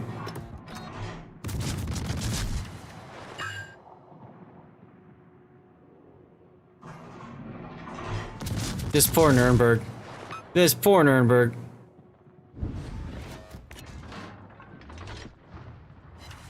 Yarr. Enemy cruiser destroyed. Yeah, I mean, take a look, like, especially in this game, I still have 5 repair parties left, right? Sergeant Sully's back!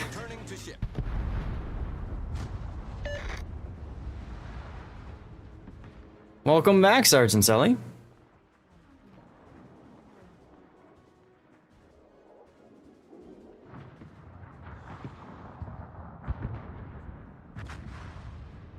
See, where do I want to go? Maybe to there, to there. That could work. How's work? Are you done now?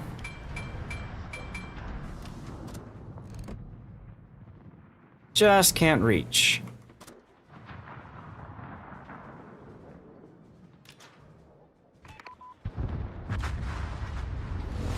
Oh, I just barely missed the torpedo on that crash bay.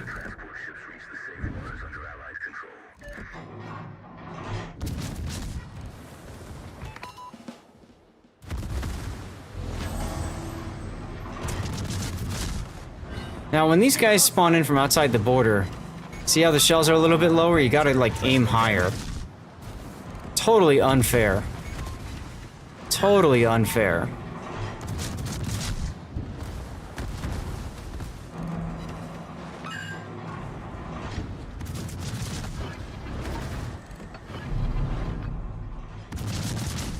Let's go ahead and get some DPM.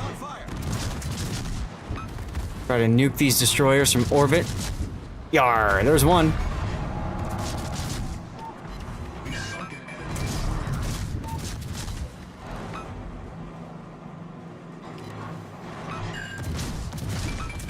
Still got about a minute and change.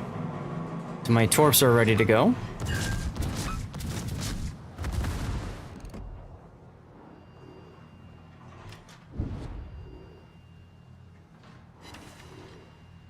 Nice. 405,000 damage, 13 kills. Pretty damn good, I'd say, huh? But we're not done yet.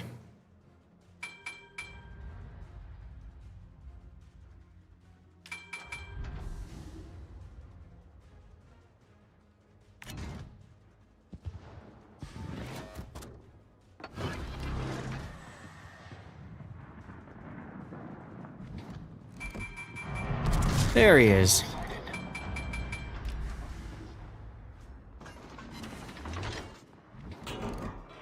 Hey, you're welcome. You're always welcome to join us. You can stick around if you want. Don't feel like you gotta leave the div just because you're dead.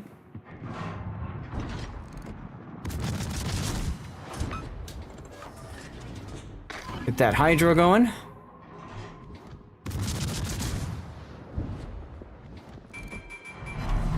Yarr. We want to kill as many of these ships as fast as possible. So that certainly helps.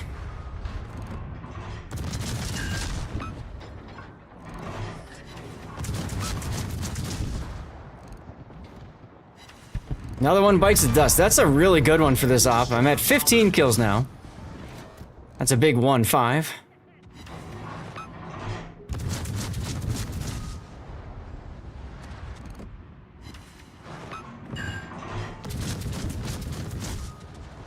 Operation's about to end.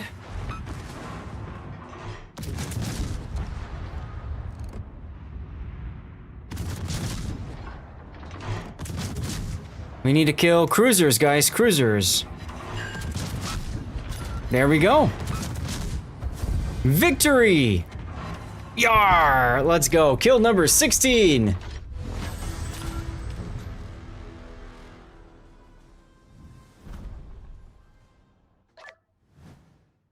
This one always is a pain in the ass to get. I have no idea why we always miss it, but it's a pain in the butt. Look at that. 16 kills.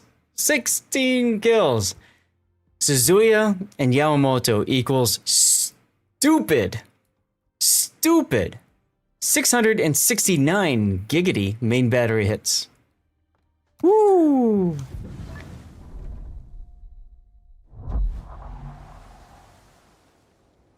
Spider, you gonna tag off? No problem. Thanks for joining.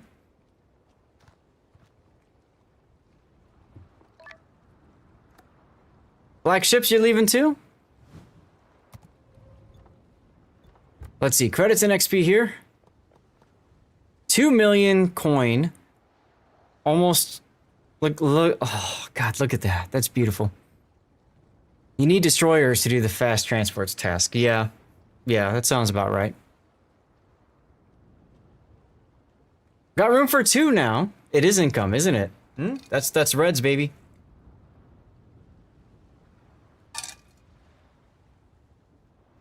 I texted the wife asking for some more wata earlier. She has not responded yet. The commercial is about to start, y'all. Hector, yeesh.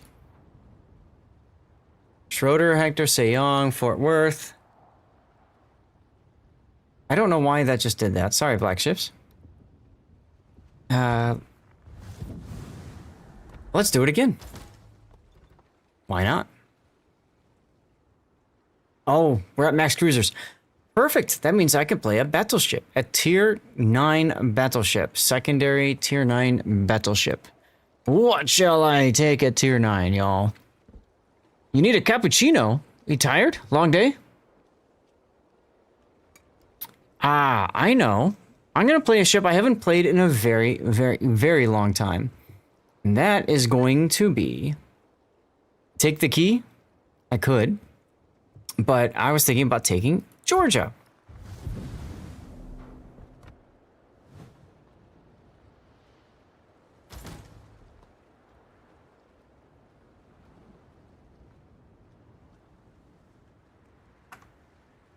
There we go.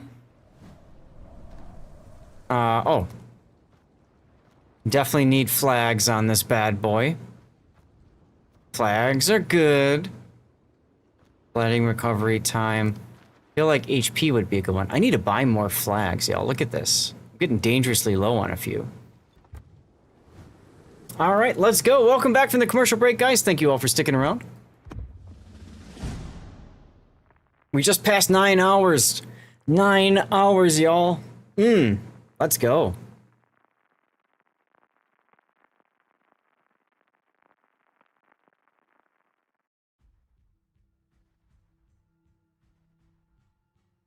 There's a some, and then there's an Ohio.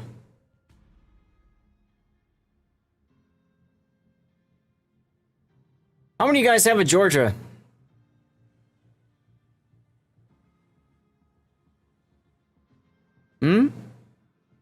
Milk coffee? No thanks. I have something better in mind. What about 9 hours? I only counted 1. Thanks, Scope. Stand by for action. Base is under attack. Impede the enemy's advance until the main fleet forces arrive.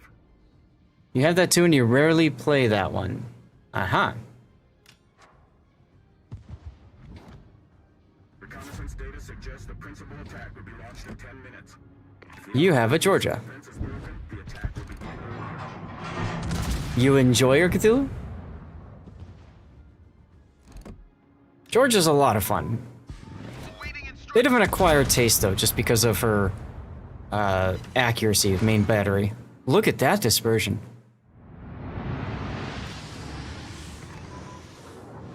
Overshot.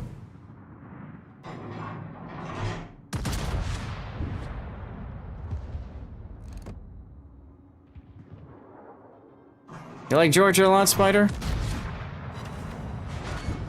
Got her while she was still available. Use her potential damage missions. Yeah, that's a good one because of her engine boost, especially.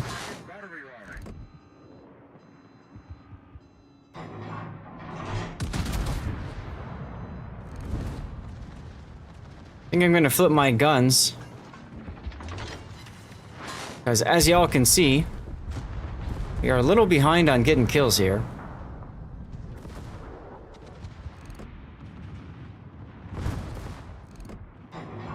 Now we can lose this one very easily if we don't get, if these guys get through the defense perimeter.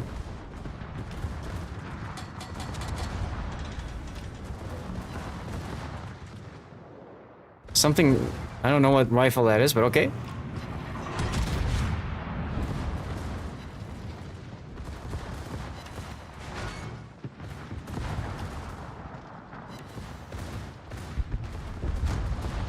Alright, we got him. Reconnaissance reporting. Second attack launched.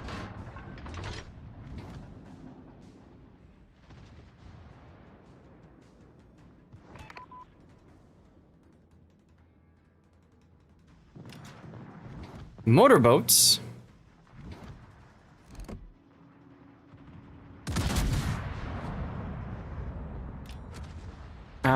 The little mines in tier 6. Uh-huh, okay. This is Space Commander. Support ship breach battery 1. Restoring the battery. That's right, now I also have my spotter plane. And I got engine boost, so we can get the engine boost moving.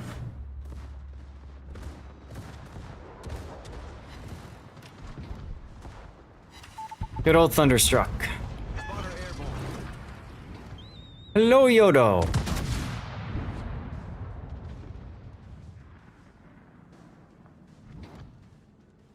Do we need to pick up the buffs?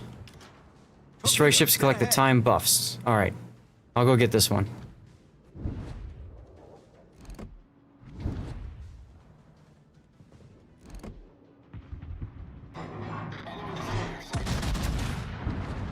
See if these clear the island or not.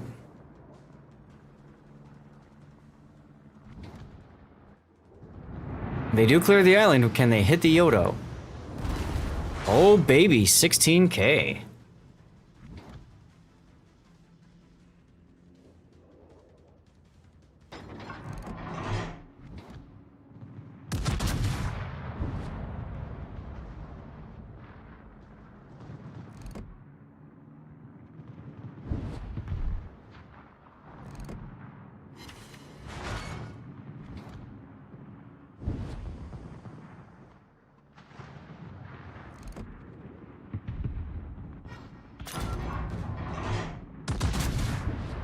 See if we can get this Yodo.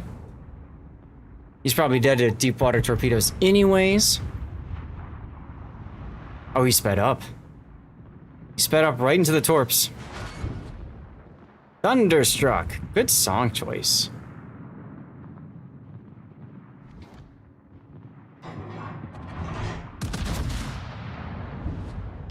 Spotter returning to ship. The heck was that?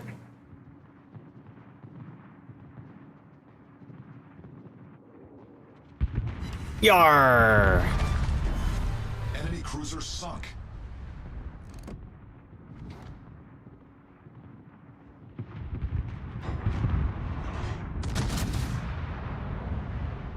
Sashi's flooding out. Yep. Alright, so now we gotta deal with the other side here. If we're lucky, we'll have the Des Moines thing pop in. We'll see.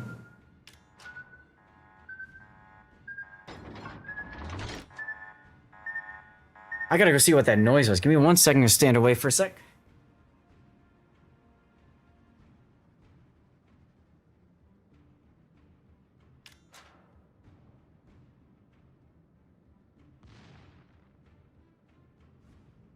Okay. No idea. No idea.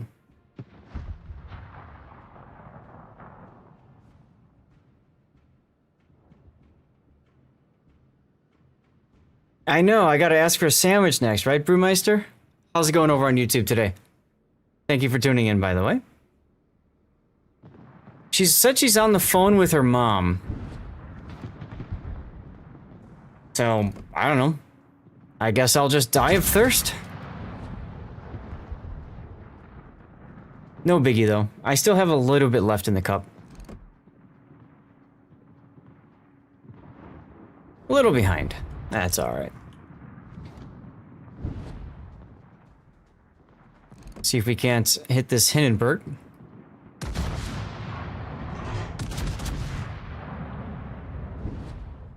Rigadin, hello again. Welcome back. How you doing today? Deactivated. Oh! Hey, there's the Citadel. Let's go. Secondaries on Hayate.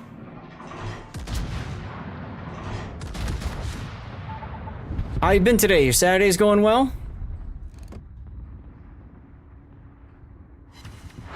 This is Base Commander. All batteries restored successfully. Hey, Hoghammer. Warship returning to base. Small fridge in the room. We talked about that, actually. We've talked about getting one.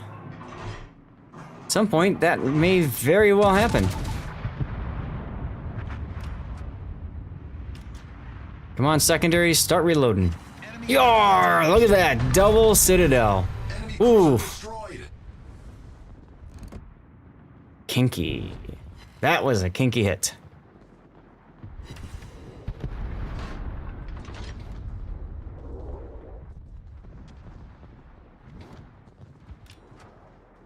You're welcome to if you want, Joey. Just message me in port. How's your Saturday going, Hog? Ooh, Hog, I got a question for you, actually. A forum-related question, believe it or not.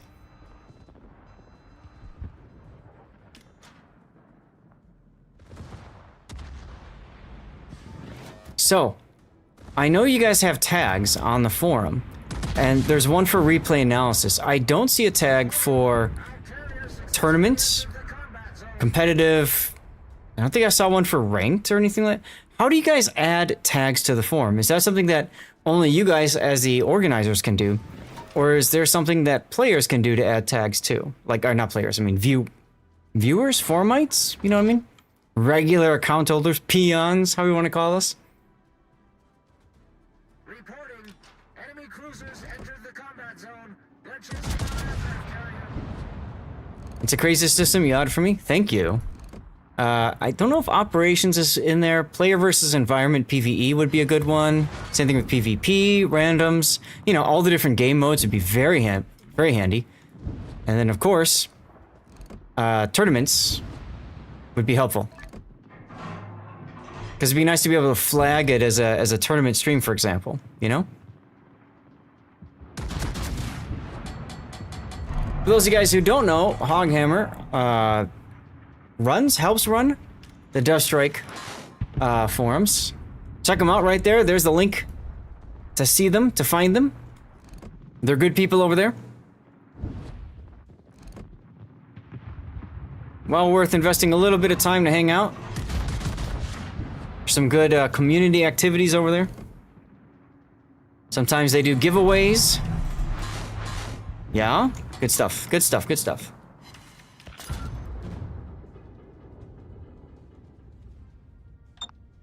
Engine boost activated. It is time for the final wave, y'all. Final wave. Now, I think I'm going to work my way up to this island here. Because if I can get up there, I can maybe deal with the destroyers and the Hanover, but I don't have to worry about the Bungo and the Clausewitz. So we're going to see if we can get up there. I'm going to use engine booster to get myself in position as well. And since I've got the spotting plane, I might as well use it.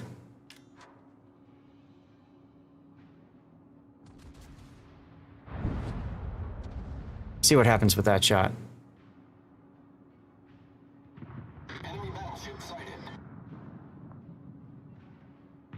Little over?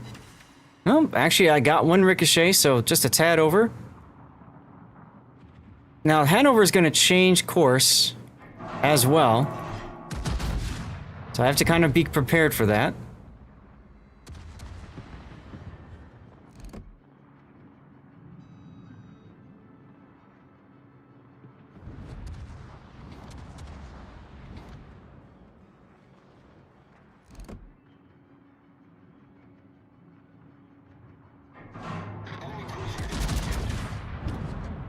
Get a couple into the bungo and focus our attention at the Hanover or the destroyers that spot.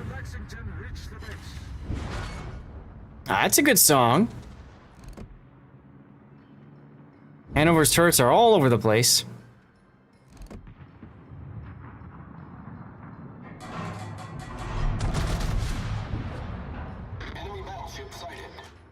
There's the Yamagiri. Ship is on fire. Alright, so not going for me. We want to focus on the Yamagiri now.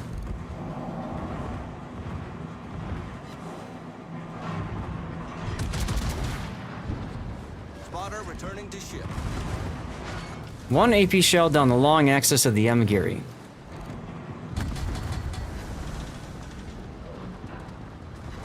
Nice torpedo hit. Excelente.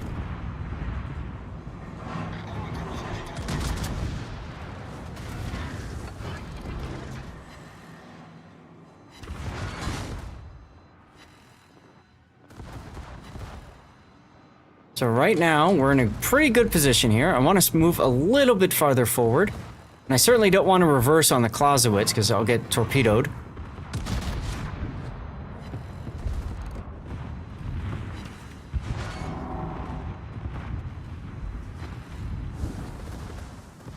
I don't want to beach either. There we go. If you can get one AP Thunder shell down the long axis of Smolensk. Oh, I agree with you completely. That is definitely nice. Can I pen the broadside here? One ricochet. Oh, ricochet feels bad.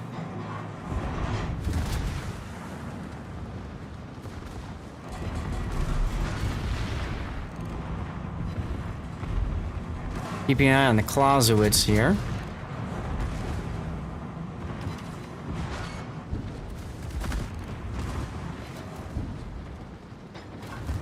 Yarr!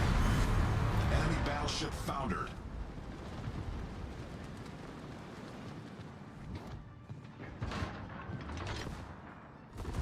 Hey, Thunder. Deactivated. How you doing today?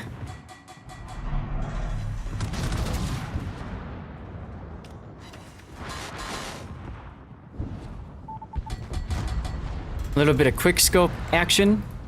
Never go for the belt. Upper belt is fine. There is a small turtleback, and so I was just trying to see if I can find it for kicks.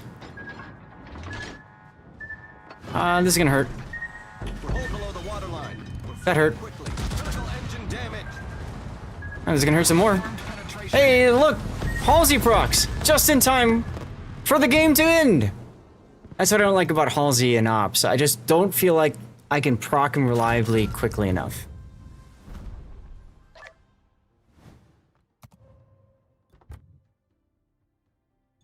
Not bad. Good job there, Darlith. Like, if you proc him in Ops, there's a lot of chances are you're going to struggle, maybe to even win the game. You know what I mean? Like, you gotta really pick up the carry pants. Black ship's gotta pee.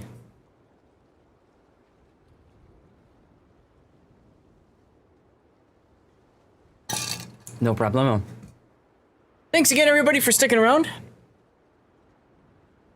We got a tier 8 battleship being selected now. Tier 8. Let's go.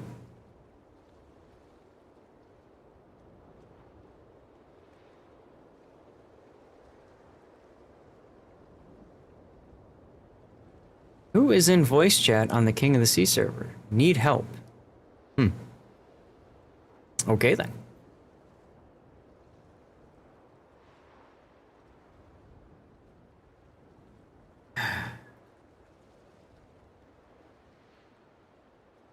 Chat, this might be a good opportunity for me to go get some more water. So let me go do that since my wife is on the phone. Let me go get some water. I'll run a commercial break. It's about to start anyway. Oh, never mind. I don't need to do that anymore. The wife is here. Just in time. Raining going for a sub. Are you grinding that line still, Raining?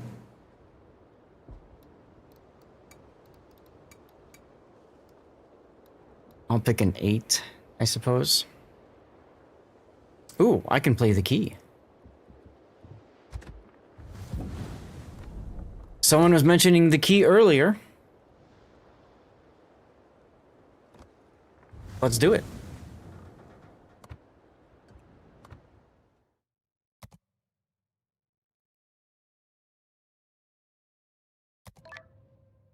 Let's try to buy...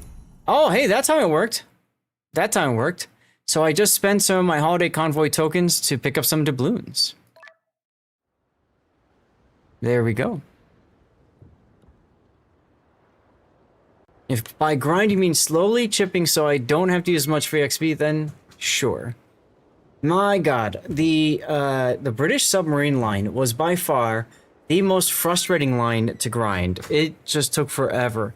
The only saving grace for me personally was I grounded before the shotgun nerf was applied in randoms. Is the key worth the 11k doubloons or wait for the coupon? SS, I would say it like this. If you aren't planning on using your coupon for anything higher than tier 8, she can be good. But if you can get her in coal as Cthulhu suggests, maybe the better thing to do is wait until coal.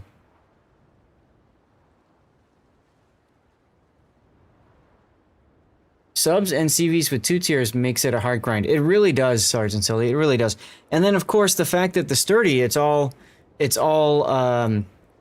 acoustic torpedoes, and they're such slow, you know, boats. It's torpedoes and boats. It's just, ugh. All right, let's go. Ooh, Kutuzov. Joey looking for the nice, easy, sit back and farm. Don't blame you, dude. Don't blame you. Being stuck in a single ship for 2 ships worth of grind makes it rough sometimes. Yes, it does. Yes, it does.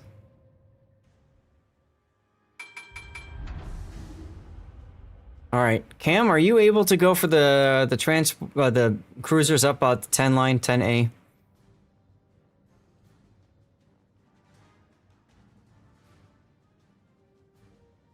Thank you. All right, Cam's got that, so we can focus on the stuff to the south.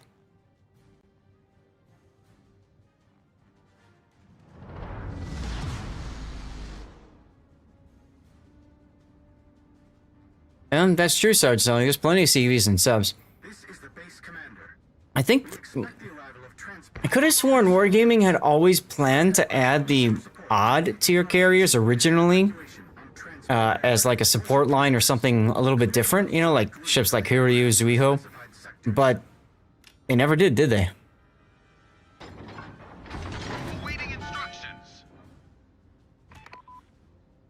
Oh, yeah, wow. I was under the impression that like like the smoke line to the US carriers was going to be odd tiered instead. Right, exactly.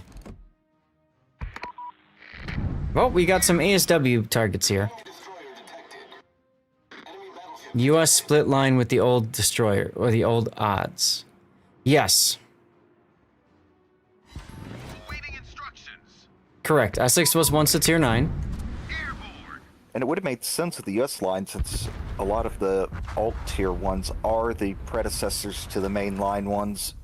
Mm-hmm. There goes that minefield. CVE is support tier ships. Right, exactly. So, Bogue, for example, right? Should be able to clear these. How many players are actually going to play a support line when... I mean, I would prefer to do a support line. Oh, look at that, 20. Ooh, baby. That was a good hit, ladies and gentlemen. I'd love a support line for, like, ops and stuff.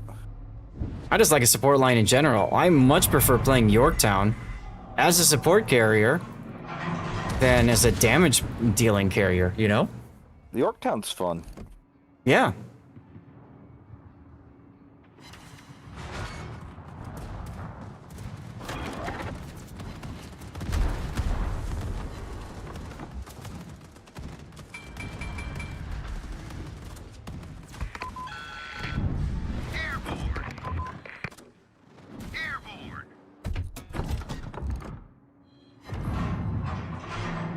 Interesting how we haven't spotted anything else yet. I mean, the Arizona spotted a long time ago. In a galaxy far, far away. Ah, there's the Tulsa.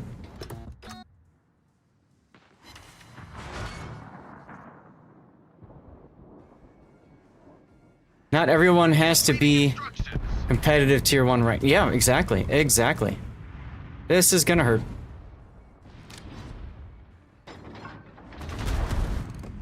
And it did a little bit.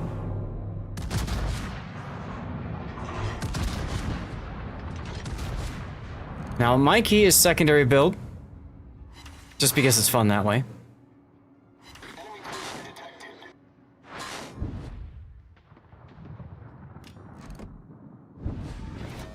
I did the same thing. I've got plenty of long-range shots in the Japanese one. Hmm.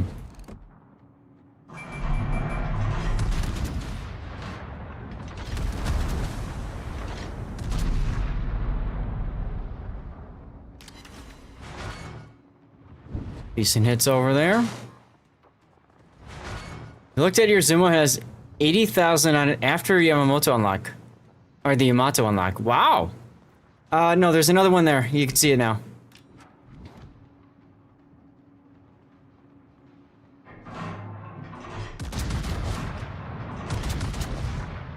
I'm gonna keep my HP a little bit low here for Adrenaline Rush. Doesn't even have econ? Damn, you must have really enjoyed the Azumo then, Cthulhu. I actually preferred the Azumo to the Iowa when I ground the ship.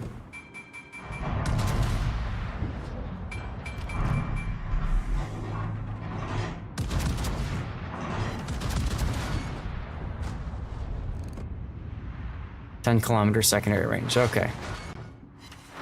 If my secondaries can hit it, my torps can too. Weimar is really good in naval, in ops, yes.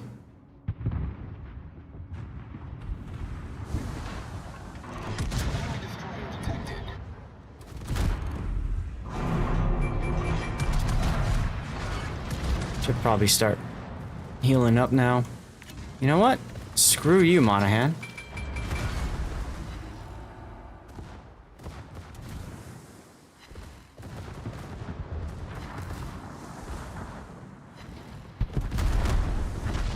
Ow! Cut it out!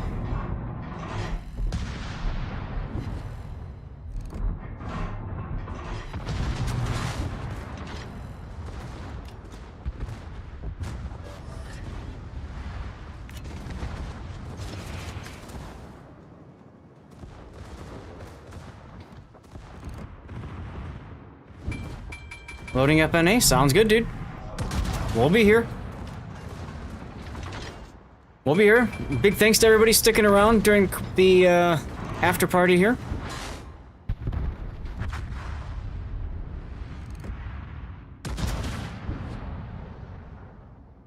Like I said before, our goal is always to keep our average above 100. And you guys being here are making that happen.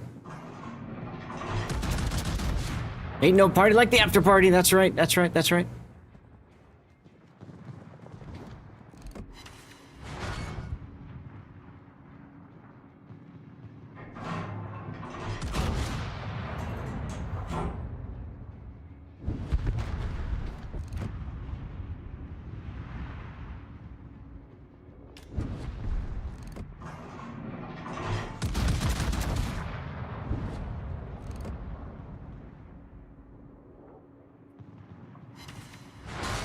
Okay, decent hit there. Just shy of 100,000 damage. Huh.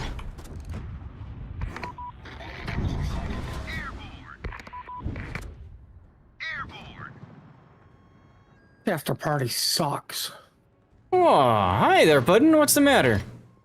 There's no cops involved. Buildings are probably still standing. Nobody jumped off a roof yet. Like, this is an after party. Oh my god, jumped off a roof. That sounds dangerous. Only if they fall and hurt themselves. How was the nap, by the way? What nap? I thought you said you were gonna go back to sleep after, you loaded up the stream. Yeah, that pipe dream disappeared the minute my niece broke down. Oh no. That sucks. So I've been dealing with that. I'm finally done.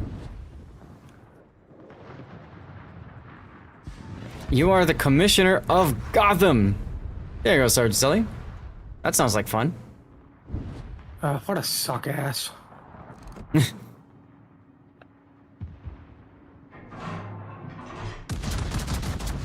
No kills yet this game, but that's alright. Are you feeling okay? I'm in a key, you know. Worship in the game. Well, you got, what, 2 participation awards, so you're participating. Yay, I'm participating.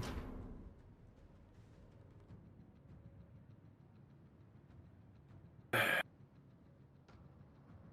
the plane up. What's that gonna do? Give me the range I need for the Indianapolis. Oh, you're still under the delusion you're gonna hit them. Okay. Hey, I got an overpen. Nice. The homing shell connected. That's right. How you been, Puddin'? Well, I've been doing fine. I've been thinking of a way we could actually introduce homing shells. Hmm. I mean, you know, subs don't need to learn to aim. Just, you know, throw pings out until you connect and then launch torps in random areas and be like, oh, the computer will do all the work. You mean like missile mode? Yeah. Warship commanders, transport aircraft have arrived. Proceed to evacuation. Protect the aerodrome until their location. Transport aircraft. Isn't that what they were trying to do with Legends with their setup there? Oh, mod abuse. Oh, come on. That looks beautiful. But from what I understand, the concept was just modern ships, so okay. Its own game mode. Mm-hmm. Not the worst idea. I'd throw all the tier 10s and 11s. Mm-hmm. That way we can just reign supreme with our tier 9s. No, you have to freak out. Every new thing is the end of the game. Oh, that's true. God. So what is this, the Water returning to ship. 17,000th time this game has died because AA changed? They really Yes. put a minefield in an area where nobody literally moves. Yeah. I know, right? That's like the big brain right there. Jesus, Lord Almighty.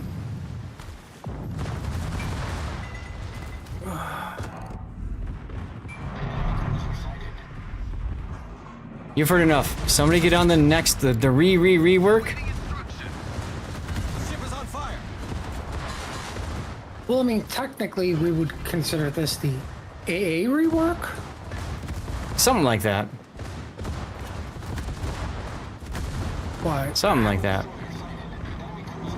we'll be on the 12th rework before they maybe figure out carriers, Right. while still ignoring subs. Mm-hmm. That's what you gotta do. Well, I said it once and I'll say it again. They couldn't get the planes correctly. What makes you think they were going to do subs right the first time? Ship is on fire.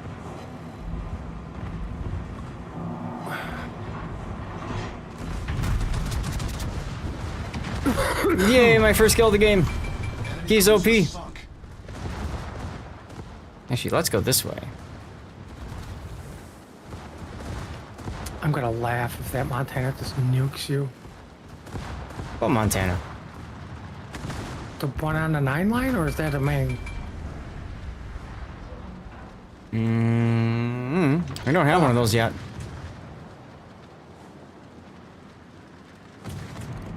Oh, nice. You kept the toggle alive. Yeah.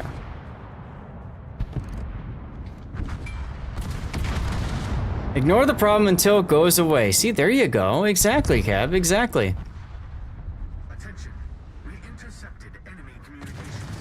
A group of enemy destroyers have been sent to disrupt our repair base. Do not allow them to capture the repair base.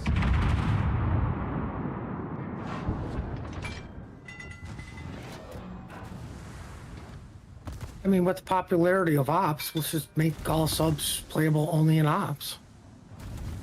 I mean, I'd be okay with that. I think there's a lot of players who wouldn't, though. Right, but those 12 players, we really don't care about their feelings.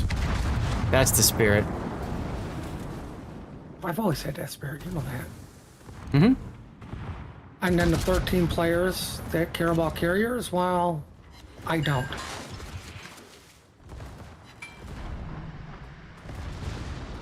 Do you bring Pack-a-Punch on a key? Oh, yes. Of course. These kills won't get themselves, you know? Yarr!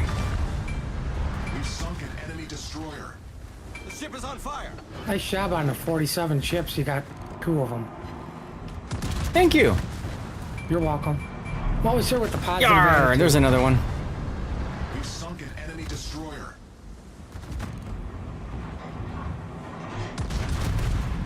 Take that island.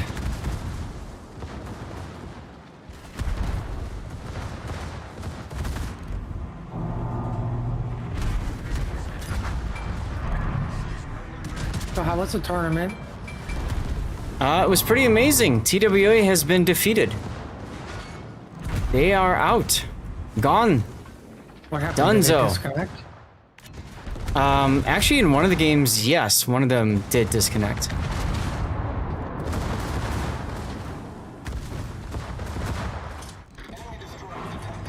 Go away, Des Moines. It's very un-DWA-like. Oof. I'm safe. Problem solved, sir. For now. For now.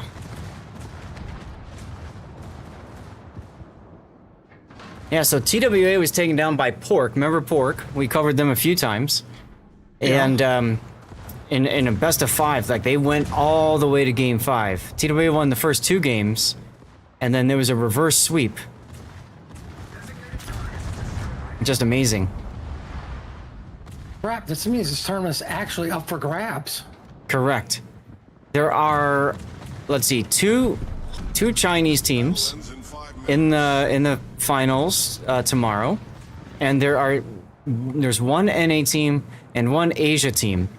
There is no Iron Man. Thank you very much for joining, Gale. There is, of course, YouTube stream ever. Thanks, but there's no EU team in the top 4. No EU team is playing tomorrow. How crazy is that? Nice kill there, Joey. Are they really affected that much by this alleged heat wave? I guess so.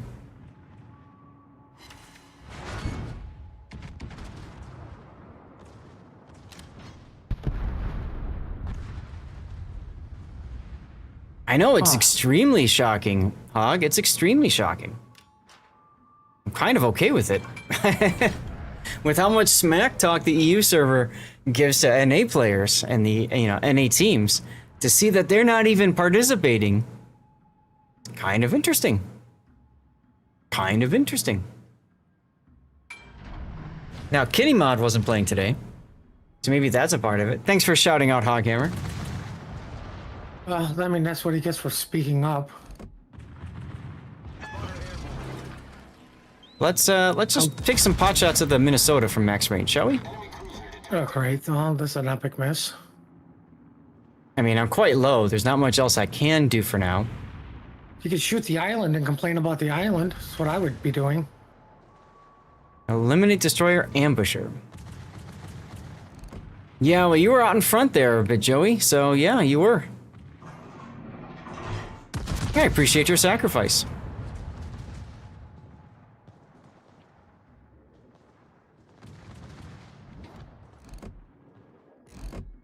Missed. Poor EU. I don't know how they're going to recover from this. I mean, they could always pull an 07 and just stop tournament play. Stop participating, you know?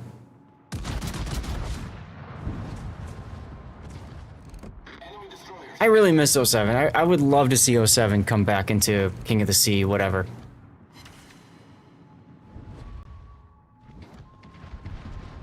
I don't think they'd be the same because most of those guys, I think, were on the verge of just being done with comp anyways. Because they were doing it for so long. A lot of them have moved on to other competitive esports related video games. Right, like Minecraft speedruns. Sure. Sometimes you need to quit at the top of the game. I guess so. Wow. I just feel like they had a lot more game in them, that's all. Allegedly on top? There's a mod made on literally the reason why 07 quit, because I'm a little upset.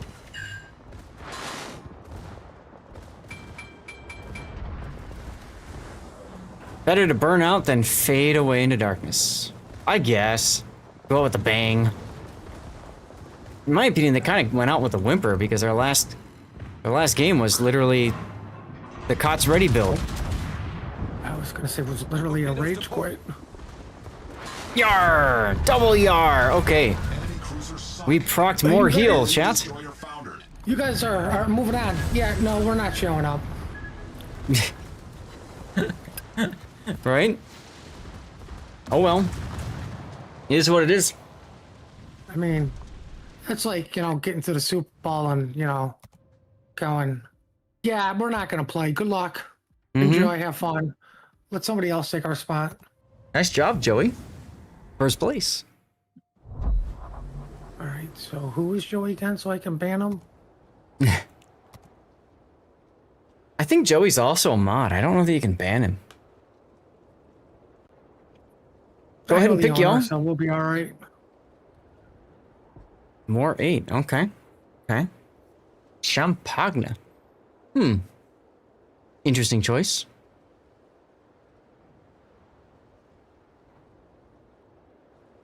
So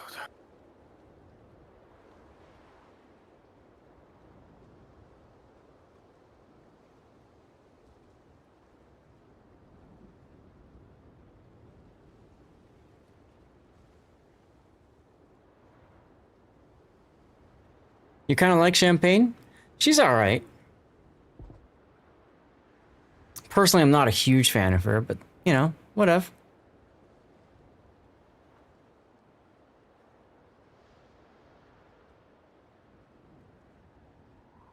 Alright, so... gotta take cruisers, it looks like. The horror. What am I gonna possibly take? Hawaii? It's tier 8?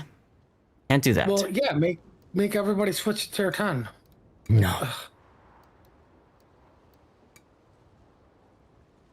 No. I'm always gonna let you guys pick because I don't care. If people are grinding ships, then pick ships to grind. Fine with me. I'll take a Kutuzov of my own. Here we go.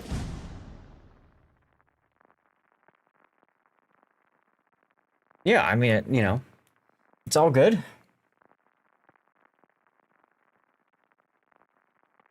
Tomorrow's finals? Tomorrow is the finals, that's correct. Oh, so what was the spicy giveaway, by the way?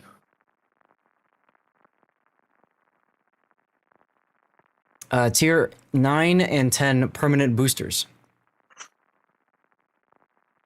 Which is pretty special. Tomorrow's drop is the skin, that's correct, for the whatchamacallit, the St. Vincent. If you already have the camo though, there is no compensation. And yes, Cobra. That's for Warship stream only, right? Correct. Only the World of Warships official channel, Sag. Great. So now we get to look at 3 idiots on a couch.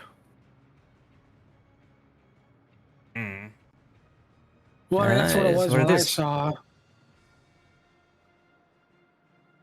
Like, I mean, I kind of missed the desk already because at least it looked like they were doing something instead of watching the replays.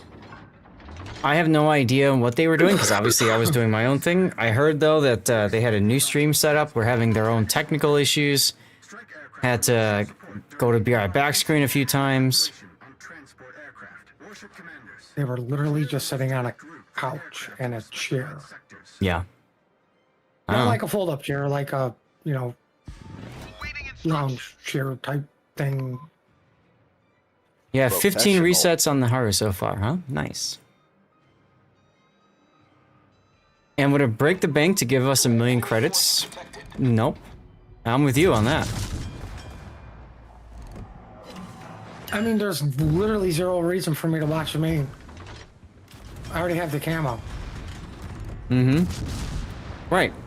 I mean, I guess technically you can get a, what is it, a red booster container or something? One of every red booster, something like that? Oh, wow. Okay. I mean, that's very exciting stuff, isn't it? Can you hear the excitement in my voice? They weren't ready to stream. I don't think so, Joey. That's unfortunate. This whole surprise new tournament that they've never done before feels very rushed. Mm-hmm. Smoke generator started.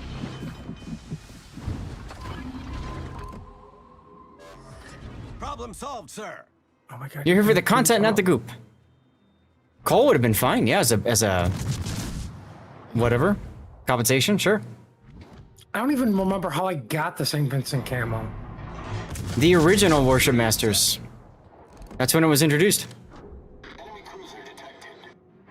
We have giveaway codes for Tier 9 and Tier 10. Economic booster packs. Normally, you know how we get giveaway codes to, to give to, for the tournament? And we get a bunch of, like, lower level boosters, flags, and then distant voyages containers. Well, because they were so far behind with doing giveaways this time around, they just did bigger packs, if you will, Tier 9 and Tier 10 permanent boosters, which is, I guess, nice. Here's the sad thing. Anybody who's got the St. Vincent camo is better off watching somebody else other than me. Just to get a chance for these codes. Absolutely. Well, and then the funny thing is with the drops, certain streamers actually complained about the fact that there were no drops this weekend. So they said, well, I'm just not going to stream. So Wargaming acquiesced to them and put drops in today for all of us streamers. Not all, actually. I think there's a couple that didn't get included. Unfortunate for them. I wonder if the ones that complained. I don't know, but like, I'm fine with them going, listen, you guys with 4 viewers, no, we're not gonna do anything for you. You have 4 viewers who are probably already lurking somewhere else. Sure. I'm fine with the threshold. And even this threshold is like, okay, if you're at 50 and below, here's one code, right? 50 to 100 to 100 and above. Like, I'm fine if they did something like that. It makes sense. Sure.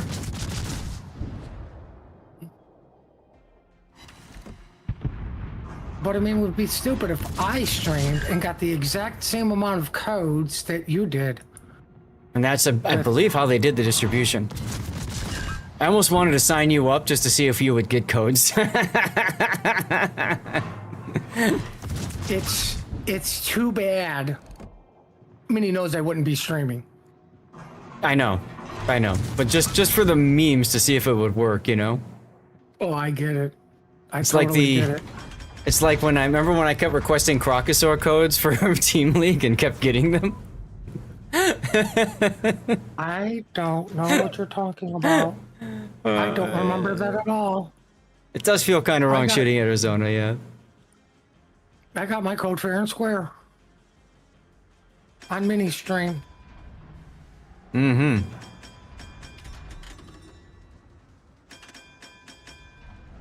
You think Gang and Hago?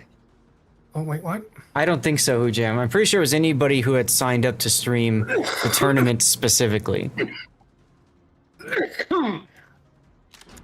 Streamer Gang commits was fraud streaming for the some... tournament? I don't know. He might have been doing his Red Room, thing because he likes to do that. Yeah, like that they wouldn't give you anything, even if you had high numbers, because you're not streaming the tournament per se. Ah, there's the Sims.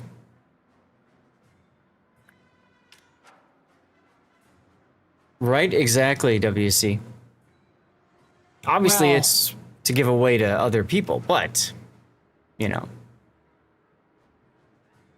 I mean, it's to get the viewers, but I mean, this. God,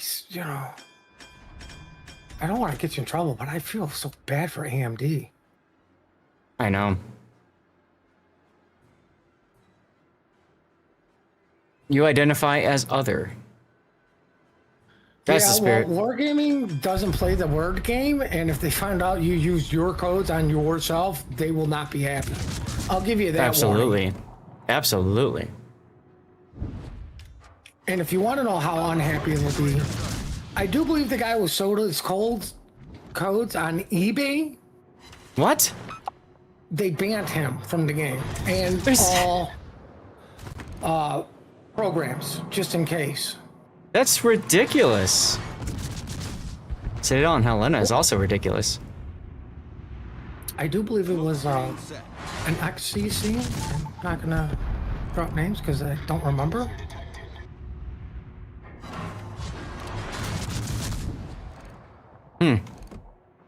I do remember a player who was winning these codes and then doing that, and Wargaming was very unhappy, but literally there's nothing they can do because he won the code fair and square.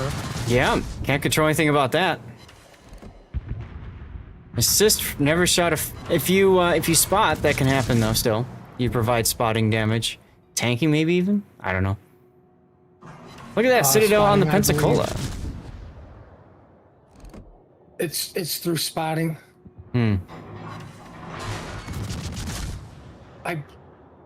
I don't know the exact percentage, but I'm pretty sure it's going to be more than 50% of the damage cost of the ship. That sounds about right. 33? Okay. Oh, wow. So there's literally no bar for spotting. Jesus, Lord Almighty.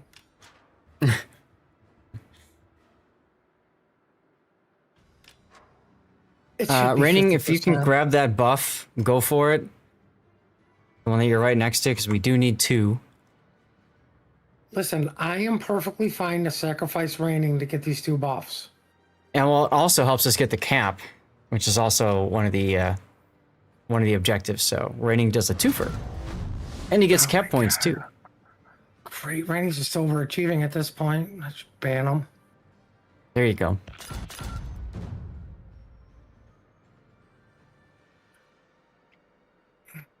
I should probably start turning north. That'd be smart of me.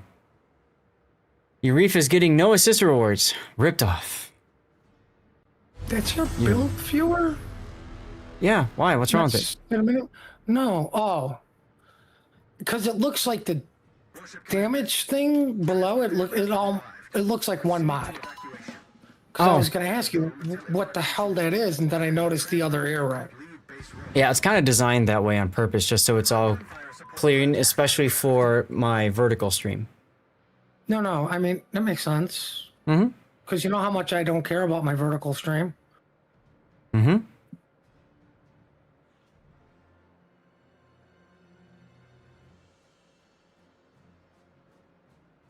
So how was Well, I Sea have a second. Shout out for Puddin'. Go follow him.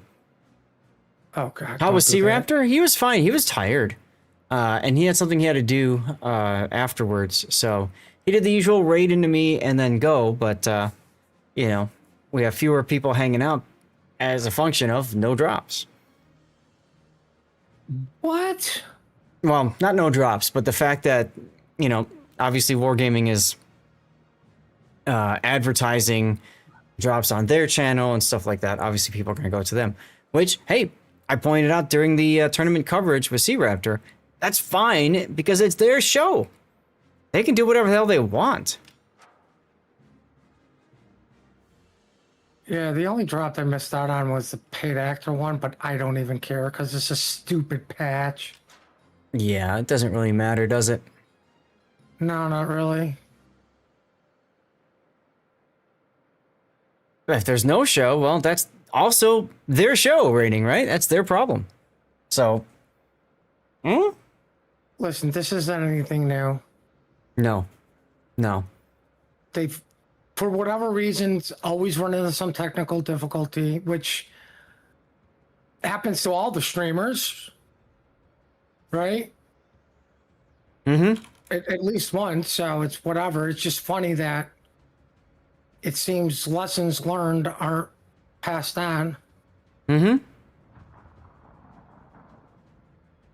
You know, a lot of people said it felt like they, you know, made mistakes. A lot of mistakes weren't set up properly. Of course. Because... And I made this... I made what they're gonna go with. It's not a new setup. It's new people doing this setup. Sea Raptor, we have experience casting tournaments, but also setting up and running those tournaments, right? The people involved in this only have experience casting the tournaments. That's it. Uh-oh. Are you saying I have more experience than they do because I helped you one time? Yes. 100%. Jesus. Attention. We intercepted enemy communications. Yeah, I think I'm gonna stick with my elitist emblem. Oh, excuse me. Your elitist emblem.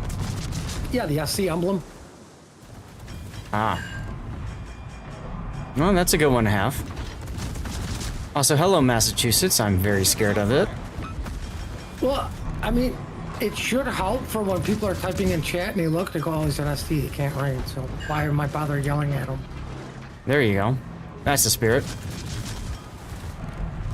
I have a lot of spirit apparently today. This is very You always have a lot of spirit.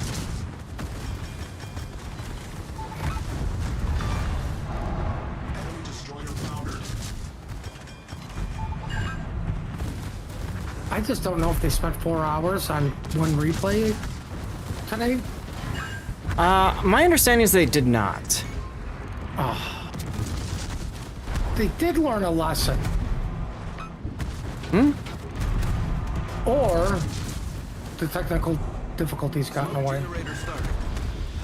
Right? We'll find out in King of the Seas. Aw, of course. Wow, what a noob. You smoke up and die. Well, yeah. I mean, I've got these destroyers next to me that are just hosing me. That didn't help. That's something Puddin would have done. Jesus, Lord Almighty. I thought you were better than that. And yeah, Cobra, pinpoint accuracy, because that's the bots in operations. Listen, Cobra, I hate to break this to you, but I've already complained to Wargaming several times about this. The bots have an aimbot. Yes, they do. And that literally makes operations more difficult as a result. And it's just...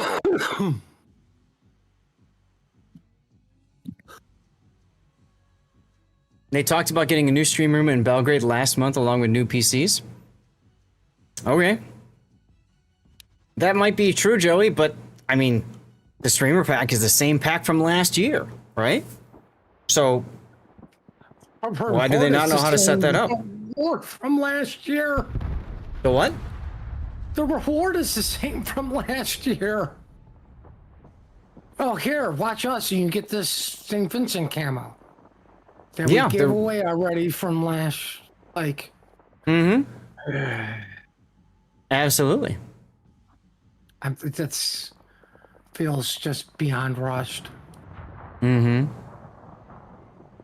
they have a studio that they've been using for like 8 years now? They did until they moved it one room over, and it completely changed everything. I mean, you joke about that, but that can happen.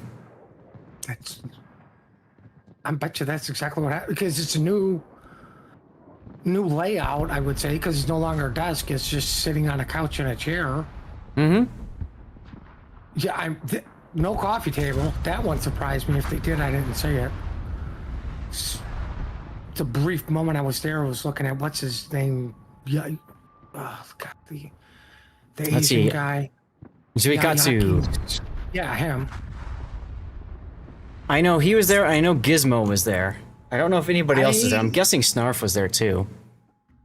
I think it was maybe those two, but like they had a back view, and then it was all the guy.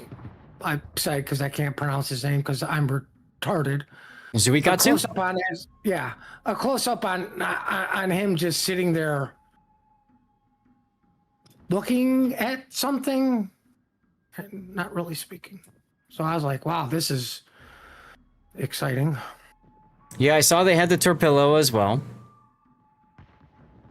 But I don't know, guys. It's frustrating. Many of you guys know that I applied several times to be a community manager, and I'll tell you what, if I was doing it, you know me, Puddin', I wouldn't have rested until everything was set.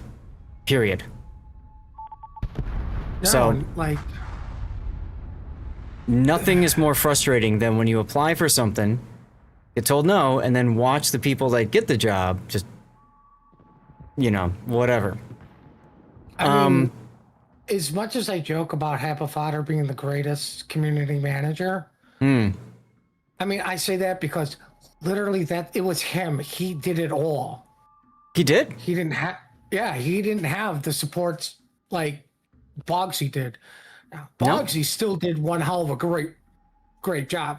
Of course he did, yeah. But, you know, Bogsy tried to make sure everything was up and running. Like, my favorite Ashken story was, for whatever reason, he rated me as the guy was using all sorts of fantastic racial slurs and gamer words in game chat. Oh no. And good job. Instead of Anskens going, oh man, how are the games going? It was, I want the support ticket number when this game is done. Oh boy. So I'm like, yeah, this is gonna get taken care of right now. Well, Cobra, I would say that is a corporation, right? They do have a corporate structure. They also have what they want and who they want. That's it. They picked it. They picked the people that they want to do the job that they want them to do. They have to live and die by those decisions. And I mean it in that exact tone. They have to live and die by those decisions. Like, I never watched... I never liked watching Gaishu when he was doing it. And, like, well, of course, it's semi-pains me to say this, but reality is reality. He has a high understanding of competitive gameplay. And of course he does. He did a really good job explaining it. It was just boring to listen to him explain it. And I'm like, I'm falling asleep. I need to like listen to you guys or SAT and Bo. Like, it's somebody who's going to bring some sort of excitement to it instead of a monotone thing. Sure. After the tournament was over, we started the after party, and then chat actually said they wanted to see the TWA games against Pork. They wanted to see how did Pork defeat them. Y'all go ahead and pick a ship. And to be honest, like, there were people saying, I'm so glad you went over this because you're explaining it in ways that make it exciting and fun to listen to, as opposed to what they were watching, obviously, during the other. And hey, there's something for everybody. That's one of the nice things about us having so many people that are streaming these tournaments. You guys know I'm very passionate about this game. I'm very passionate about casting tournaments as a Sea Raptor. So we do everything we can to make it the best possible experience for you guys, because that's what you guys deserve, period. Right? Unfortunately, it's not that way all the time everywhere, And there's a reason why a lot of community managers were originally community contributors. Now, who's in there now as community managers that are CCs? For the NA team, nobody, right? Zuikatsu participated in tournaments. Sir Snarf came in from outside. He was an industry guy. And then Gizmo was not a CC either. What about Misty? Misty came in from another game. She was brought in by Ravage, who was the NA team lead, who also was hired from outside. Ravage knew Misty from the world of Grand Theft Auto roleplay, because she was involved in that with him, and that was kind of his personal pet thing he did outside. That was his hobby, was playing that game. That's fine, that's cool. He knew Misty. Misty was very organized, knew how to do things and do them well. So he brought her on. So the point I'm getting at is that nobody on the NA community team was a community contributor. Or I don't believe any of them streamed either. I could be slightly wrong on that. I don't know much about Gizmo Guy's history. And I'm not trying to put them down for that, guys. Like, seriously, I'm not trying to put them down. I'm just saying they have a different background as a result. So you can't expect them to be on the same level as community contributors when maybe it comes to entertainment or, understanding of the game and stuff. It's not fair to them to hold them to the same high standard or low standard, however you want to call it.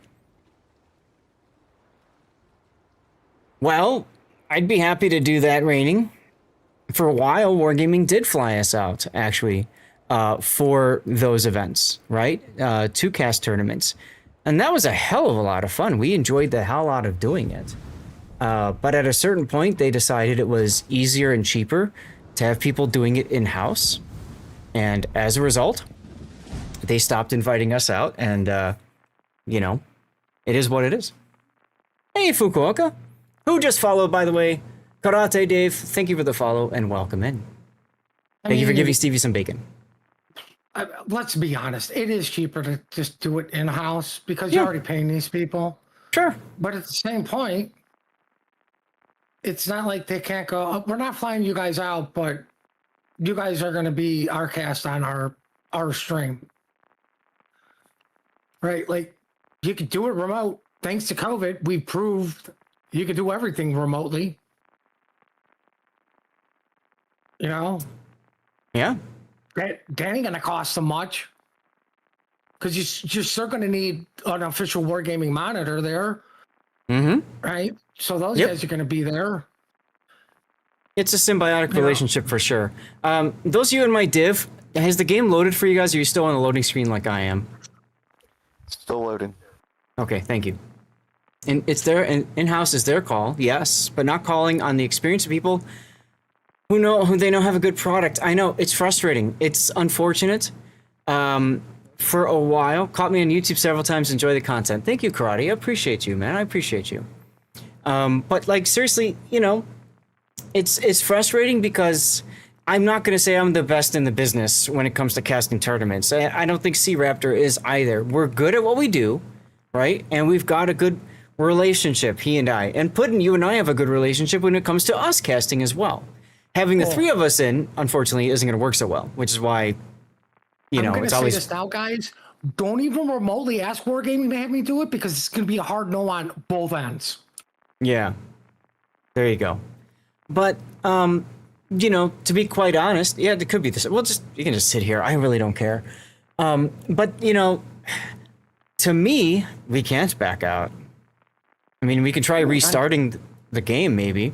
If anybody wants to try that, you can. Let me know if you get into the game. I just dropped into a game. But to me, I think the big thing is, you know, we used to be brought out to the NA office to cast tournaments. Then that changed to virtual. Obviously, with COVID, I can understand. Post-COVID, there was actually a time we were supposed to be brought out to the NA office to cast a final, and we weren't, because the person involved in trying to make that happen procrastinated to the point where it became too expensive, prohibitively expensive for flights and hotels, to where they could hey, we got the drop, to where they could no longer afford to have us come out. And what's frustrating about that is then we had to do it virtually, and that's the one, if you recall, maybe some of you guys might recall, I was introduced, and right as I was introduced, my power went out, and I go to a black screen. God, that really pissed me off. And I came back in the Discord, and I just spoke my mind. And there was somebody from Wargaming that was still listening. I wasn't on the actual, the official cast, but I spoke my mind. And that person said, you know, we can still hear you. And I'm like, I'm sorry, but good. Because this isn't supposed to have been happening. You know what I mean? Like, this is what you get when you're dependent on everybody doing things virtually. Shouldn't have let the college intern be in charge of purchasing. Hey, I get it. Flights are expensive. Hotels are expensive. That happens. And ultimately, I think that's why they decided to go to, you know, to in-house. Because it's easier to control for them. They already have people in Austin that are going to be there. Or the company's going to just fly their people, right? So if they're going to spend money, they're going to spend it on their people. It's okay. Let them.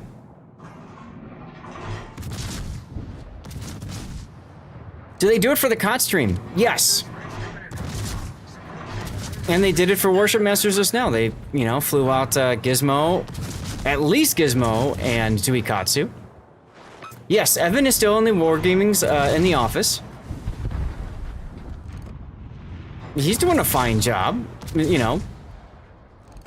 Community is, I believe, under him, but he's the kind of leader that lets other people lead. People that are tasked with leading do that. And right now, Sir Snarf is the community team lead for NA. So he's gonna let Snarf do that. Yarr! Enemy cruiser destroyed. Well, I'm glad everybody managed to get in here. That's good. T-Soft! This ship is on fire! That's correct, Andrew. We are still waiting on our new codes. Sag. I'm just worried that this is gonna happen for COTS. Oh, you know it is. On the bright side, okay, this experience should be a wake-up call for the Wargaming community team to realize things didn't go right. They always do after-action reports where they discuss what worked and what didn't. I have a strong suspicion they have a lot to discuss. So good. Let them discuss it. Let them figure it out. Let them sort things out so that when they have King of the Sea, it works. Andrew, what do you mean? What exactly happened? Sath wasn't here.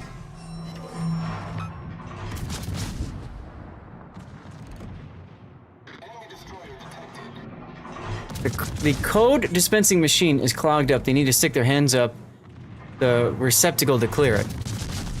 Kind of like the claw machine or whatever. You have to stick your hand up to get what you need out of it.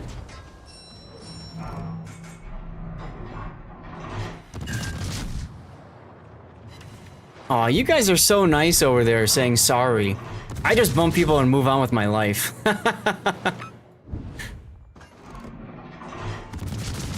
Oh, Andrew, it was embarrassing. Let's just say the term embarrassing watching it. And again, it's their show. They can do what they want.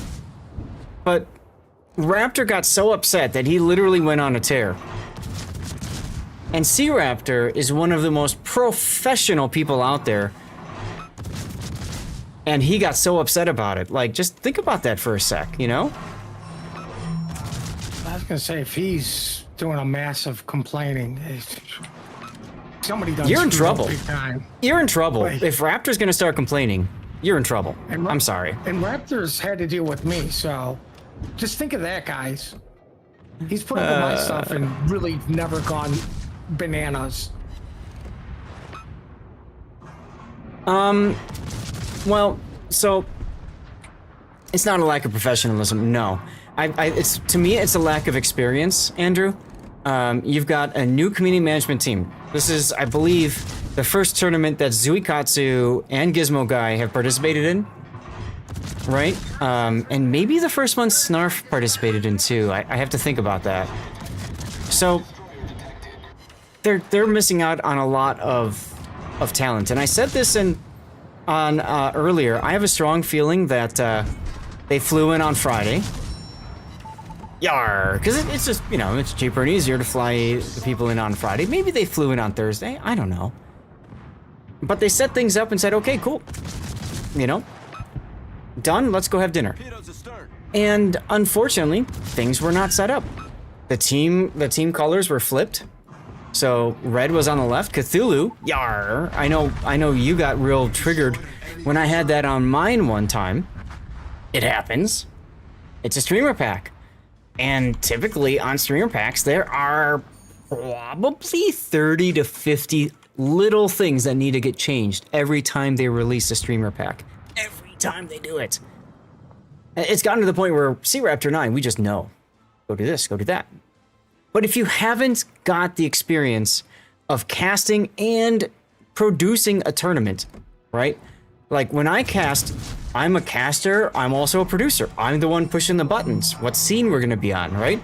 I'm also the one signing up for games. I'm also the one doing predictions, doing giveaways, interacting with chats. I mean, there's a lot on our plates, right? So for someone like me, I can do that very well. Raptor's not gonna give up on us, no way in hell. But, you know, when you get people in that don't have that experience, don't know what it takes to set things up to make it look good and the amount of time and effort involved in that, yeah. And like I had mentioned it to Raptor, I don't think AMD is going to notice. You know what I mean? They're not going to know that there's a few things that are kind of sloppily put together there. And that's okay. You know, we kind of cringe as players because we know it shouldn't look this way, and viewers, right? But at the end of the day, it's their first tournament, I think. So let them figure it out. Let them look at all the feedback about the timing, about the fact that it was announced with 1 week advance notice, right? Which, honestly, guys, my take on this is my personal take on this. The comments here are my own. I have no insider knowledge on any of this, so please take it with a grain of salt. But my personal opinion on this is something that was worked out by a previous community manager who left, and the new community manager stepped in, took it, and now, you know, maybe didn't exactly understand the timing of it all. Zuikatsu did tournaments before he officially joined. Yes, he participated in tournaments and he also casted tournaments, but he never streamed a tournament. He never worked OBS. He never worked any of that stuff. And that's a big difference. That's a big difference, guys. Torpedoes to starboard. He went from... Sorry, go ahead. You imagine how many people I would trigger if I did one for my first time? It's a lot of work. It's literally just me. It's a lot of work, guys. There's a reason so few people actually cast these tournaments. There's a huge barrier to get over. Huge barrier to get over. There's actually CCs that did those tournaments, that used to do King of the Sea and stuff, who will never do it again because of how difficult it was to do it and the fact that so many people in chat just dumped on them for little things here and there you know, mistakenly calling things or, you know, wrong ship information, blah, blah, blah. You know, it happens. It's a lot of work. They should have someone doing it permanently, not involved in on-stream stuff. They do, Andrew. When they're producing it, they've got somebody running the PCs in the background, running OBS and all that. But what I'm getting at is that if you've done this kind of stuff before, then you understand how it all works. You completely understand how it all works. To the point where you know the importance of, you know, setting everything up here and there and testing it to make sure it works. Yar! This one's actually in my backup playlist, Cthulhu, so it might be from that. A lot of streamers can't do the 5. Yes, this is true. This is true. The 5-minute delay kills a lot of streamers. In fact, I struggle with it too, because you guys know I like to chat with you guys. I like to participate, and that's I know why a lot of you guys are here, right? And I can't do that with the 5-minute delay. You know, Allie over on YouTube and Vader Kid and other people coming in saying, "Hey Zath, hey Zath, hey Zath, why don't you talk to me, Zath? Why don't you talk to me?" Because I can't, because I'm 5 minutes in the future. And by the time I can respond to something you say, something else more important has already happened in the game. Correct, there's no compensation if you already have the St. Vincent camo. I believe there is a red booster pack. You get one of each or something like that if you get the drop. I don't know. Exactly, Cthulhu. You went back to port, immediately got a critical. I have a feeling we all might end up that way, Joey. We might end up losing our progress this game too, which would be most unfortunate. We'll have to see. Cheers, Canaries. Thank you for sticking around. Go to the United States. Get that sus.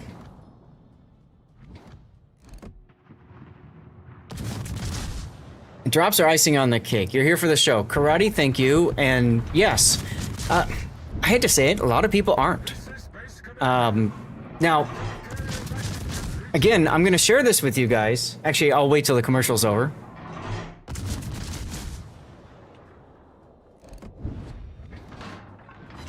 Time to assert my dominance on the Hindenburg here.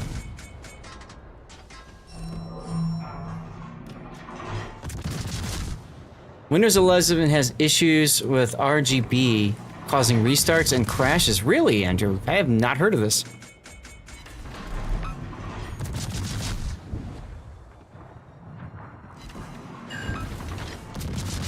Division with people playing as a team is a rare and valuable thing. Absolutely, Sergeant Sully. 100%. What's a team? What's a team?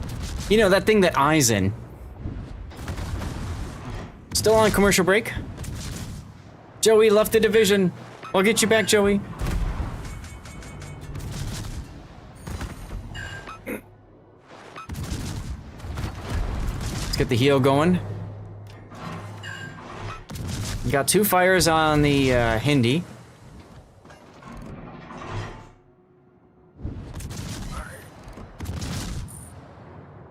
$45 seconds left on the commercial break.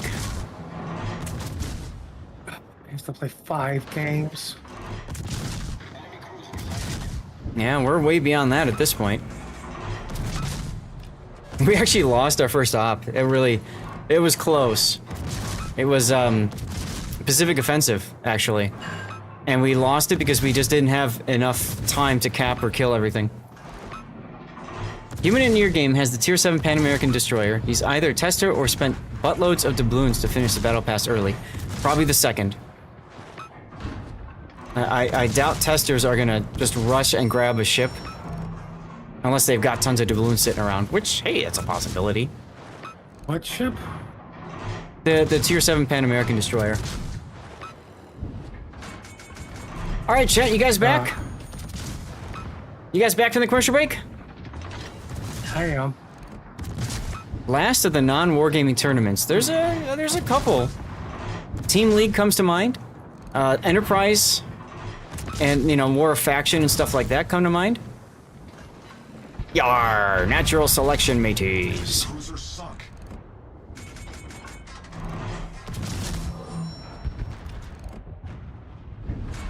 Go for the Iwami. Basically, it's what Team League and the two Enterprise tournaments. Yep. Like you say, Enterprise, the read the rules and the factions. There was the Clash of Classes, but I don't know if they're still doing it or not. There's also Warship's Classic tournament. Haven't seen that in a little while. What else? There was the Tech Tree Rumble. There was Beat the Pro. There's a lot of old, like, former wargaming tournaments out there. Some of them actually are better run. Yes, Andrew. Absolutely. And that's okay. You know? That's okay. If the people who are volunteering for it want to make it work, then fine. You got a weird error with Windows 11 the past 2 weeks where it keeps saying Windows Defender is turned off. Interesting. Whenever you check, it's turned on. Looked it up, people reporting it to Microsoft.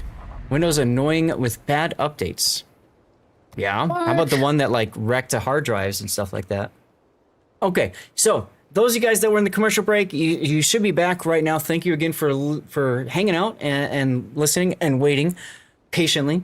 So, if you want to get your drop, but you still want to see what's going on here, in my opinion, the big brain thing to do is have my Kick stream open, or my YouTube, or Rumble, or X, right? Have one of those alternative streams going. That way, Twitch isn't considering you a viewer on Twitch, right? You're not viewing me on Twitch. You're watching me on Kick, or Rumble, or YouTube. YouTube would be a good one, or X, right? Just have one of those open, and then have another tab open, maybe side-by-side viewing, or another monitor, however you want to do it. Have another tab open with the World of Warship's main channel. Get the drop that way. That way, you can do both things, right? You can watch a cast that you want to watch, perhaps, and hey, it means a lot if that's this particular cast, and you can still get your drops. That's, in my opinion, that's the big brain. That seems small brain to me. Also, there's probably going to be fewer commercials on the other platforms anyways. Now, you won't get in for the giveaways, but that is what it is. Oh, speaking of which, part of the reason I've been a little stingy with giving away these permanent boosters is it's for the entire weekend. I don't know how long the after party is going to go for, and I want to make sure that we have codes for tomorrow to give away too. How many tech YouTubes are pushing Linux now with how bad Windows 11 is? Yeah, I know, it's kind of painful, isn't it? All right, tier 10s.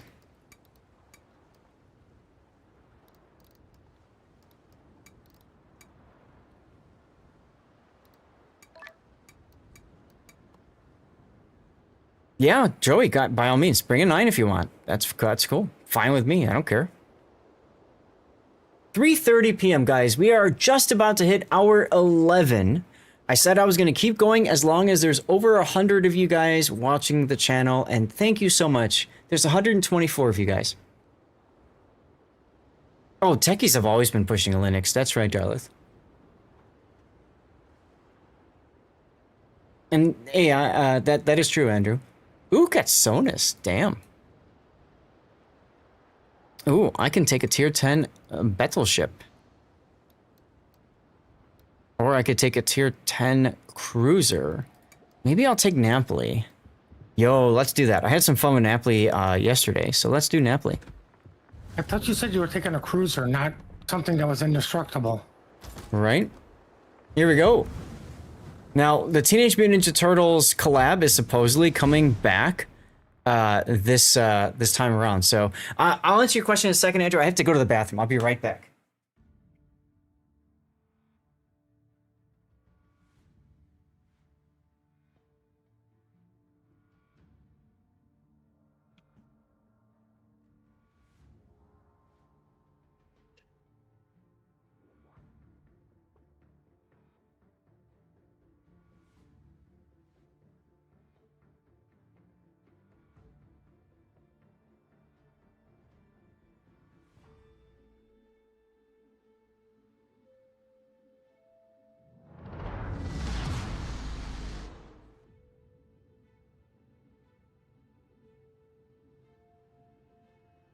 This is the base commander.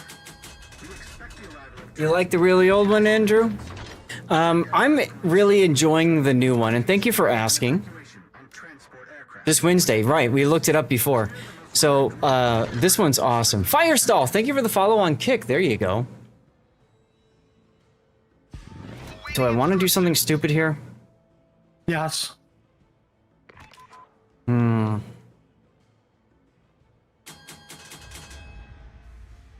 Raining's in the Katsonis. He's going north. I don't know, be able to do it. We'll see.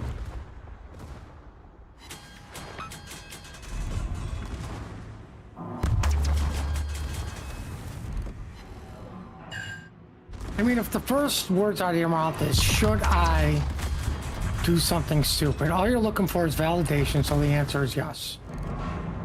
Okay. Now, the big brain thing to do would have already have the St. Vincent camo, so you don't have to watch Wargaming. That's the big brain thing. Now, as soon as you invent that time machine, let me know so we can split the lotto winnings. Ha! That's the spirit.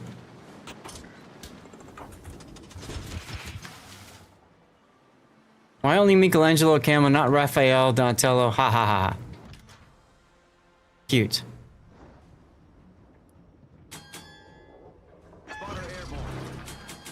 I wonder if I can spot the others by my yes, I can. By the way, check it out. The plane is the turtle's blimp. Is that cool or what?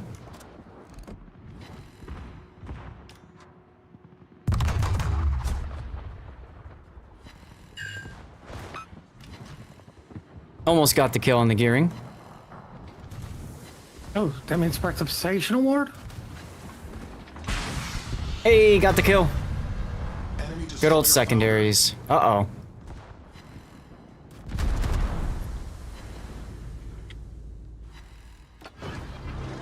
Yeah, I know. We discovered that last last stream yesterday.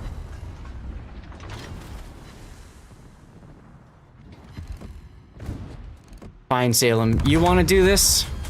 Let's do it. Let's get nuts. Have a Citadel, friend.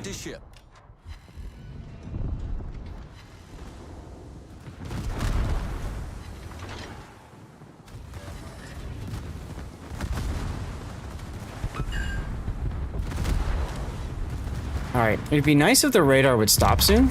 Just saying. Have a couple more Citadels. Salem has like 40-second radar or something. It's yeah, I mean I'm still on radar. There we go.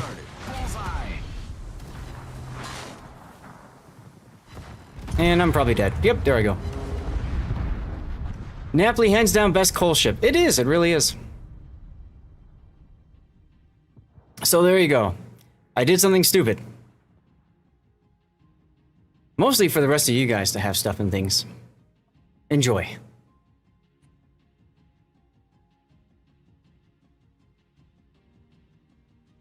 Salem, once upon a time, actually their radar was a lot shorter.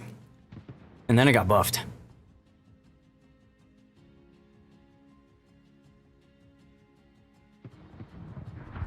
Which is annoying. But yeah, Napoli's a lot of fun. She's got the crawling smoke. Her secondaries are awesome because they're sap secondaries.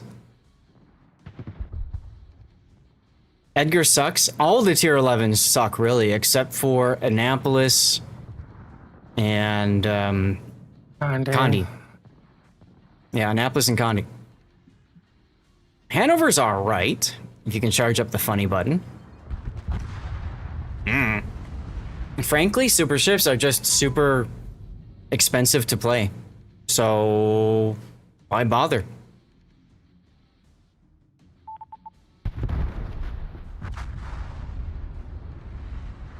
You know what I'm saying? Ooh, you know what I can do? While you guys finish this up, I'm gonna do something I've been meaning to do for a very long time. I'm gonna play the tier 3 because I get the tier 4 if I play the tier 3, right?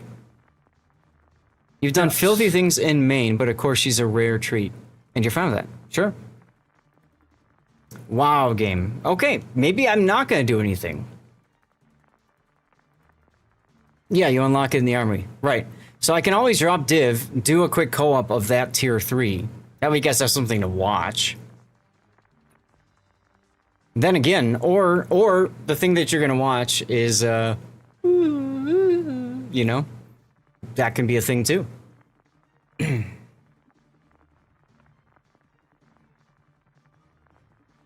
Yeah, Cthulhu, I don't know, man. I guess the other thing I can do is just quit the game. So I can just do that. It's kind of harsh just to quit the game over something. Mm-hmm. You like Jacksonville? I did a replay of someone in Jacksonville. I don't know if it's an ops thing. Could be a mod. There's a lot of possible things that could be breaking this right now. I have no idea what. Watching the server struggle with the weekend. I mean, they kind of did it to themselves, right? As they add more and more ships that just spam secondaries, spam regular primaries, spam torpedoes. And what you end up with is just so much stuff. The server can't even keep up. When we're covering tournaments, here, Joey, I'm going to make you the commander of the div so you can invite me when the game's over. But, you know, when you think about it, when we're covering the tournament, right, and there's just so many shells in the air that you can't even see a damn thing, it's just painful. Right? It's absolutely painful. I'm not even going to put stuff on him because I don't even know what I want on it. And I'm just playing a co-op game, so it really doesn't matter. Oh yeah, let's use my engine boost coal mod. Ah. Oh, I would definitely do that. Yeah, let's put common bonuses on. There we go. Yes, we're going COTS ready. Let's go. You've been saying about server lag. Yeah, right. Game was glitchy last night too. Absolutely. Yesterday could barely buy a win in gold qualifiers. Took 20 games and won 55%. Ouch. No, Mick, they're on the same servers that you and I and all of us play. For the regional tournaments, they were on the regional servers. For today, they were actually on the NA servers because the NA servers have the best ping and are considered the most stable. Think about that. Leave the dank basement to be with family now. How dare you? What sort of oh fuck o'clock are you kicking off at tomorrow? 5 a.m. Pacific time. That should be 9. It should be 9 a.m. your time. It's something I always do in co-op. I always ask if anybody wants a compliment. I believe the mission is just to play a game, not necessarily to win a game, correct? No, I think you'll have to win. Oh, damn it. Coffee to activate the brain. There you go. Yeah, I get up at 3 a.m. my time. You wouldn't get up at 5 a.m. for your own funeral. Hey, I put the fun in funeral, baby. No, but seriously, like, I enjoy the hell out of this game. You guys know that, which is why we're doing this, right? It's why we're doing the after party right now. It's why we do the tournament. It's just, that's what it's all about, in my opinion. It's the best part of this game. So why not bring that to people? Why not remind people of why this game is awesome, right? It's good stuff, in my opinion. Enemy force detected. Let's see, no smoke, I have a heal. Watch that sleep stream. There you go. Do I not have anti-air? I don't even have anti-air. This is exciting. This is very exciting.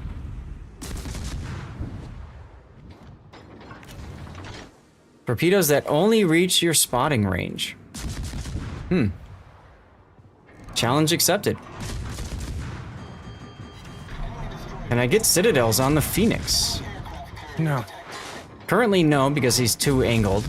But I have no choice but to shoot AP at him, so... We're gonna try to back up a little bit here and open this range up, this angle up with him. Getting some pens now. You could not go a day without sleep. I had about 5 hours, maybe 6 hours of sleep last night. Went to bed around 9. So there's that.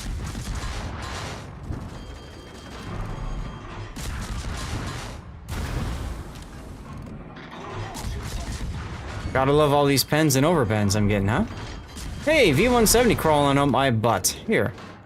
I got something for you. Is it candy? I hope it's candy. Oh yes, it's candy. Oh, there's 3 launchers. That's a lot of torps. So that's kind of neat, I guess.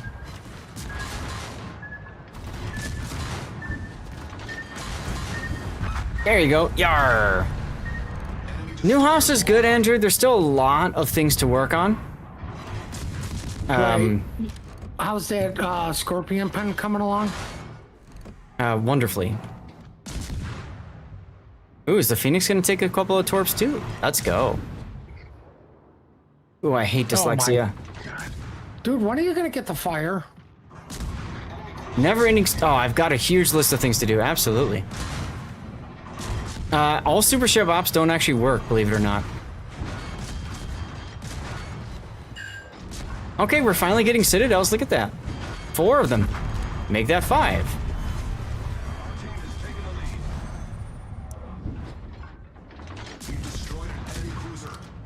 Yeah, I'm pretty sure all super ship ops doesn't work.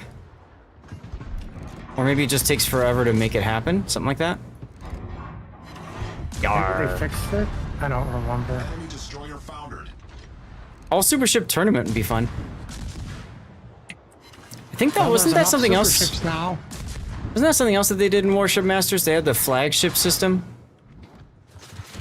I thought so, or was that Read the Rules tournament? No, I'm pretty sure that was. I'm pretty sure that was Warship Masters. One of the years. Or was it Fight for the Flagship? That was a different one. Yeah, maybe that's what I'm thinking about. Enemy cruiser sunk.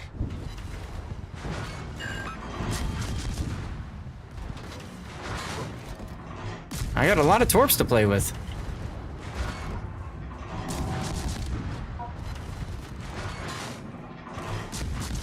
If we're the whole team, it might load right away. I can show you if you want to see. It just, generally speaking, doesn't work that well. Engine boost activated. Maybe I should start healing. Because this Queen Mary's about to dumpster me, I think. Our victory is in sight.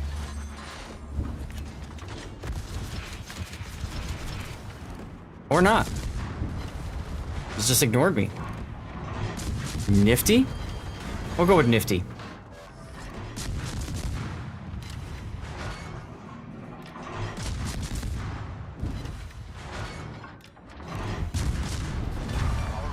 All right, there we go. Enemy battleship destroyed. So, but yeah, Andrew, the new place is great. I love, actually, it's, you know, so dry out right now. I've got it at 81 degrees in here, and I'm perfectly comfortable. Back in Chicago, I'd be sweating right now because of the humidity. I love that I don't need to have a separate air conditioner in a window, right? That's nice. I like that a lot, frankly. Yeah, I've got a bathroom right behind you all, and a closet, so literally everything I need is taken care of, which is fantastic in my opinion. So I'm pretty happy with the new place.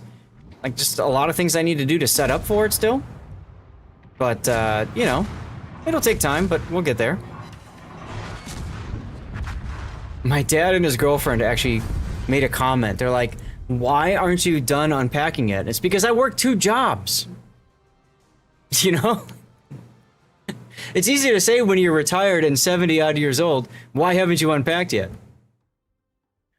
No, I'll send myself to my room, Chair Mosh. I will gladly do that. I love it here. Once again, wrong answer. Why? Right? Why haven't you finished unpacking? I've been spending too much time at Dairy Queen. Well, that's true too, but I'm not going to say that to my dad directly. Did we finish? We didn't finish the op yet. Look at that. No, but see, it's, hey, I'd rather spend time with you, Dad, at Dairy Queen than unpack. Why are we upset with this? Why does it even Why matter? Is a better question. Like, what does he care? You know? No, the better question is, why is this a bear trying to kill me in my Minotaur? Because you're in a Minotaur and he's in a Severe. Good luck with that. Okay, so what's this now? Obtain for free. Okay, this is the one that you have to do. When one battle while commanding Serrano. Okay, which one's the oh. Okay, so you win a battle in the tier 4 to unlock the ability to buy the tier 6.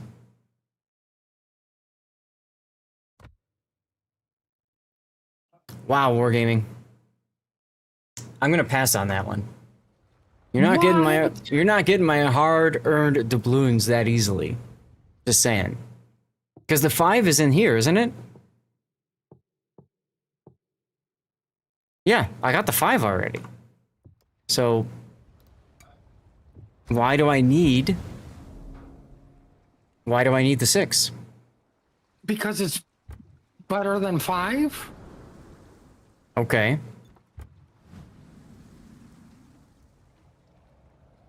Also gives 10 Pan America points, which is less than 1 bundle. 10 Pan America points. What the hell is 10 Pan America points? That's going to be down here. You're talking about this, Pan American tokens, right? Okay, bonus, I see it. So, what do you get for 10? These guys have no buff skills, so they don't matter. You can't even get the Brazilian permanent camo, right?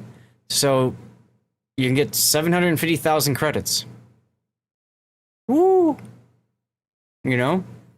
Screw that. Or you can get uncommon bonuses. Woo! You don't sound very excited about the rewards that you could get for getting these Pan American thingies. Yes, you can get rewards for giving Wargaming your rewards. No. See, that's how it works. No. No, not doing it. Not doing it. Ain't gonna do it. This sounds very un-Wargaming-like of you. Thanks. You're welcome. Exactly, make one be. It's just... Whee.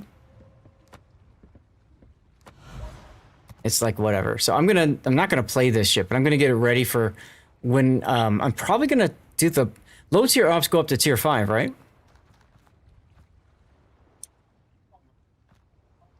I think they go up to 5.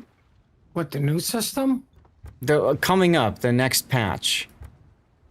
Aren't they up to tier 5? I can't remember. Chat would know this because they're doing the I know they go to tier 2. What I'm saying is they go up from 2 to 5, don't they? I think so, maybe 6. Like I've been a while since Victory. So the only reason I'm bringing that up is because, you know, you can grind that out in ops and in the new ops, the tier 5. Thank you, Joey. All right, y'all, go ahead and pick your boats, pick your poison. That was a long op. You gotta change yourself back to ops. Thank you.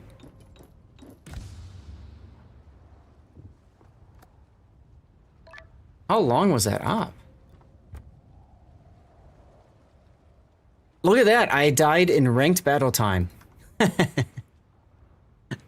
Oh, God. All right, 10s and 9s again.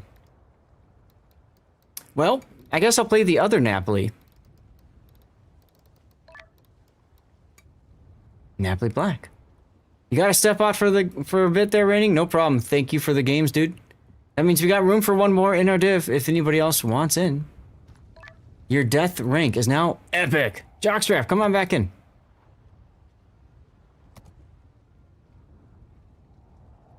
Apparently very low tiers versus tier 5. Sure, but if it means I don't have to play randoms or co-op, you know, if you're a PvE main, hey, that might be something to consider. Trying to get silver in ranked. Good luck with that one. All right, Napoli. Napoli Black. Get over here, Luigi. All right, room for one more. You guys know the deal. I'll be back.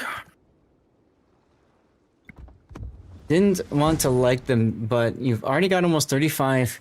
Hey, if you're liking the destroyers, great. If I remember right, they got buffed right before release, huh? Oh yeah, Omaha I think will be good to play in Ops, sure.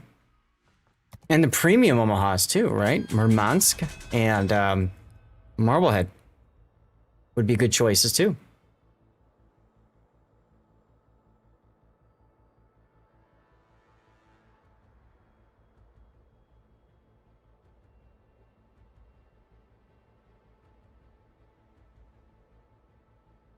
Yes, that's true. We haven't seen Hermes yet. Marblehead Lima. Yeah. Marblehead might still be up there in my top 10 ships by ship kills. Serious. Task Force Commander. Escort the support ship and floating workshop to the carrier.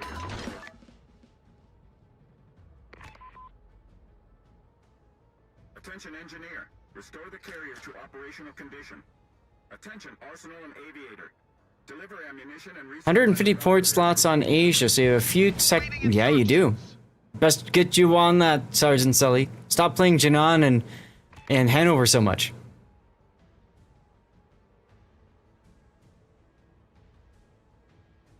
Enemy force sighted on the horizon. Sorry about that, y'all. Oh, look, you're playing Jinan. Thanks, Jermash.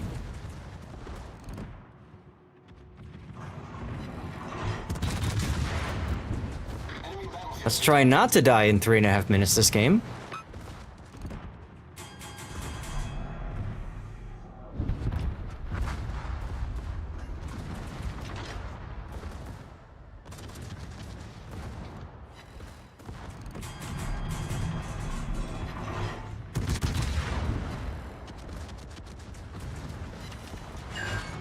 Oh, decent hit there.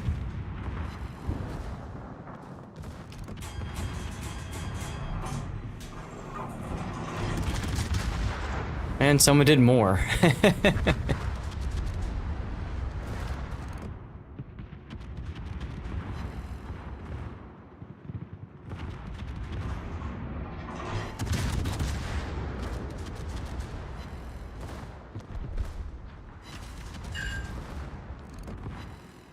And there goes the Heathen. Alright, so the big question is, where are they coming from? We'll find out in a few moments. Still detected, so maybe the north? Could be. Foo Fighters! I have a big detection range against me in the south.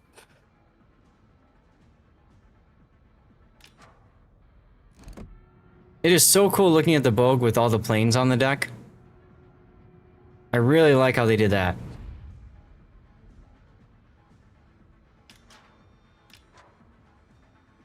And I never noticed the smokestacks before on the side. Huh. Enemy cruiser sighted. That's wild.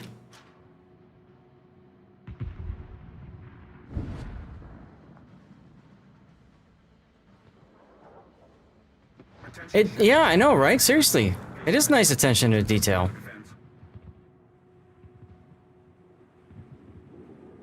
Because that's what a lot of the escort carriers did back in World War II, right? They just ferried aircraft around.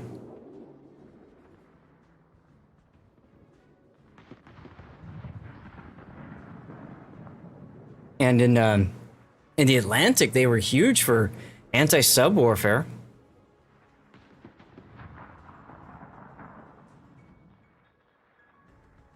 See if we can't spot the carrier.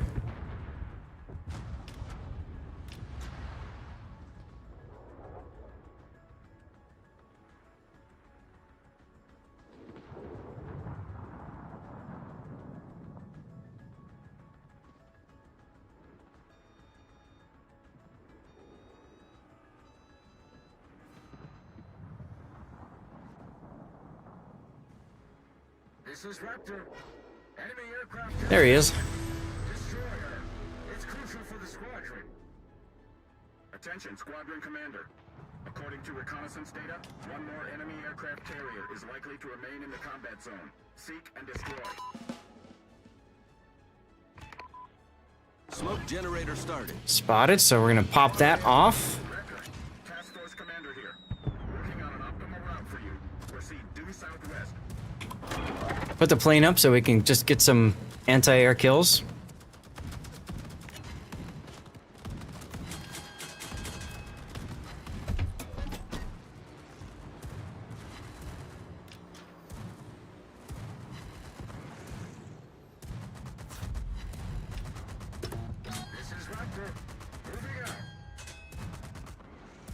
And we're just gonna crawl along, I think, at a quarter for a little bit here.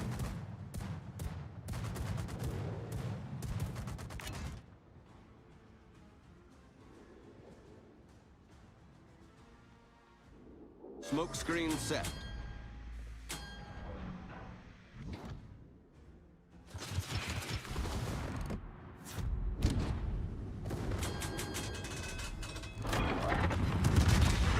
Spotter returning to ship. Have some secondaries, Hakuryu.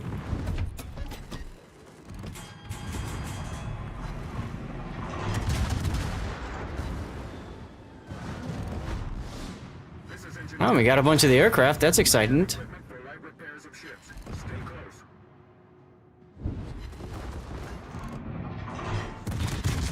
Torps are looking good.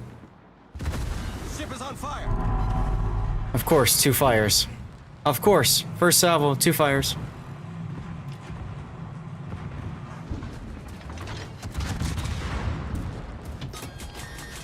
We're gonna say no to all these aircraft. Hey, there's a torpedo hit. So you guys know that, right? You can long press if you've charged up your anti-air.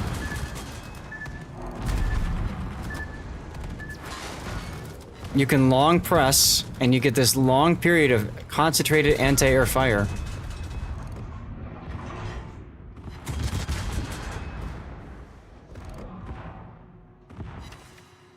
Can come in very handy, as you can see.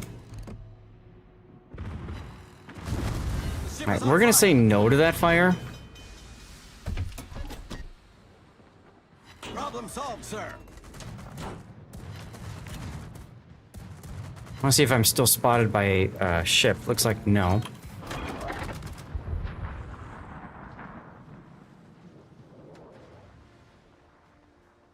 See, I'm already doing better than last game, chat. Isn't that exciting?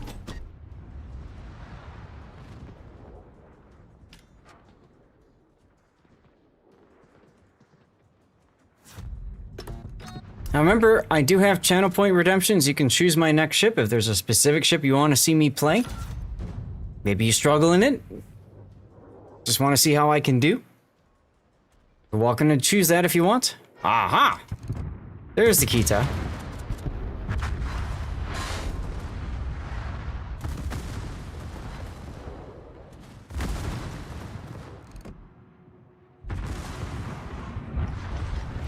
Nice kill. So what do we got to do here? Suppress or capture. Reach the sector to cut off reinforcements. Oh, yeah. That's like you guys said, fast destroyer, get there kind of deal. Enemy battleship detected.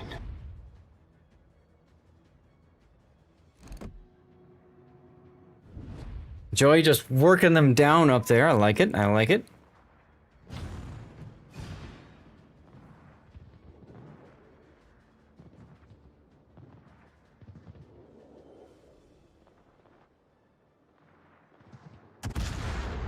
See if I'm spotted. Nope. Lock on bearing. Take a look at what's going on. Raptor, Task Force Commander here. Transmitting rendezvous. Do you copy? This is Raptor. Roger. Adjusting course. Actually, I can shoot these guys.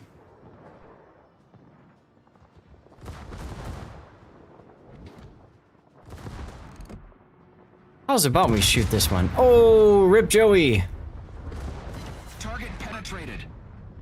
Target penetrated. Giggity. Watch wants me to drink water.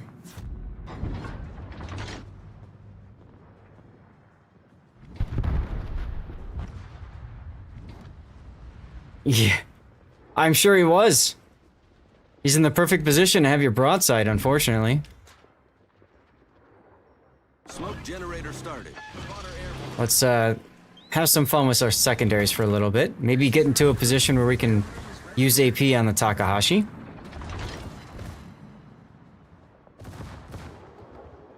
Ooh, Yugumo. Let's tell our secondaries to focus the Yugumo. Spotter destroyed.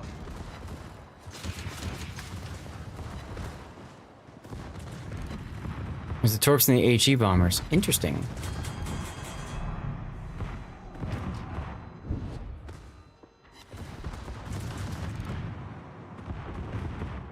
Stupid Takahashi.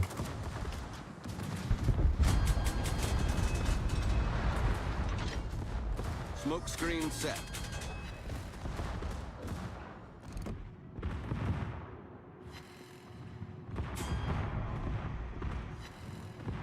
And... Hi, friend!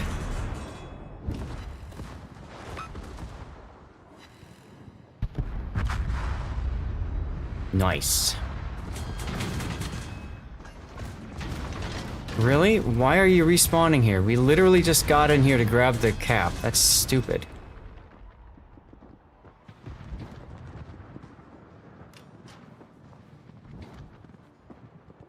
Looks like the cap is down to the south. Commercial break in progress, y'all. Thank you guys again for being here. Do we need to outrun Raptor? Yes. Okay. That's something we can potentially do. Although I believe we're going to see battleships appearing down to the south. You okay up there, Darlith? Yeah, you are. Oh, Bungo's over there this time. Hmm. No, I'm probably not okay.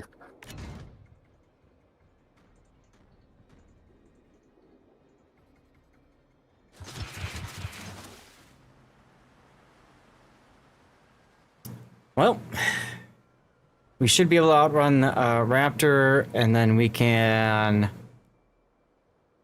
loop back and deal with some battleships.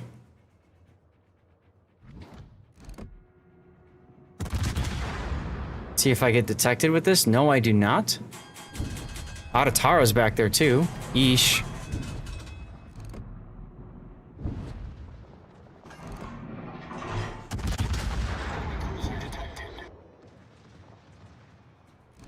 Somehow now I'm detected?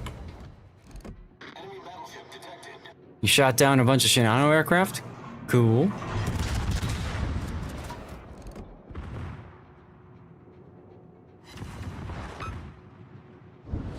Let's keep AP in the barrels, huh?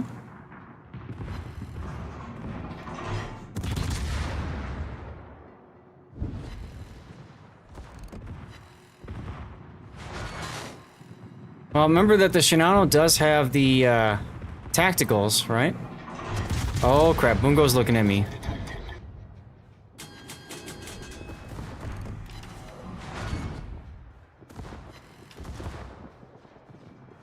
I think this is my perfect opportunity to make Inky and disappear.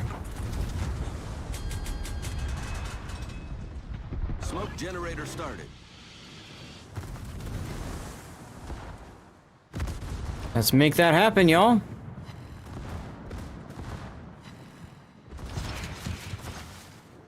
Have AP in the barrels.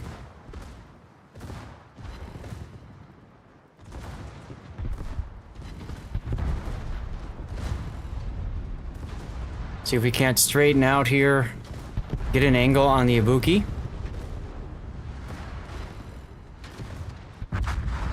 Never mind, don't need to worry about it.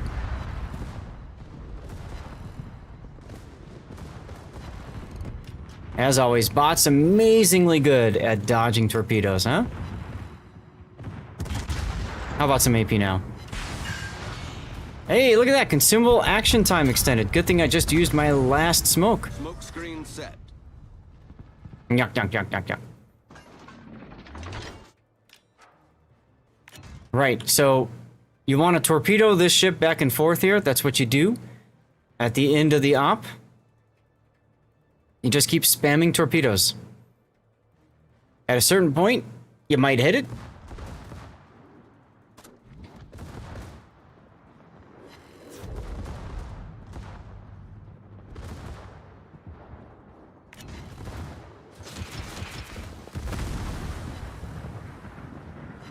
I'm gonna go ahead and not worry about that since the Clausewitz is here.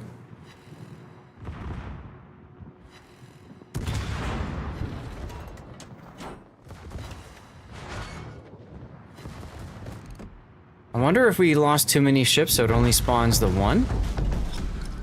Battle ends in 5 minutes. Sorry. Ah, there it is.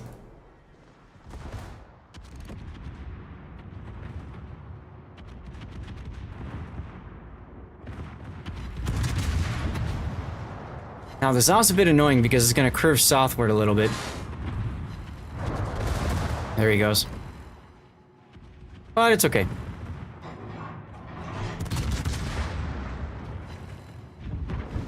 And GG.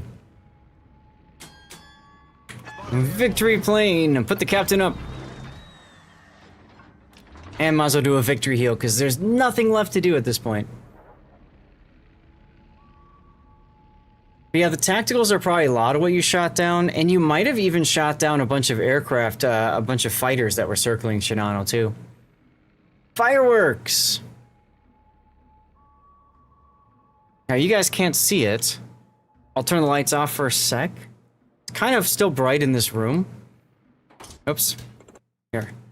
But you are making the lights flash different colors, so you can ooh and ah with the colors. Andrew, you were asking me about the stream room. This is one of the things that is I'm very happy with, is I was able to set up different color zones, which I didn't do at my old place. So I've got, instead of kind of a more lazy light strips going along the whole way, I've actually set up over here a set of light strips, up here a set of light strip, and then over here a set of light strip. And then my fourth and final one is right in front of me. So if you notice my face like lighting up different colors, like right now, that's from the LED strip in front of me. It's right now below my monitor. I want to put it around the monitor at some point. Maybe wrap it around both my monitors so I have too tall. So I want to do that at some point. I just, when I have time. One of those things, you know, when I have time. And JB, there's your yellow. So there you go there. And victory. There's our victory too. How are we doing for time? 11.5 hours. There's still 121 of you all tuned in. Thank you again, everybody, for sticking around. Hope you're enjoying the after party. If there's any questions, anything you want to discuss, by all means, ask away. We're here. We're here to have fun. Hype indeed, Cobra. That was a good one. Absolutely, it was a good one. Nice, solid battle. Nice, solid battle. And thank you, Jockstrap. Appreciate the kind words. Raptor and I really do enjoy what we do. And I dare say we do a good job of it, too. Someone pick.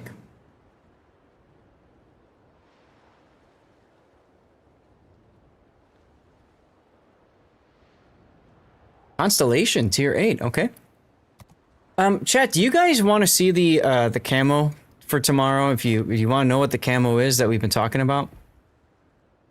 Last one for you, Sully, no problem. I'll show you. This is the camo. If you don't have it, you should absolutely farm your drop on Warship's main if you don't have this camo. Even if you don't have St. Vincent, it's still worth getting. Like I said, the big brain is have my stream open on one of my alternative sites like Kick or YouTube, especially. But this is a really cool camo inspired by the Age of Sail, and I highly recommend you pick it up. Now, it's not animated in-game, but it's animated in port, and so it's really cool watching the cannons fire off. You already have it, but you'll be up early anyway. That's the spirit. Sergeant Sully wants a super ship game. JB, come on in.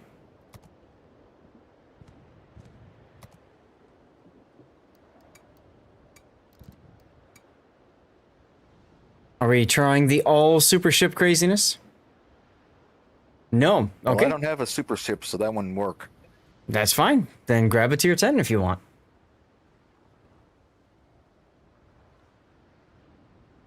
You didn't shoot down any fighters. Oh, okay. We used to get doubloon. Yeah, Andrew, that's true. I just think that they didn't program it in and didn't think about like what compensation should be.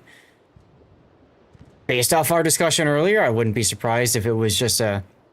Oops. Yes, this is the Viscount of Victory camo, which you can get on the drop. If you don't have it yet. They should have at least given you guys community tokens, right? If you have community tokens, you can at least buy something out of there. But, whatever. Chat, do you want me to do stupid things, or do you want me to actually, like, play? Because I could always go for some super carrier stupidity and really lose a lot of credits. Or I can do something else. Whatever makes you have more fun.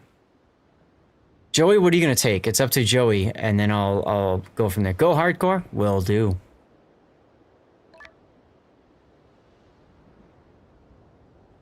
Sully says, bring the eagle or the sus. I could. Okay,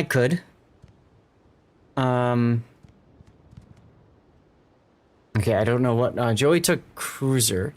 So, I think, you know what I'll do? Yeah, super ship. I think I'm gonna take... Should I take the Affondatore?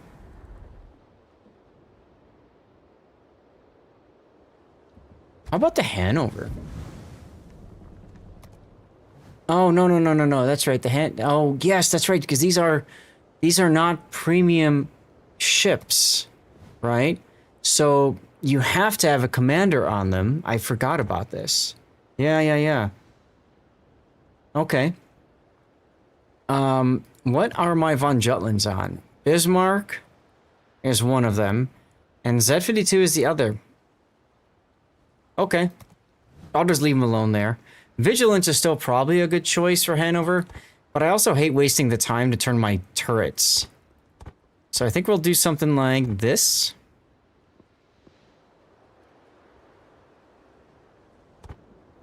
I think we'll do something like this.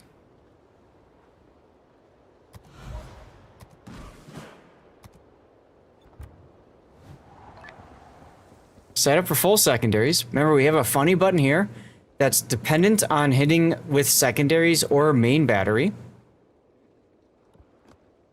And then that funny button, once activated, does do some other fun things, right? All right, let's go. Update the ship list for super containers. Have all the ships that can drop. I think you get doubloons, right? Don't you get doubloons if you pick a ship that you already have? If you already have all the potential ships and it rolls a ship, don't you get doubloons as compensation? If so, that's not a bad trade. Cherry Blossom. In this ship? In this economy? 7-kilometer hydro, y'all. War Machine. Almost perfect timing. The song, the music, plus we're playing Hanover. War Machine. Oh, Sergeant Sully is in his as well. Damn. Sergeant Sully went full aggro. Look at that. Of course it's gonna hurt.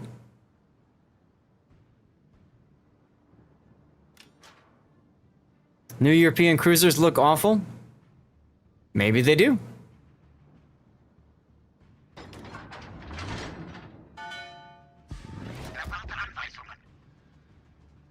Oh, neat.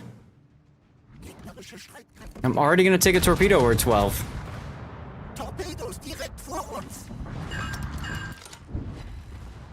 Woof. That was a good hit.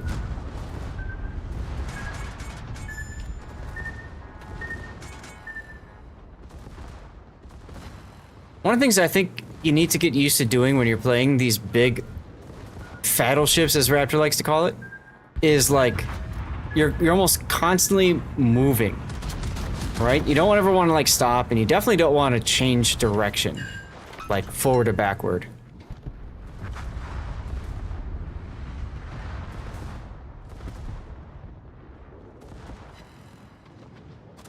We're just gonna switch now because I have a feeling.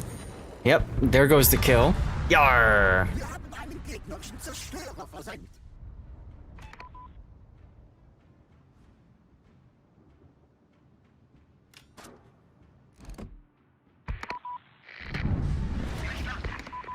Couple ASWs.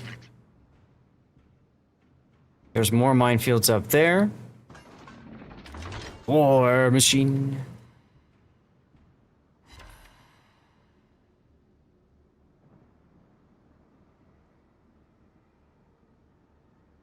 Yeah, I mean, it's not as good as getting an actual ship, that is for sure. I was really hoping I was gonna see the Zao.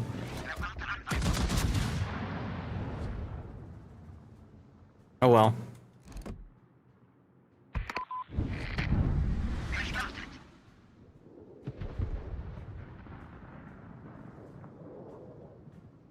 That was a complete whiff. Unfortunate. Du Hast. You guys really like Du Hast. Not that's a bad thing. It's a good song. It's a good song. Look at that, y'all. Our numbers are growing. More people are tuning in now. Thank you guys for stopping by and saying hello. We are doing operations. If anybody wants to join, you're more than welcome to do so. All you have to do is send me a message in game. You know the deal. Lord_Zath. I'm on the NA server. Womp womp. Funny button go. Is that a Scheist I hear? Yes, sir. What's going on, dude? Just got done mowing the grass. How is that grass? Shorter. That's a good thing, isn't it? Yeah, it was about 3 times taller than it should have been. Been busy working. Well, and it's been raining so damn much. Yeah. Yeah. And so every time it gets ready to dry out, not enough for me to cut it, it rained again. So it was sure. I'd make about 2 passes in the yard and have to stop and drain, empty the bag out, and then do it again. And yep. Yeah. I always mulched, and I hated it because like it just took so much. Like you just get clump after clump after clump, you know? Yeah, I can't. Hey, Tuna. I spent a lot of money on my yard this year, and the mulching is actually really bad for it. Yeah. So, yeah, I'm trying some new stuff. It seems to be working. Grass is brown where you are in Ireland, huh? Oh. Yeah, I hear Europe's having some heat issues this year. Yeah, some drought action. What's worse is, you know, the socialist BS where they can't have freaking air conditioning. I just don't understand that at all. I think it's more of a cultural thing than anything else. Also, electricity is a lot more expensive in Europe. A lot more expensive. Yeah, well, plus a lot of those buildings are really old compared to stuff over here, so they're just not designed for AC. Yeah. The electrical grid, the buildings themselves, everything, it's just... That's right. I thought Ireland, though, I mean, I thought you guys, like... No, that would be a mean joke. I'm not saying it. Okay. I've had... Yar with the Citadel. Of course. Always gotta be a Citadel. You in ops or something? Yeah. We're doing ops, yep. You're welcome to join us if you want. Came to say hi to my boys. Oh, I appreciate it. I appreciate it. Puddin', how you doing? 41 cents per kilowatt hour. That's expensive, guys. Yeah. I'm at like In the US 18, it's like what? Yeah, I was gonna say, yeah. 18 or 22 during peak time right now. Oh, come on. And that's, Who just that's died? high for here. My electricity bill is hitting about $240 a month, where it's normally about 110. Sure. Bit too aggressive, gotcha. I said, oh, come on, not because you died, by the way, because I pressed my funny button and then the stupid Chikuma disappeared. Like, what is that BS?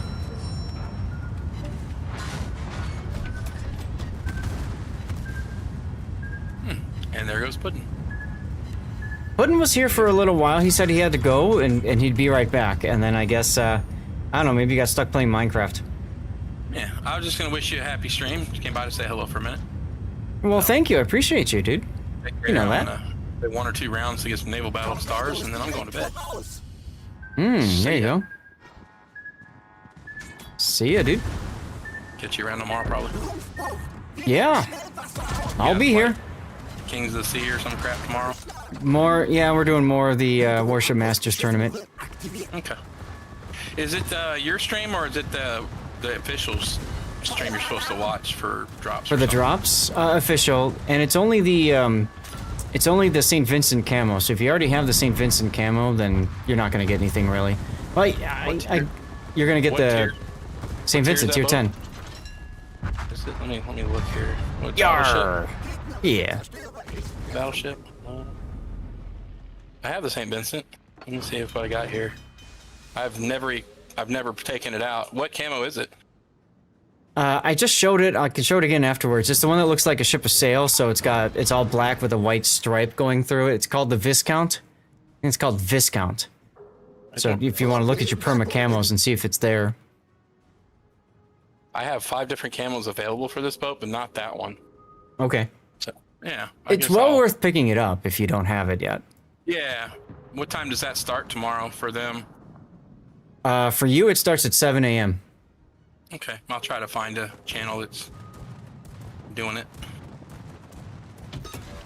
It's only the World of Warships official cast, so twitch.tv/World of Warships. It's the only place you can get the camo.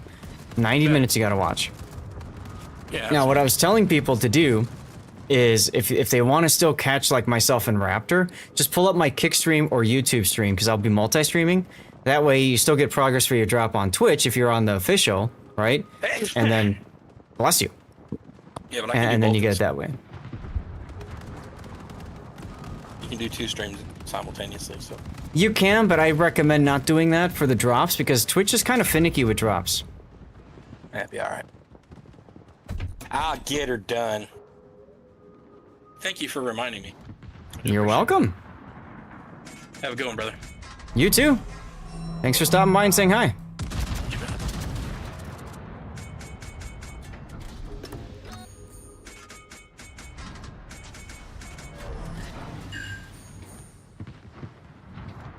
I hit the Atago. That feels good. Yours is 8 cents per kilowatt hour. That's cheap. You have to pay standing charges. Ooh, secondary's going off on what? Yamagiri, probably. Tell you what, let's get the ship turning. So we can try to get secondaries off both sides. So we live the dream.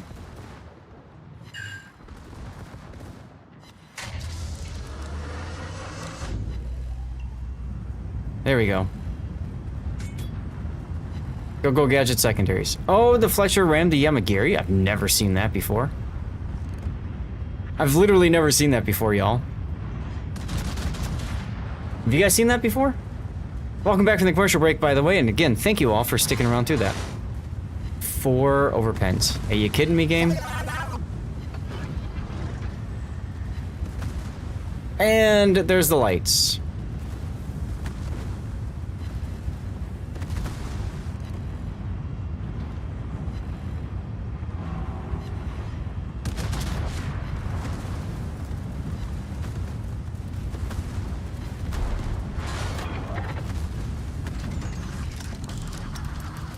Not looking good for us, chat. Yar! At least I got the Atago. There's a Hayate.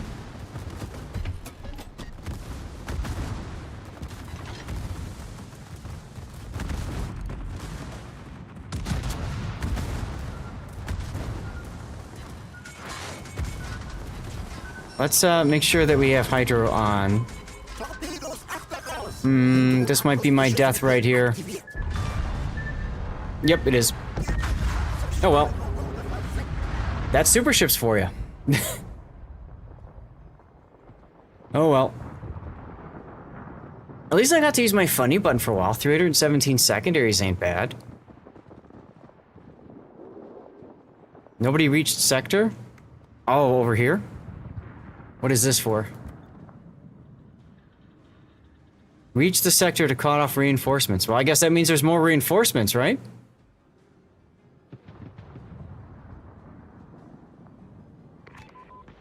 But yeah, I mean, these are all 128mm secondaries, which is nice, right? They have really good pen. So there's that. Oh, here come the reinforcements. Shikishima and Takahashi. Oof. Good luck, y'all. Residential electricity prices in Ireland have surged by 110%, 112% since 2020. This increase far exceeds the Eurozone average of about 62%, making Irish household electricity prices among the most expensive in the EU. Ouch. That's really unfortunate, dude. I'm actually going to be visiting Ireland in May.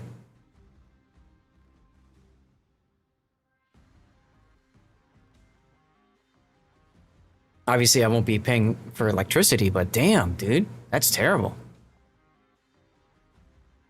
That's a bit much.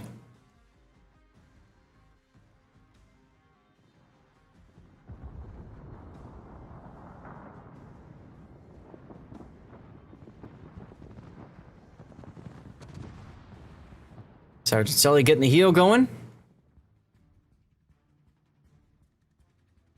Yeah, we have, for us in Arizona, electricity prices have gone up quite a bit as well. For sure.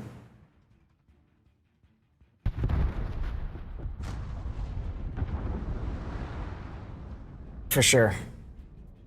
But hey, it's whatever.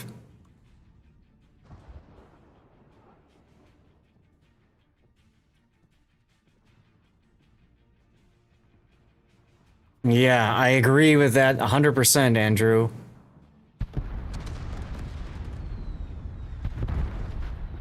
We in America often forget about the second conflict. Or maybe you might call it the first conflict, depending on, you know, if you go chronologically.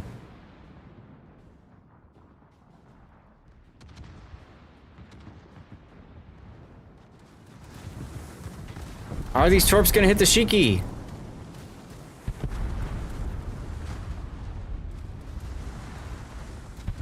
Nope, of course not.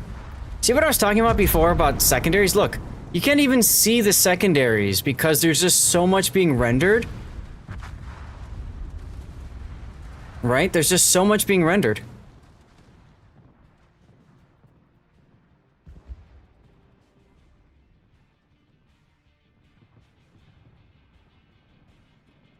Yeah, I don't know if you guys saw it or not, but there's a Shikishima and a Buki now that has your guys' flank. Might want to do something about that.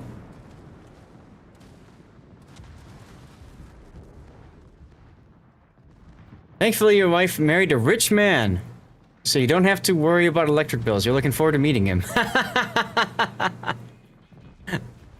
Oh, that's too funny.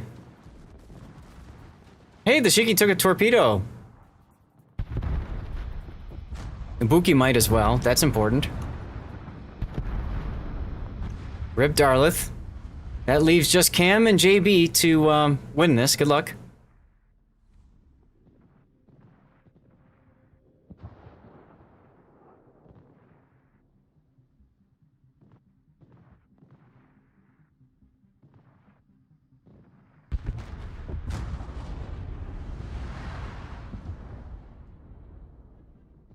Das Gefecht endet in 5 Minuten. This looks a little bit better now, if it's just the Ibuki that's on the flank here. That's not so scary. So we can still make it work. Now you guys can see all the secondaries because there's just less that the game is trying to render. Yeah, I'm going all over Ireland, starting in Dublin, working my way around the coast, and then finishing up in Belfast. Should be a lot of fun. Nice kill, JB.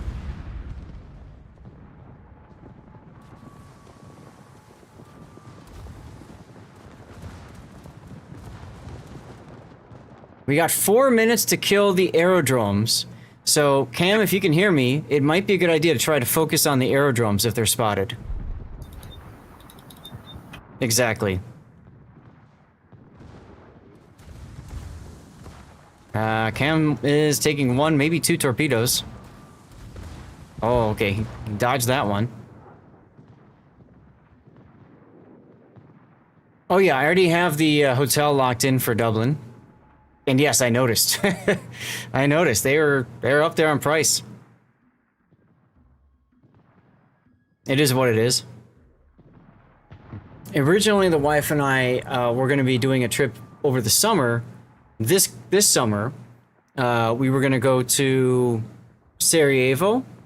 From there, continue to Belgrade, and then finish in Budapest. But with selling the house and moving, and potentially buying a house, we decided best to postpone that. You could target over the hills or could not.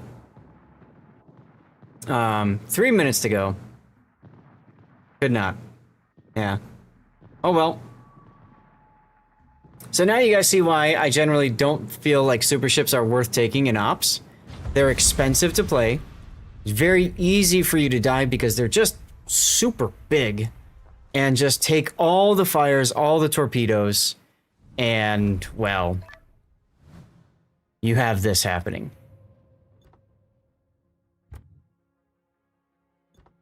Now take a look at credits XP. I lost 213,000 credits playing that too. So not only do you have the pain of failing an op, you also have the pain of losing the credits.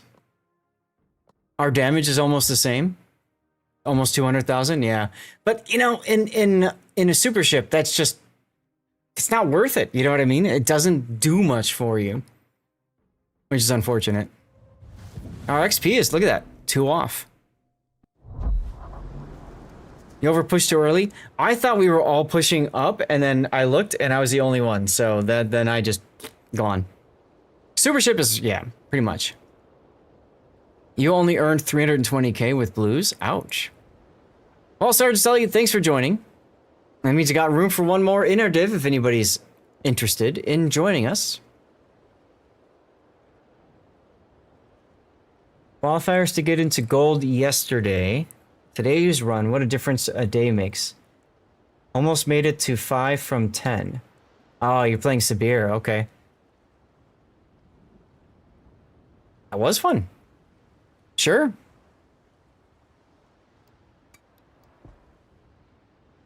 Oh, yes, they do, Andrew. And then you add on top of that, if you take a super carrier out, that's even worse. That's even worse, right? Karate Dave, you'll join. Karate Dave is so excited he's saying that in all caps. Shouting it out for all to hear. I heard that there was room in the division. Not anymore. We just filled up. Welcome back, M-Note. Oh. Wow, that was fast. Well, we had space for 1. No, don't apologize, Karate. We barely ever get a chance to play with you. You can always play tier 9 to make up credits. That's a great way to make credits. Dave and Black, go ahead and pick your ships of choice. Alright. I'll play a tier 10 battleship.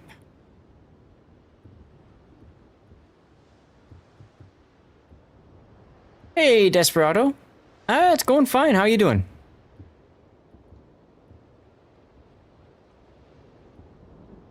What do I want to play? I could do Sibir. I haven't played Sibir in a very, very, very long time. You just got home from work? Well, there you go. Welcome home. Hopefully work was, treated you okay today. I've been working all day and loving it. You guys know that. You know I love what I do here.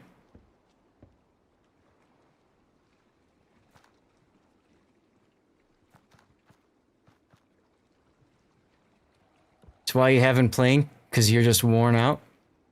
I get it. I get it. Alright, let's get going.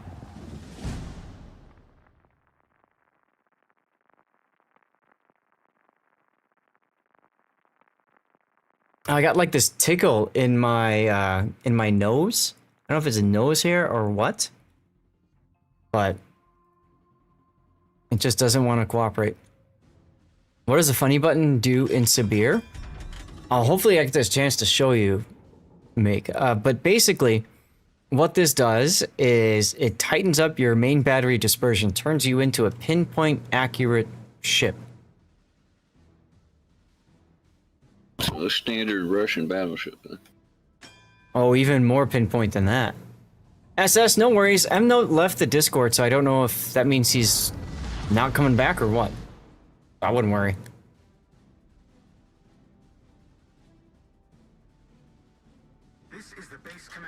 This is Sunday tournament start time the same as Saturday's.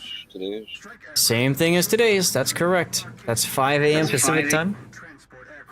Get another early rise for you. Get up early. I mean, I just kind of figured, you know, if there wasn't room, I wasn't going to be in the Discord. I can barely hear you. Yeah. Let me turn you up. Mock got 3-0'd right away, Desperado.